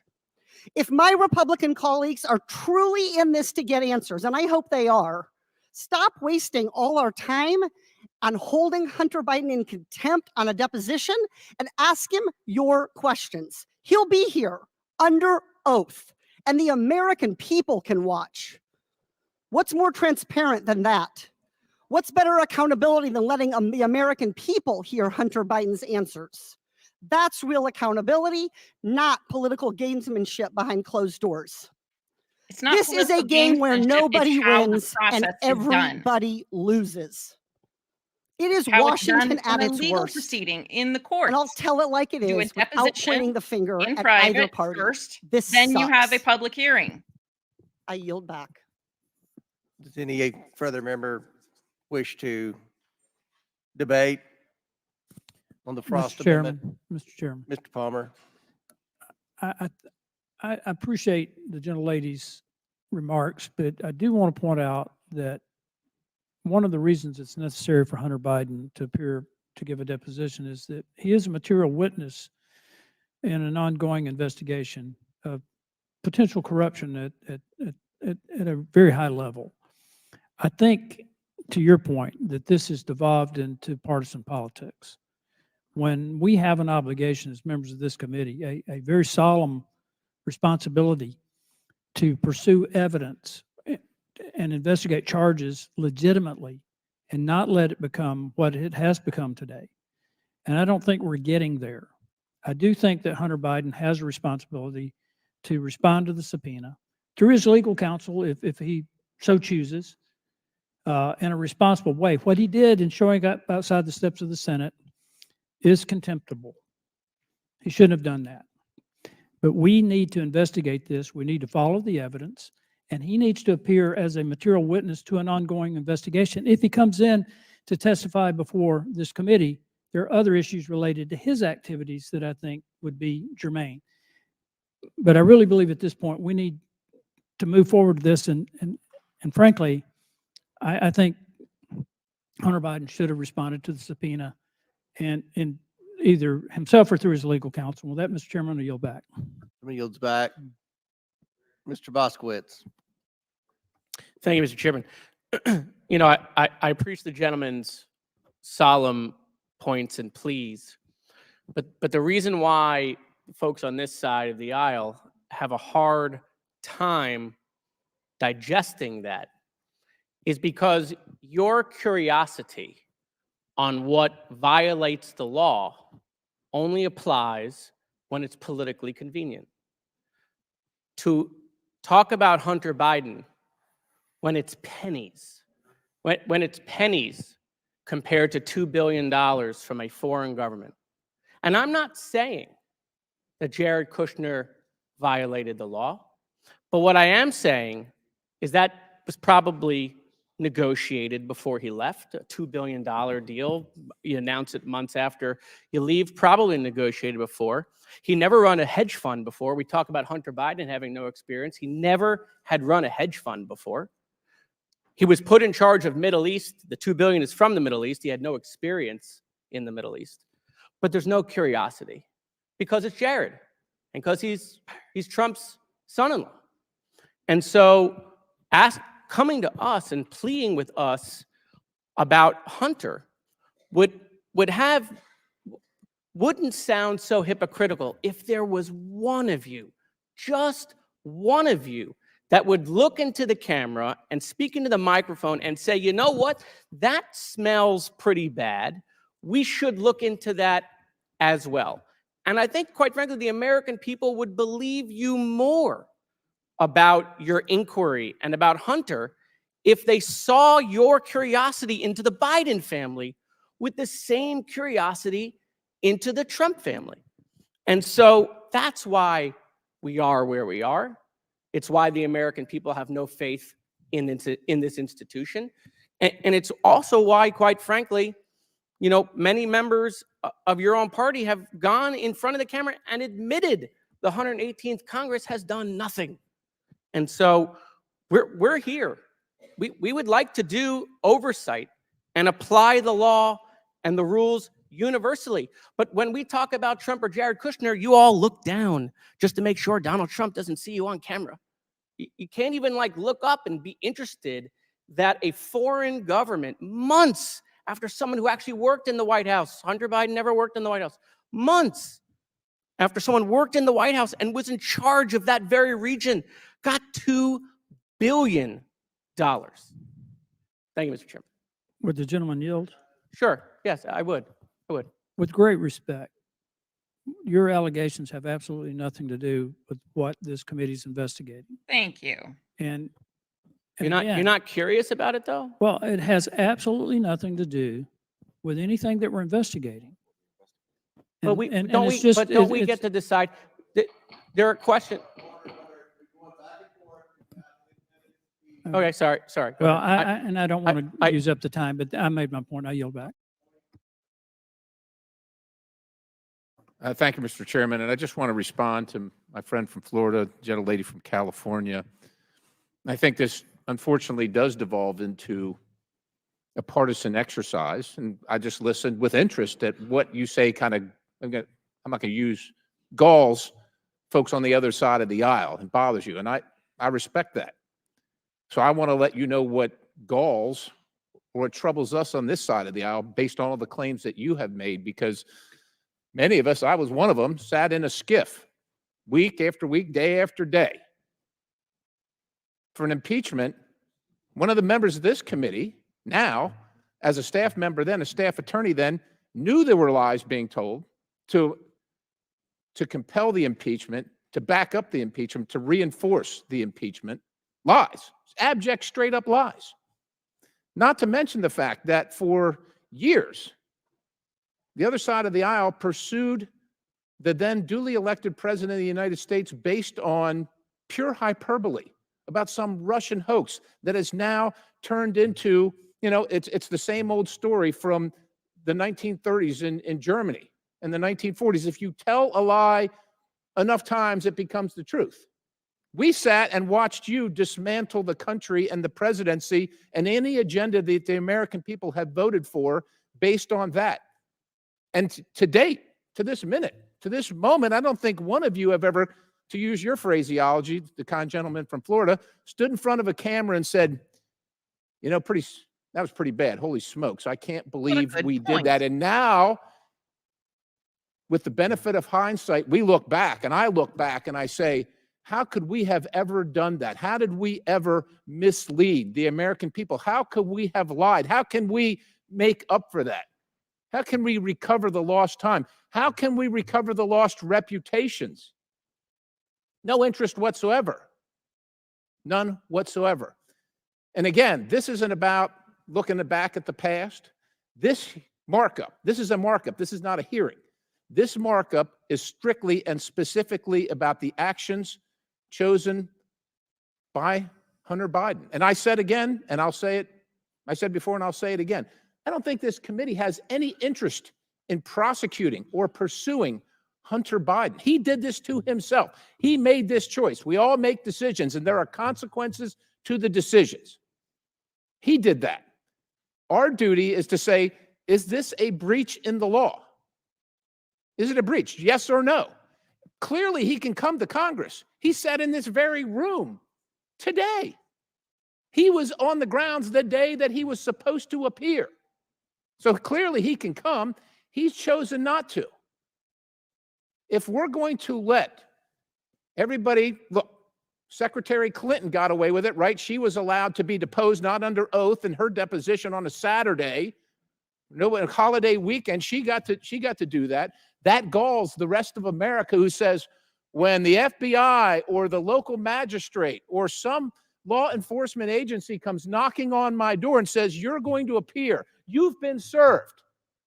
Well, see here, I think I'll set the terms of how and where I'll appear. I'll just do that. Me, Yeah. citizen Doesn't work X. that way. You know who gets to do that?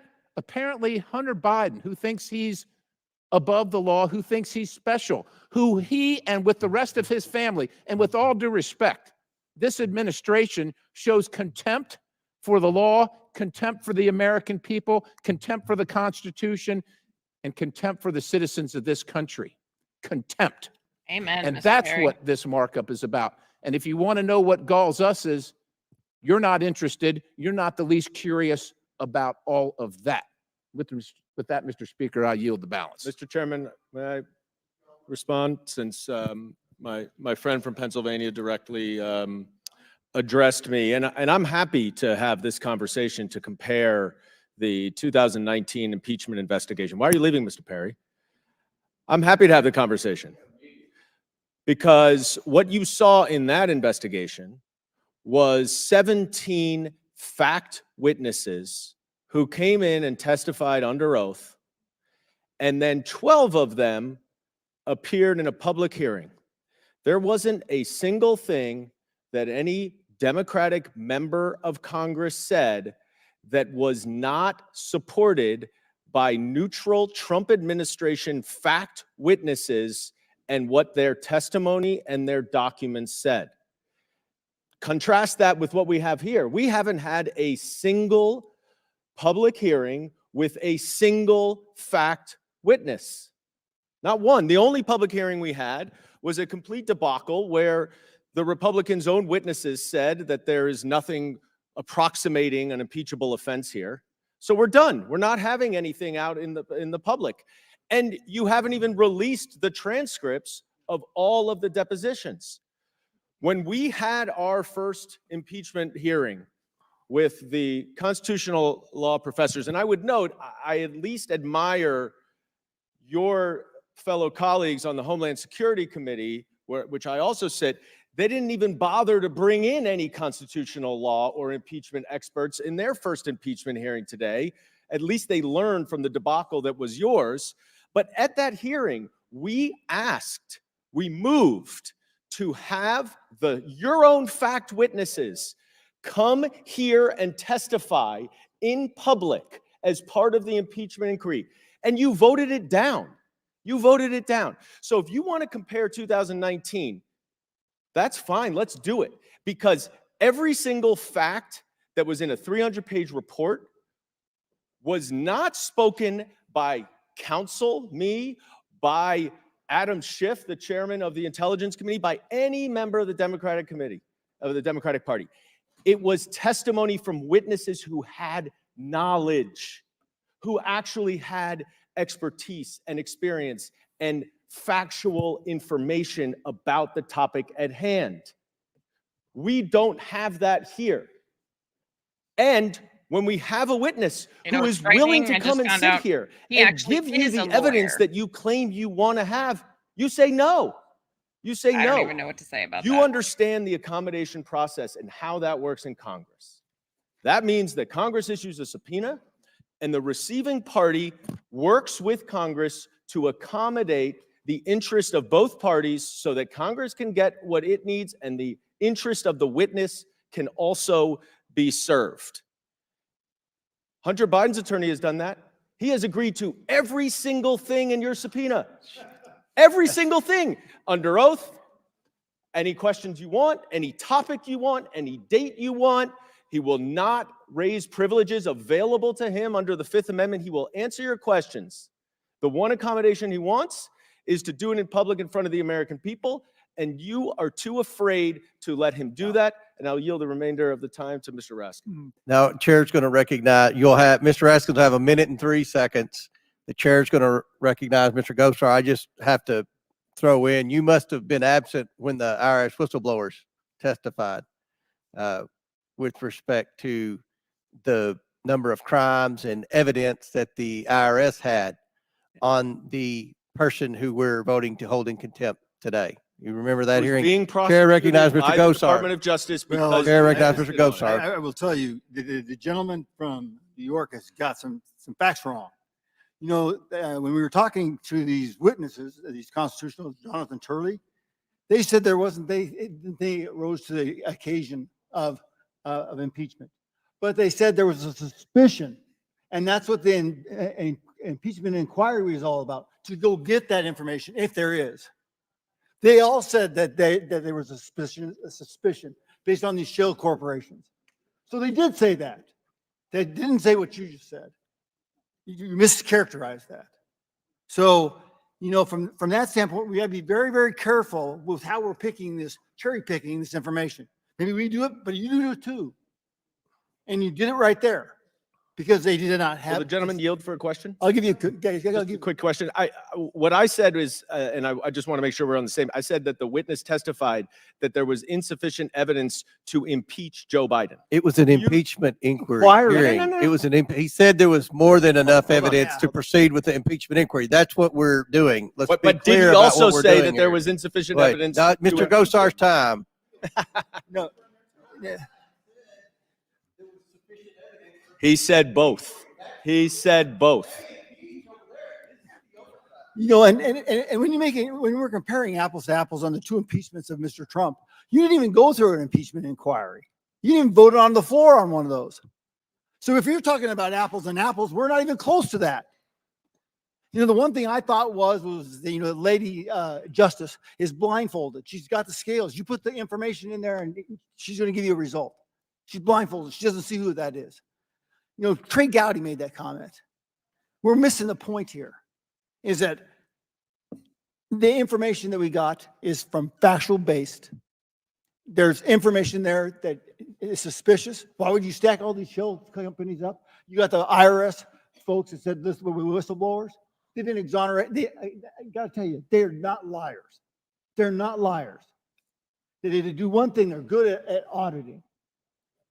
So I think what we do is we got to get back to the order of business. That is Hunter Biden. The one thing the violated Democrats aren't contents of the telling you is subpoena. they keep You know, quoting he's the not above the witness, rule of the the law, Republicans' so we witness ought to be just from the continuing impeachment that, but- inquiry hearing, which we watched not that long ago. Now, Mr. Haskins has a Uh, minute and 3 that seconds. One of the witnesses said. First, "Don't to my have enough friend, Mr. evidence Gosar, we did not launch an impeachment impeachment inquiry. inquiry But by for the the second end impeachment of because the Donald hearing, Trump once he tried to presented everything, he overthrow said the you Constitution on definitely have January enough 6th, evidence to 2 move weeks forward before with he the left impeachment office. inquiry." And we were the targets of that impeachable offense. So we all saw it. We were the witnesses and we were the ones to vote on it. And we didn't quite have time for all of those niceties, but all of us knew exactly what happened. Secondly, I am sorry that Mr. Perry, left the room at Josh Hawley's speed when Mr. Goldman began to speak there, because he made two really important points. One was he said that if you get a subpoena, you comply with the subpoena, you answer it. Yes, I would like to tell him, Mr. Perry, you comply with your subpoena. But no, he decided to arrogate the law to himself and to claim that the January 6th committee was invalid, it was illegal, it was unconstitutional. All claims that were rejected debate by clause of federal the US courts. They do not have a Constitution. single case authority for that at all. And yet he's going to now lecture other people about complying with subpoena. But I mean, he should, I think, delegate some of his time to some other members to speak on that. It's a little uncomfortable over there. And finally, I'm sorry?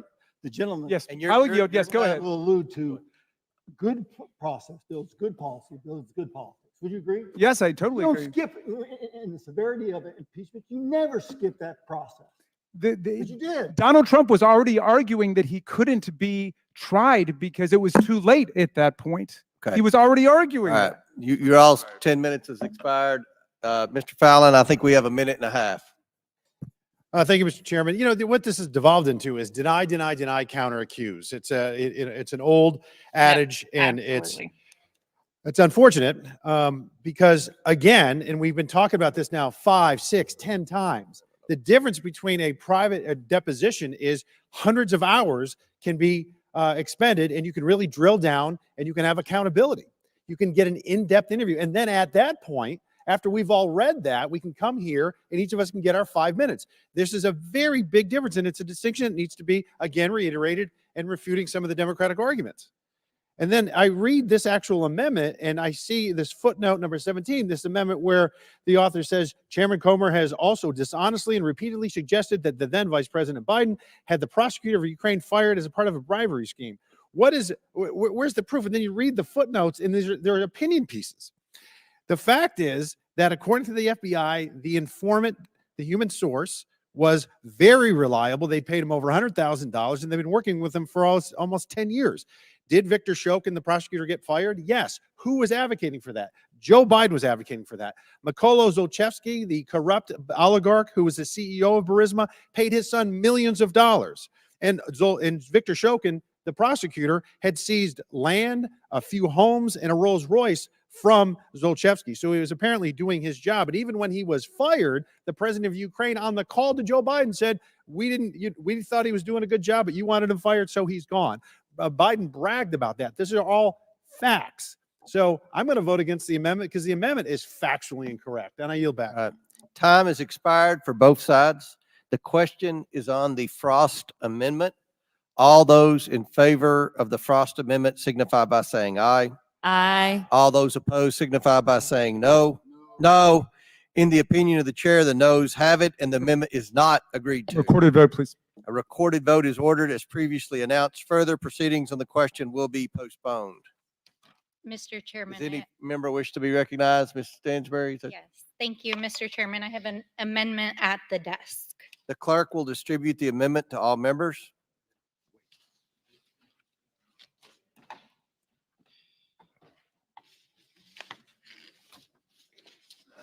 Without objection, the amendment is considered as read. I reserve a point of order.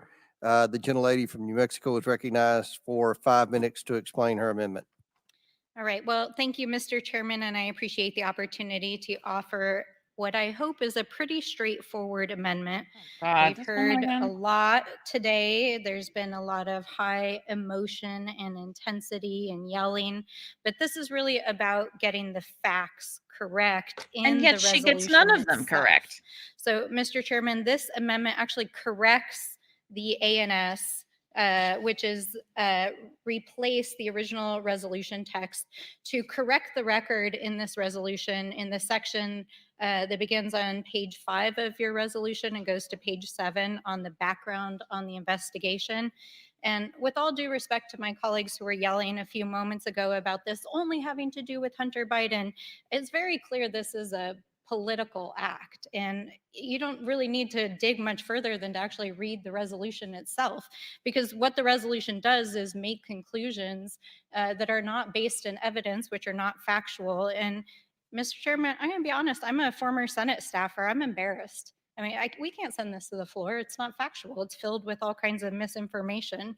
So what my amendment would do is One of their clarify favorite the words, actual misinformation. evidentiary background that was conducted as part of this investigation, which I'd like to know, it didn't just begin, though there was a vote on the floor a few weeks ago. This actually began last year, at the beginning of last year, and I'll get back to that here in a moment. But over the course of this investigation, 82,000 pages of records have been reviewed from the National Archives. There's been 30,000 pages of bank records reviewed, 2,000 pages of Treasury report records, dozens of hours of testimony from special counsel, U.S. attorneys, DOJ officials, FBI, IRS agents, financial advisors, business partners, Ways and Means provided evidence. We had expert witnesses come and testify under oath live in front of the committee, including during the impeachment hearing in September, and other witnesses who've been called in for depositions and recorded interviews. And so there's been a massive body of evidence actually brought before this committee. And in fact, in the September impeachment hearing, as has been said many times here today, the witnesses that were called here, including the GOP's own expert witnesses, concluded that there was not sufficient evidence to proceed with an impeachment. Now, I understand that there's a rhetorical argument here being made about in fact, in the September impeachment hearing, as has been said many times here today, the witnesses that were called here, including the GOP's own expert witnesses, concluded that there was not sufficient evidence to proceed with an impeachment. Now, I understand that there's a rhetorical argument here being made about an impeachment investigation, but Mr. Chairman, with all due respect, that's not actually what your resolution says. Your resolution makes declarative statements about the president. It makes statements about his involvement in his son's activities, which are just factually untrue. We don't have any evidence. There's no material evidence that's been provided before this committee. So what my amendment does is it corrects the record about what evidence has come before the committee, so that if you are going to send this to the floor next week for a vote, which we understand that you are, it's actually factual. I mean, that's what we're here to do, right? The other kind of comments I'd like to add here is, Mr. Chairman, you said yourself just a few moments ago, we can't just make stuff up. We're the oversight committee, so we want to make sure that the evidence that we're telling the American people about is clear and factual, and that what we're telling the American people about what is happening not only publicly in this domain, but also within the committee's investigation is factual. And, I had the opportunity I like how she's so yesterday to concerned with sit telling in one of the the taped public what's interviews factual, with and one yet of the she gets so witnesses many who's of the been facts called before wrong. this committee. I have to say, Mr. Chairman, I was really shocked. We sat there, the witness answered the questions of the majority, and man, those members who were sitting in that room, they ran downstairs as soon as they heard the first few minutes of testimony, and then they went directly to the press gaggle and shared a complete misrepresentation of what happened in that room. And that's why Mr. Biden is trying to appear under oath publicly in front of the American people, because time and again, and I saw it with my very own eyes yesterday, we have members who are participating in this Doesn't get inquiry to who are demand misrepresenting the facts. how he testifies. So let's get Nobody the does. facts correct inside of this resolution. Now, finally, I want to just point out that this impeachment inquiry actually precedes even like some of the conspiracy theories that are even being put forward here today. We heard, back in the summer that 2 members of this committee had competing impeachment resolutions on the floor, one of which had nothing to do with the evidence that the committee is trying to bring in on this matter. So, and they got in a vocal fight on the floor of the House because they were, so ravenous to prove to Donald Trump that they were his supporters and going to help impeach Joe Biden. So let's not play games. This is a political activity, but if you are going to engage in a political activity, let's make sure it's Congress. It's factual. all a political With that, I activity. yield back. Mr. Chairman. Mr. Chairman. In fact, that's kind of the point of it. Mr. Chairman, I move that this motion be immediately dispensed with and tabled. It is not germane to the markup. Parliamentary inquiry. Can you explain what is not germane about it? Well, I haven't ruled, but I'm going to rule it's not germane. It violates the fundamental purpose of the report. In other words, it addresses the fundamental purpose of the report. No, it violates the fundamental purpose of the report. That's the ruling of the chair. Okay, I'd like to appeal the ruling. All right. Mr. Chairman, could Mr. you Gosar. please, point of order, please? Yes.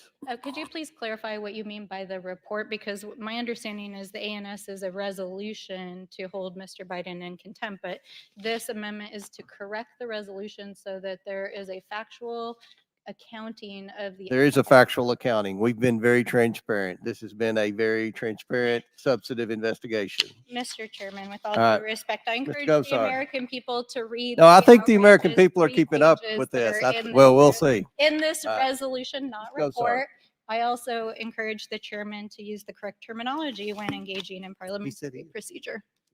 Oh, man, she's getting smart now. I'm sorry. Yeah, I see.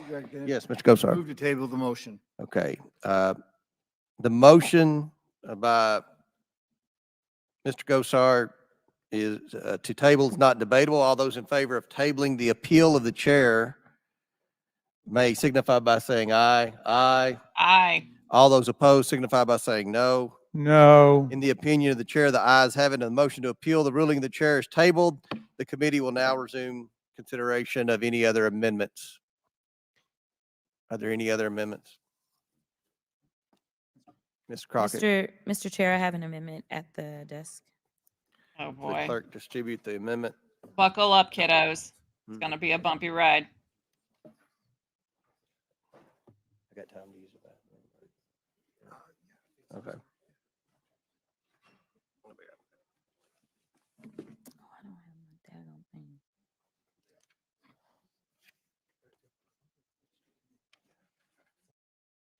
I'm introducing this amendment to emphasize the importance of telling the truth.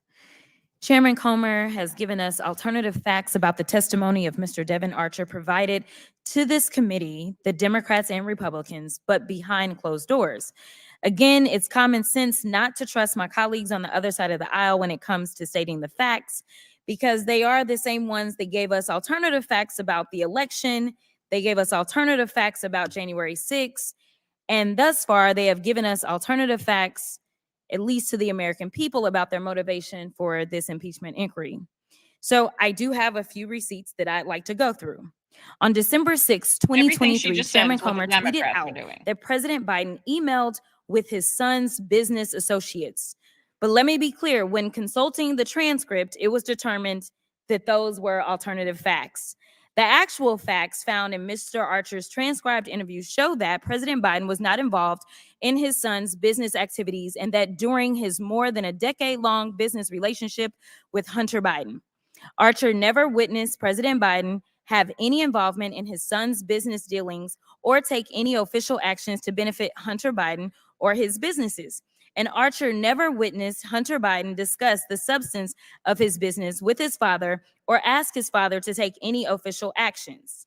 Again, in August of 2023, Chair Comer stated in an interview to Newsmax that Mr. Archer, quote, admitted that the Burisma executives were squeezing Hunter Biden to try to do everything he could to get the prosecutor Shokin fired because they were going after their corrupt energy company. And lo and behold, a few days later, Joe Biden actually did that.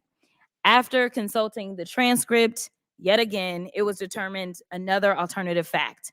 The actual facts are that Mr. Archer specifically spoke about Ukraine and Hunter Biden's role with Burisma. So what the she's saying Ukrainian here is energy that based company on one whose person's board they both testimony, who was served, not and Hunter repeatedly Biden, stated that Hunter the Biden never entire discussed fact Burisma with his father the and never body of asked his evidence father to take an that the official Oversight action Committee has to benefit found him is or false, Burisma. based on one person's Mr. testimony. Archer further stated that he had no reason to believe Vice President Biden's call for Shokin's removal was driven by anything other than the U.S. government's anti-corruption policy in Ukraine. Chairman Comer again tweeted, he loves his Twitter, on December 6th that President Biden was on speakerphone with the Biden family business associates over 20 times. We consulted the transcript and it was determined again, another alternative fact. Mr. Archer's transcribed interview actually states that while Hunter Biden spoke frequently with his father, sometimes when Hunter Biden was with other people, Mr. Archer stated he never witnessed any discussion of substantive business during these calls. Again, Chair Comer's association with reality about information brought forth by witnesses he demanded come in. Well, One Chair witness Comer she's talked we about. spun One it witness. again about Mr. Archer's statements when it came down to President Biden. When we consult the I think we're transcript seeing over alternative and over facts and over, that she likes to it's put been here determined happening in real time. that the facts that have been laid out by the members of this committee on the Republican side have been alternative facts. When Mr. Archer was directly asked during the transcribed interview if President Biden was the brand, Mr. Archer clarified that DC was the brand and that he and Hunter Biden helped to assemble a team of attorneys, lobbyists, and public officials, public affairs professionals to handle Burisma's government relations, and President Biden was not part of the DC team.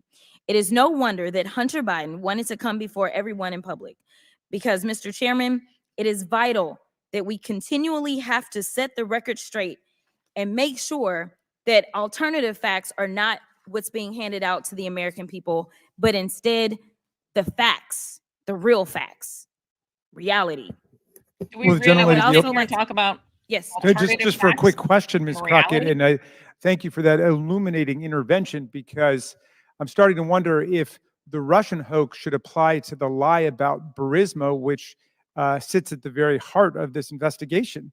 That's the real hoax, isn't it? In fact, the Lev Parnas, who helped make it up, he's been out there begging Chairman Comer and the Republicans to end this wild goose chase and to have him come testify about how they tried to concoct the lie in the first place. And yet that's a witness that they don't want to hear from. I thank you. I yield back to you, Ms. Crockett. They don't want to hear that. And if we care about making sure that the American people know that we have transparency and truth on this committee, then I would implore this committee to release the transcripts publicly instead of tweeting out alternative facts about what has been testified to.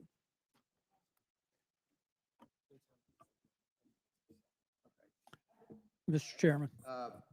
As previously approved, each side has, Mr. as Chairman. previously approved, each side has 10 minutes debate. Mr. Chair now recognize Mr. Palmer. Mr. Chairman, I make a motion that we table this amendment. It is dilatory and not germane to the markup. But Mr. Chairman, didn't we already agree, I think, to have 10 minutes on each side?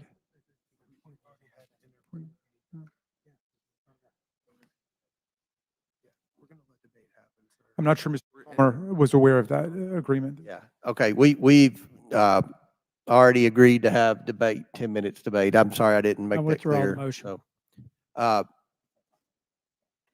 does anyone wish to speak? Mr. Chairman, Goldman. Thank you. I think this amendment is very important because it goes to the heart of the dispute that the chairman and the witness seem to be having, which is where would his testimony take place? The chairman is insisting that it be done in a closed-door deposition, whereas the witness is insisting to take up the chairman's original offer to do this in a public hearing. And in what And one of the case does reasons that the witness witness to, continues like, to push for demand a how public that works? hearing is the Devon Archer closed-door transcribed interview. That is one of only 2 transcripts of, I believe, at least 18 transcribed interviews or depositions that this Republican majority has released. But it gives us really, really good insight into exactly what the chairman and the majority would plan to do with Hunter Biden's closed-door testimony. Let's take, for example, So now he's just I think speculating? earlier this weekend, Chairman Jordan of the Judiciary Committee, also a member of this committee, said on television that the most powerful evidence of President Biden's wrongdoing is the testimony of Devon Archer. So I wonder what is that testimony that is so powerful? Was it the testimony of Devon Archer when he said that President Biden was never involved in any of Hunter's business ventures? Or was it the testimony that President Biden never received any money from Hunter's business interest? And remember, Devon Archer testified he was Hunter Biden's primary business partner. He was on the board of Burisma with Hunter Biden. So he had firsthand knowledge of all of Hunter Biden's business deals. All of them? Maybe Really? if it wasn't those, it was the fact that President Biden, according to Devon Archer, never received any bribes from the Ukrainian government. In fact, maybe it was even that he said that President Biden never discussed business with Hunter Biden or Hunter's business associates. It must be that he was focusing on the times when President Biden met or spoke to Hunter Biden's business associates. That clearly has to be what the chairman was talking about. So it must be that when you look at the transcript, what he was referring to is when Devon Archer repeatedly said that they never discussed business, that they only talked about, quote, niceties, including, and this is according to Devon Archer's testimony, how the weather was, and that none of the discussions ever related to business. So the best evidence that these Republicans want to put forward is testimony that completely absolves President Biden from any involvement, association, benefit from, or other interactions with Hunter Biden's business. So Dan Goldman is a interests. lawyer, and yet he has Now, to Chairman sit here and Comer, read you were asked a a few weeks terribly ago written on script CNN here instead of what making you a thought the coherent best argument. evidence was of He's wrongdoing also an by heir, President Biden. Levi Strauss, And you he said thinks that maybe the he bought allegations his of way the into law bribe from the school. Burisma founder, should we call it, I guess, the Burisma hoax now? Because Just a guess. unlike with Have no Russia's proof of that. interference in the 2016 election, which Special Counsel Mueller unequivocally determined was known to the Trump campaign, was welcomed by the Trump campaign, and was used by the Trump campaign. In this case, Vice President Biden's urging Ukraine to fire the Prosecutor General of Ukraine, which was consistent with official U.S. policy. It was consistent with the European saying, Union would you policy. want him It was to be your consistent with lawyer? a I wouldn't. bipartisan Senate delegation who urged it as well, was actually bad for Burisma, and therefore it was bad for Hunter Biden. And who should we look to determine whether that is the case? How about Devon Archer, the star witness, who was also on the board of Burisma? Nope. Devin Archer said that it was his understanding that Burisma had Shokin, the prosecutor general, under control, and that getting rid of him would have been bad for Burisma. And of course, it was bad for Burisma, because as soon as Shokin was gone, after he had allowed a British case to lapse, the next prosecutor general came in and did start investigating the founder of Burisma. So it turned out to be exactly correct.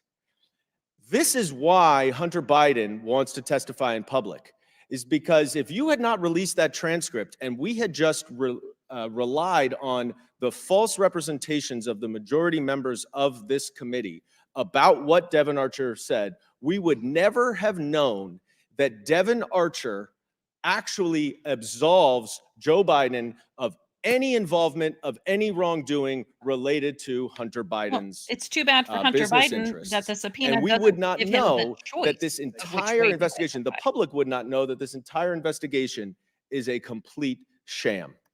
And I yield back. The minority will have 4 minutes. The majority has 10 minutes. I'll go first. I must oppose this amendment, but I have to state something. And I want everyone to understand this. A lot has been said about people on this committee running to the press during a deposition or during an interview. During the 2 main interviews of this impeachment inquiry investigation, the Devin Archer interview and the George Burgess interview, the very first person on this committee to run to the reporters was none other than Dan Goldman. That is a Ooh, fact. dang. Does Mic anyone drop. want to dispute that right now? The very I would first like you to person. identify one thing that I said that was not consistent with the transcript. You're talking about you are talking Check the about running transcript. to the press and And why don't you leaking. release the you said Burgess transcript? you said Hunter Biden didn't want to come because of leaks. You're the leaker. You are the leaker, Mr. Goldman. You do your Now, check. You I have say 4 the minutes truth. remaining. You This is give my false time. You're out of information. order. You're out of order. I let you sit there and regurgitate your baloney for 6 minutes. I oppose this amendment. This amendment strikes the entire section about why Hunter Biden's testimony is necessary for the committee's legitimate oversight investigation. The amendment discusses a single deposition with Devin Archer and gets rid of all other relevant information as to why his deposition is important. The amendment distorts the reality of how the committee has handled this investigation. Devin Archer has stated publicly that claims made by the Democrats in this amendment are categorically false. Specifically, Devin Archer stated that Democrats' claims that President Biden was not involved in Hunter's businesses in any way was false. Devin Archer said that's categorically false. He said Joe Biden, quote, was aware of Hunter's business. He met with Hunter's business partners. I recommend that all members of this committee oppose this misguided amendment, and I ask to submit to the record Devin Archer's interview where he says one Democratic claim about the Biden business is categorically false, and that was what I just mentioned with respect to Joe's involvement, knowledge in his businesses. Without objection, so ordered. Now I love that the you just called him Joe minority instead of party has President 4 Biden. minutes remaining. Chair recognizes Ms. Stansbury. Thank you, Mr. Chairman. I just very quickly want to clarify that when I mentioned that the majority had run to the press and misrepresented what happened in that interview yesterday, the point was that they misrepresented what happened in the interview. And I know that for a fact because somebody shared with me the text message that the Republican staff sent around all the members. And I also heard directly from the press what was said. So that's what we're talking about here is misrepresentation of the facts. And with that, I yield to And yet the she's ranking so member. good at that. Thank you very much. And but I'm fascinated by this exchange because most committees I've been on, when the transcripts are released, it serves the vital function of transparency, but it also keeps people from misrepresenting and distorting the facts in advance. But if you withhold all but 2 transcribed interviews, I think there's something like 16 or 17 that haven't been released by the majority, then that does become an incentive to misrepresent and distort. I don't blame Mr. Goldman if he ran to the press to try to get out the true story before others go out and tell a lie about what's taking place if we're not going to turn the transcripts over. And I wonder whether you, Mr. Chairman, could commit to turn over all of the transcribed interviews The to gentleman everybody on yield the for a committee question. and to the Congress and to the people of the The United States ranking of America. member Yes, yield by all for means. a question. Yeah. Does the ranking member presume that his Republican colleagues intend to lie about transcripts? But You seem to have that presumption. No, well, what I will presume is based on the facts that there have been multiple distortions and misrepresentations in the past, and the vast majority of the transcribed interviews have not been released. Someone give me the exact numbers, but I believe only 2 transcribed interviews out of 17 or 18 have been released. I've never seen that before, and I'm baffled by it. I don't understand it. In the ranking member's esteemed background and knowledge of judicial affairs, when there's ongoing investigations and multiple witnesses in complex cases, isn't it common for full transcripts to not be released? Yes. No, Within it's the- not. Within the Yes, it within is. the parameters. No, but that I don't think so. But in any event, we're investigation? talking about some that took place 6 months ago, 8 months ago. But somebody's going to give me a list of how many we're talking about here. How many There's times have we even 17 heard on total. Only TV? I 2 can't comment. It's an transcribed ongoing interviews investigation. have been released. So then it does become a race to get out to say, what you think happened. Why don't we just give the people the transcribed interviews? We talk about transparency and accountability. That's the dominant theme of this committee. Isn't that something we can agree to? Will the ranking member yield for 1 minute? Yes, by all means. I have a question for the ranking member. If it is generally the practice of an investigator to withhold all of the transcripts during the investigative phase, would that normally also include releasing 2 of them? Well, that strikes me as odd. That does look like, the famed cherry picking. It's as if to say, well, 2 of these interviews helped us. 15 or 16 of them don't help us, so we're going to bury them someplace. So that's odd, but I want to presume the best of my colleagues, Mr. Higgins, and that's why I'm asking the chairman to explain what is the practice here. Well, you complain that we don't release transcripts. You complain because we do release transcripts. Honestly, we released those 2 transcripts because you had misrepresented so much what Devin Archer said. That's probably one reason he went on Tucker Carlson's show to call you out for misrepresenting what he said in the transcribed interview. But so you now are it's been able to get released. them ready. You are able to get them ready, in other words, and you thought Well, that it was we have other strategically witnesses important. to interview. You know how it works, Mr. Raskins. You're playing like you don't know how this works. You're playing and trying to act like you've never done an investigation before when you've led both impeachments in the January 6th. I didn't lead the first impeachment, but well, I wouldn't want to admit to leading that first impeachment either. I but- would have 10 nicknames from President Trump by Okay. now if I'd All led right. that one. Well, but- you got, I think your all's time is pretty much expired. Does anyone on our side have anything to add? I don't see anything. So who's that? Mr. Gosar. Yeah, we talk about facts. It wasn't U.S. policy to do what Biden did in Ukraine. The Obama administration actually said that Ukraine had complied with the law and that the loan should go through. Yes, they did, and that the vice president changed it on an audible over there. So the other thing I want to point out is if the president didn't know anything about Hunter Biden's businesses, how do you explain the 14, 15, 16, I can't remember now how many times his partner actually went to the White House? How do you explain that? How do you explain this guy, Devin Archer, shows up at the White House? Who are you? Normally the person's going to say, well, I'm Hunter Biden's business partner. That's typically what the average person would say. So how come you didn't know anything about that? Mr. Gosar, for the 6 people in America who are still watching or hearing, could you just explicate what you think the presidential crime is? Oh, I'm just saying right now, we're just talking about the facts. The facts here are misplayed.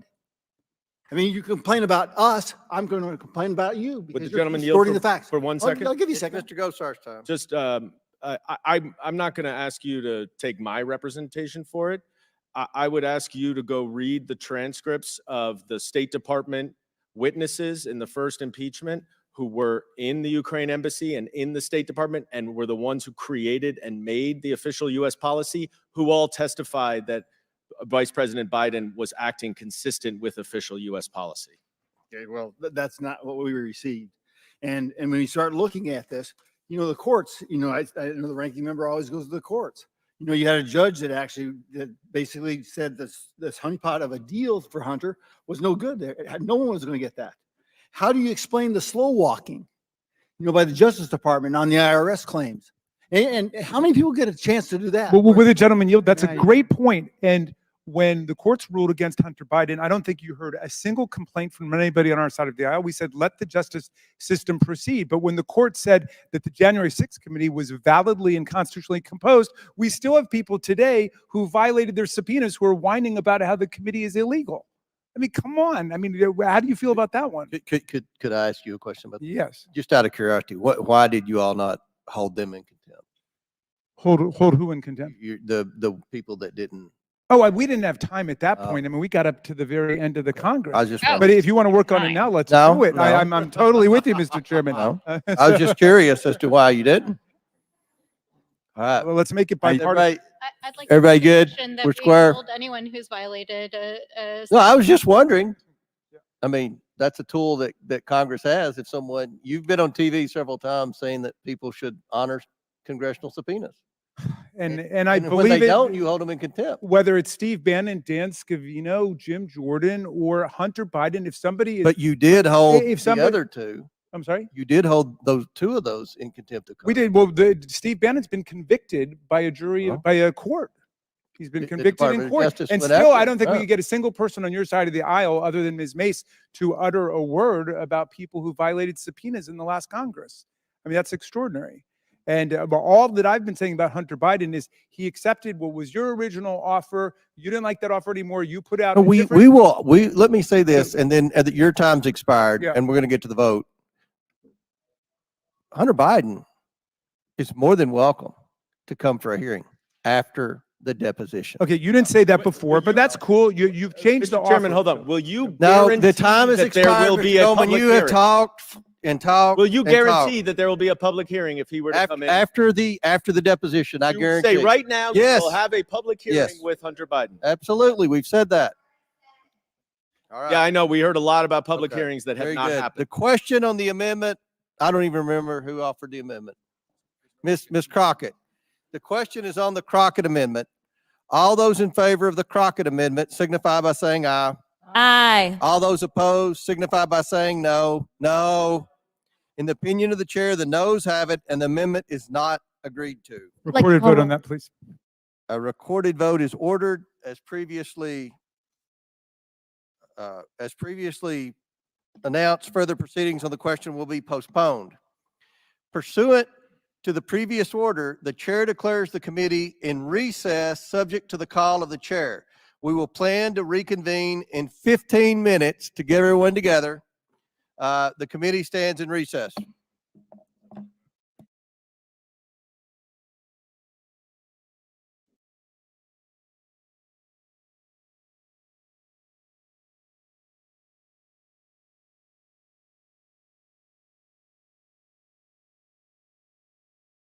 Mr. Jordan. Mr. Turner.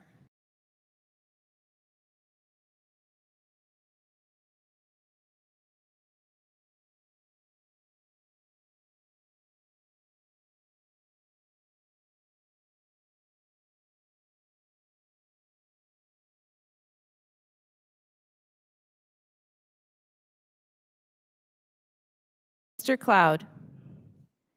Mr. Cloud votes no. Mr. Palmer. Mr. Palmer votes no. Mr. Higgins. Mr. Higgins votes no. Mr. Sessions. Mr. Sessions votes no. Mr. Biggs. Mr. Biggs votes no. Ms. Mace. Ms. Mace votes no. Mr. LaTurner. Mr. LaTurner votes no. Mr. Fallon. Mr. Donalds. Mr. Donalds votes no. Mr. Perry. Mr. Perry votes no. Mr. Timmons. Mr. Timmons votes no. Mr. Burchett. Mr. Burchett votes no. Ms. Green. Ms. Green votes no. Ms. McLean. Ms. McLean votes no. Ms. Boebert. Mr. Fry. Ms. Mr. Hurley Fry votes votes no. no. Ms. Luna. Ms. Luna votes no. Mr. Langworthy. Mr. Burleson. Mr. Burleson votes no. Mr. Waltz. Mr. Waltz votes no. Mr. Raskin. Aye. Mr. Raskin votes Yikes. aye. Ms. Norton. Yes. Ms. Norton votes yes. Mr. Lynch. Mr. Lynch votes aye. Mr. Connolly. Mr. Krishnamurthy. Aye. Mr. Krishnamurthy votes aye. Mr. Khanna. Aye. Mr. Khanna votes aye. Mr. Mfume. Ms. Ocasio-Cortez. Aye. Ms. Ocasio-Cortez votes aye. Ms. Porter. Ms. Porter votes aye. Ms. Bush. Mr. Gomez. Aye. Mr. Gomez votes aye. Ms. Brown. Aye. Ms. Brown votes aye. Ms. Stansbury. Ms. Stansbury votes yes. Mr. Garcia. Mr. Garcia votes aye. Mr. Frost. Mr. Frost votes aye. Ms. Lee. Ms. Lee votes yes. Mr. Kassar. Ms. Crockett. Aye. Ms. Crockett votes aye. Mr. Goldman. Mr. Goldman votes aye. Mr. Moskowitz. Mr. Moskowitz votes aye. Ms. Tlaib. Mr. Chairman. No. Mr. Chairman votes no. Will the clerk call the roll?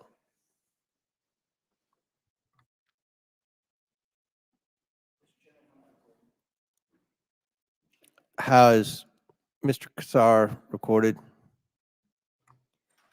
Mr. Kassar is not recorded. Mr. Kassar votes yes.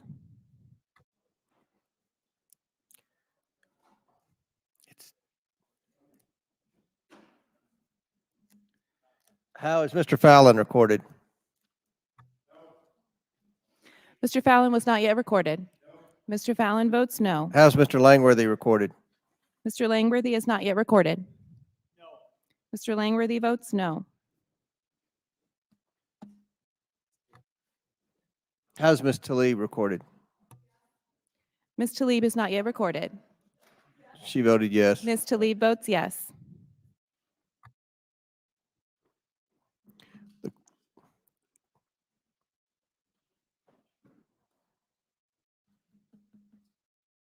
Let's go.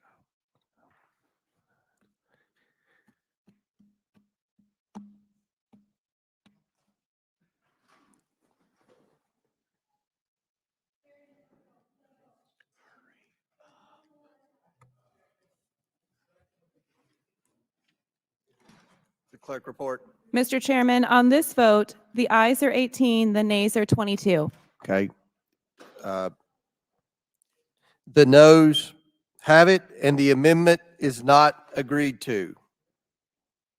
The question now is on the previously postponed amendment to the amendment in the nature of substitute offered by, Mr. Frost. The clerk will call the roll. Mr. Jordan. Mr. Turner. Mr. Gosar. Mr. Gosar votes no. Ms. Fox. Ms. Fox votes no. Mr. Grothman. Mr. Grothman votes no. Mr. Cloud. Mr. Cloud votes no. Mr. Palmer. Mr. Palmer votes no. Mr. Higgins. Mr. Higgins votes no. Mr. Sessions. Mr. Sessions votes no. Mr. Biggs. Mr. Biggs votes no. Ms. Mace. Ms. Mace votes no. Mr. LaTurner. Mr. LaTurner votes no. Mr. Fallon. Mr. Fallon votes no. Mr. Donalds? Mr. Donalds votes no. Mr. Perry? Mr. Perry votes no. Mr. Timmons? Mr. Timmons votes no. Mr. Burchett? Ms. Green? Ms. Green votes no. Ms. McLean? Ms. McLean votes no. Ms. Boebert? Mr. Fry? Mr. Fry votes no. Ms. Luna? Ms. Luna votes no. Mr. Langworthy? Mr. Langworthy votes no. Mr. Burleson? Mr. Burleson votes no. Mr. Waltz? Mr. Waltz votes no. Mr. Raskin? Aye. Mr. Raskin votes aye. Ms. Norton? Aye. Ms. Norton votes aye. Mr. Lynch? Aye. Mr. Lynch votes aye. Mr. Connolly? Aye. Mr. Connolly votes aye. Mr. Krishnamurthy? Mr. Krishnamurthy votes aye. Mr. Khanna? Aye. Mr. Khanna votes aye. Mr. Mfume? Aye. Mr. Mfume votes aye. Ms. Ocasio-Cortez? Ms. Ocasio-Cortez votes aye. Ms. Porter?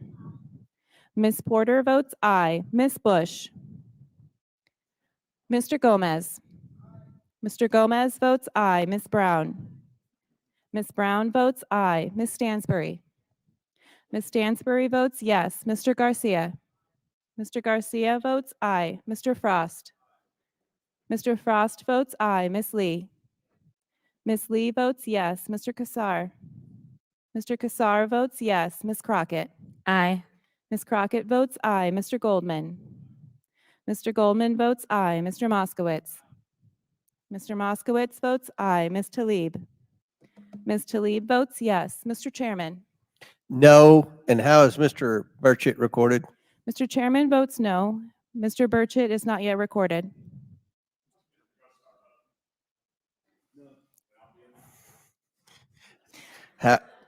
Mr. Burchett votes no. How is Mr. Turner recorded? Mr. Burchett votes no. Mr. Turner is not yet recorded. Mr. Turner votes no.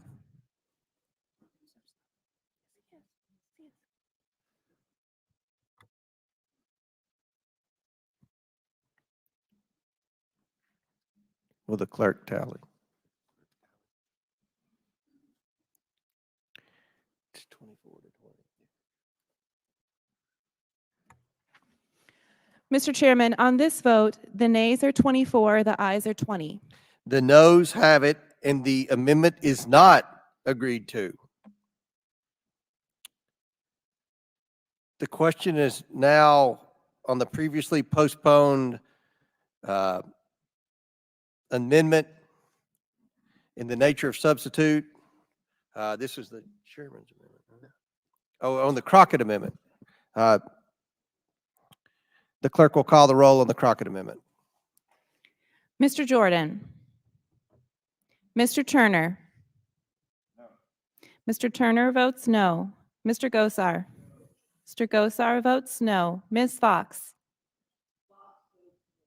Ms. Fox votes no. Mr. Grothman? Mr. Grothman votes no. Mr. Cloud? Mr. Cloud votes no. Mr. Palmer? Mr. Palmer votes no. Mr. Higgins? Mr. Higgins votes no. Mr. Sessions? Mr. Sessions votes no. Mr. Biggs? Mr. Biggs votes no. Ms. Mace? Ms. Mace votes no. Mr. LaTurner? Mr. LaTurner votes no. Mr. Fallon? Mr. Fallon votes no. Mr. Donalds? Mr. Donalds votes no. Mr. Perry? Mr. Perry votes no. Mr. Timmons? Mr. Timmons votes no. Mr. Burchett? Mr. Burchett votes no. Ms. Green? Ms. Green votes no. Ms. McLean? Ms. McLean votes no. Ms. Boebert? Mr. Fry? Mr. Fry votes no. Ms. Luna? Ms. Luna votes no. Mr. Langworthy? Mr. Langworthy votes no. Mr. Burleson?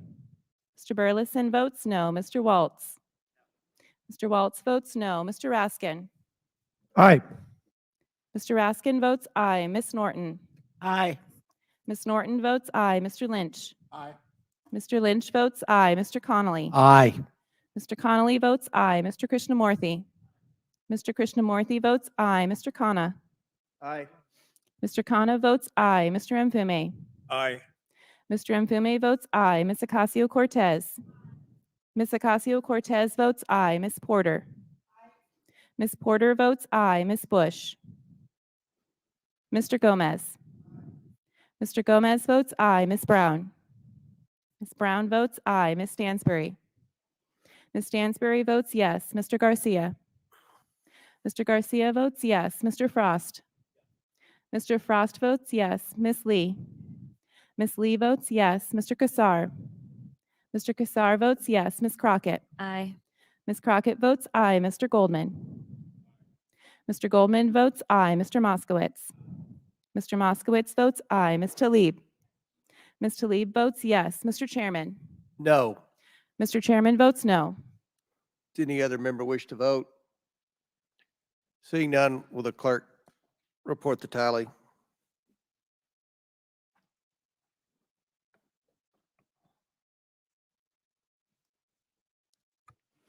Mr. Chairman, on this vote, the ayes are 20, the nays are 24. The nays have it, and the amendment is not agreed to.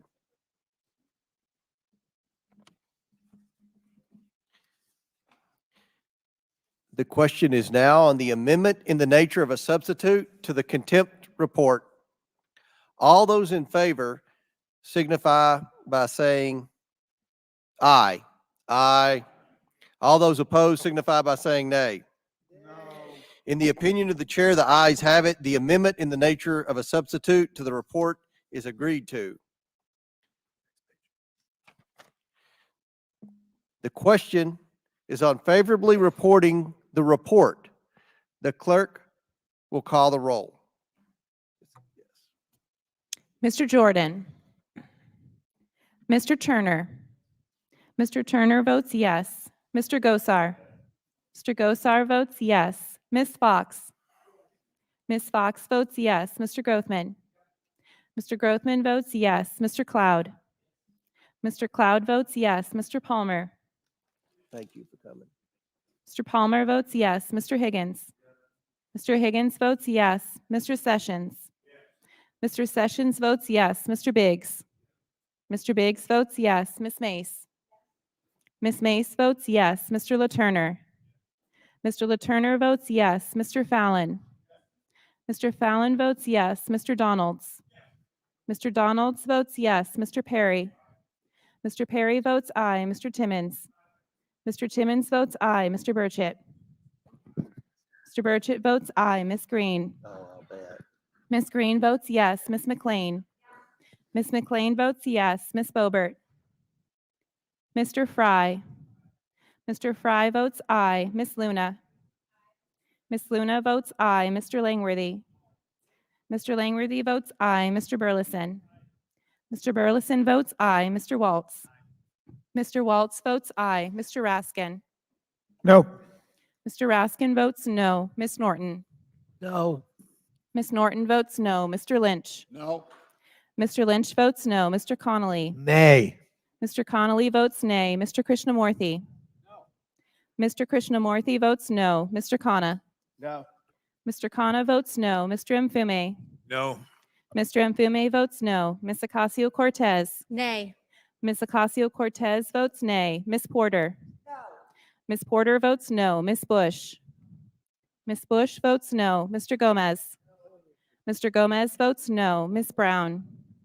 Ms. Brown votes no. Ms. Stansbury.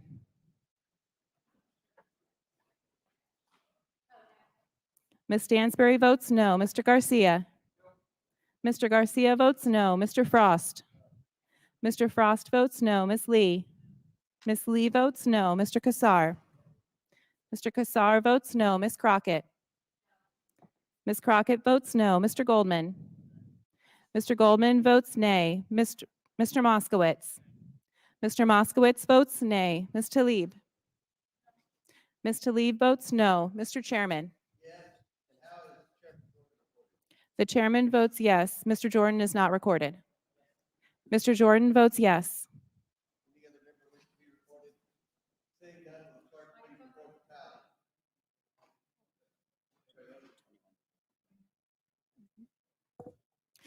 Mr. Chairman, on this vote, the ayes are 25, the nays are 21.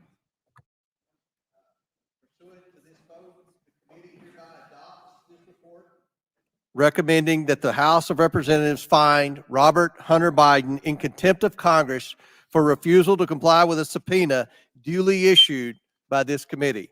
We will move the report to the full House. Without objection, the motion to reconsider is laid upon the table. Pursuant to House Rule 11, Clause 2, committee members shall have the right to file with the clerk of the committee supplemental, additional, minority, and dissenting views within 2 days. Without objection, so ordered. Additionally, the staff is authorized to make necessary technical and conforming changes to the report reported today, subject to the approval of the minority. Without objection, so ordered. If there's no further business before the committee, without objection, the committee stands adjourned. Thank you.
Sorry, I guess I was muted and didn't realize it. Must have hit the button on my microphone. Okay, so this is the resolution, that they submitted. Where is it? Okay. So basically what I went through already, I skipped through, was just all the arguments that we heard in this last meeting. Here's the conclusion. The committees have accumulated significant evidence suggesting that President Biden knew of, participated in, and profited from foreign business interests engaged in by his son, about which the committees intend to question Mr. Biden during his deposition. However, Mr. Biden brazenly defied the committee's subpoenas, choosing to read a prepared statement outside of the Capitol instead of appearing for a deposition as required by the subpoenas. Mr. Biden's willful refusal to comply with the committee's subpoenas constitutes contempt of Congress and warrants referral to the appropriate United States Attorney's Office for prosecution as prescribed by law. On January 10th, the committee met in open session, and in compliance with Clause 3B of House Rule 13, the committee states that the following recorded votes occurred during the committee's consideration of the report. The committee advises that the findings and recommendations of the committee based on oversight activities under Clause 2B1 of Rule 10 of the Rules in House of Representatives are incorporated in the descriptive portions of this report. And the committee states that pursuant to Clause 3C4 of House Rule 13, to enforce the committee's authority to subpoena and obtain testimony related to determining whether sufficient grounds exist to impeach President Joseph Robinette Biden and the sufficiency of federal ethics and financial disclosure laws. So basically, they did pass. They finished this markup. So I believe at this point now it gets sent to. I don't know if the full House has to vote on it or not. I don't think they do. I think this just gets sent over to the United States Attorney's Office. So we shall see. But yeah, I believe that is it. So that is what came about from all of that. It was quite an interesting one. Lots of arguments, a lot of the same stuff that we've already heard a million times, but it's a fun one. All right. So we have some interesting stuff coming up this week. There's a bunch of different ones. So I'm going to look at them and in the next day decide which ones to do. So just keep your eye out for that on the channel to see what hearings we're gonna be watching this week. But there's some interesting ones. So we'll see. I'm going to go through them all and kind of figure out which ones I think you guys might like the best. If anybody has any suggestions, if you know if there's one that's coming up that you want to hear, definitely just put it in the comment, under the show, and I will take a look at those too. And with that, I think we're good. Thanks, guys, so much for hanging out with me on a Sunday. We haven't done that really. So it was fun. I had a good time. I hope you enjoyed it. It was a lot of back and forth. There's a lot of yelling, but it was a fun one. So I am going to let you guys go. I hope you have a wonderful rest of your weekend. Please stay warm out there. It is freezing. And I will see you guys in a little bit. All right. Bye.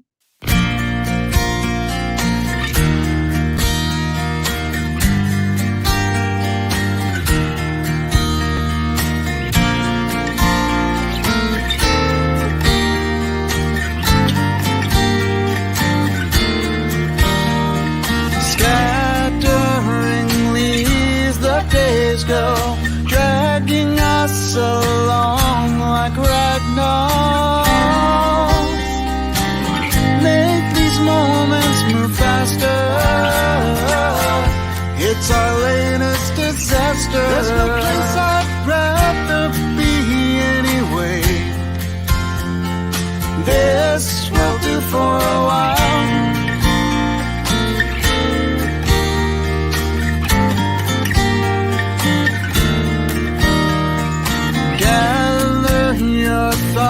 So we can run away from it all and ease our minds.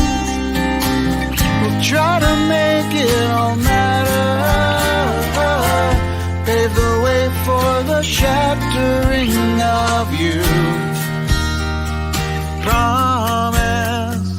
Promise our real lives not far behind. Leave nothing to chance and we will not find. Still I'd like to be here for a while.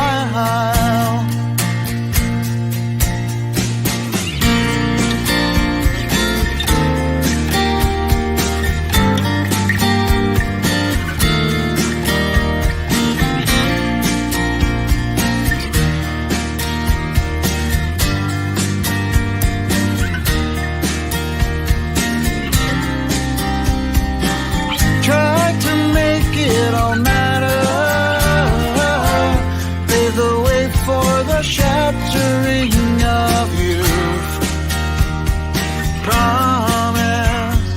Promise our real lives not far behind. Leave nothing to chance and we will not find. Still I'd like to be here for a while. Still I'd like to be here for a while. Scatteringly as the days go, dragging us along.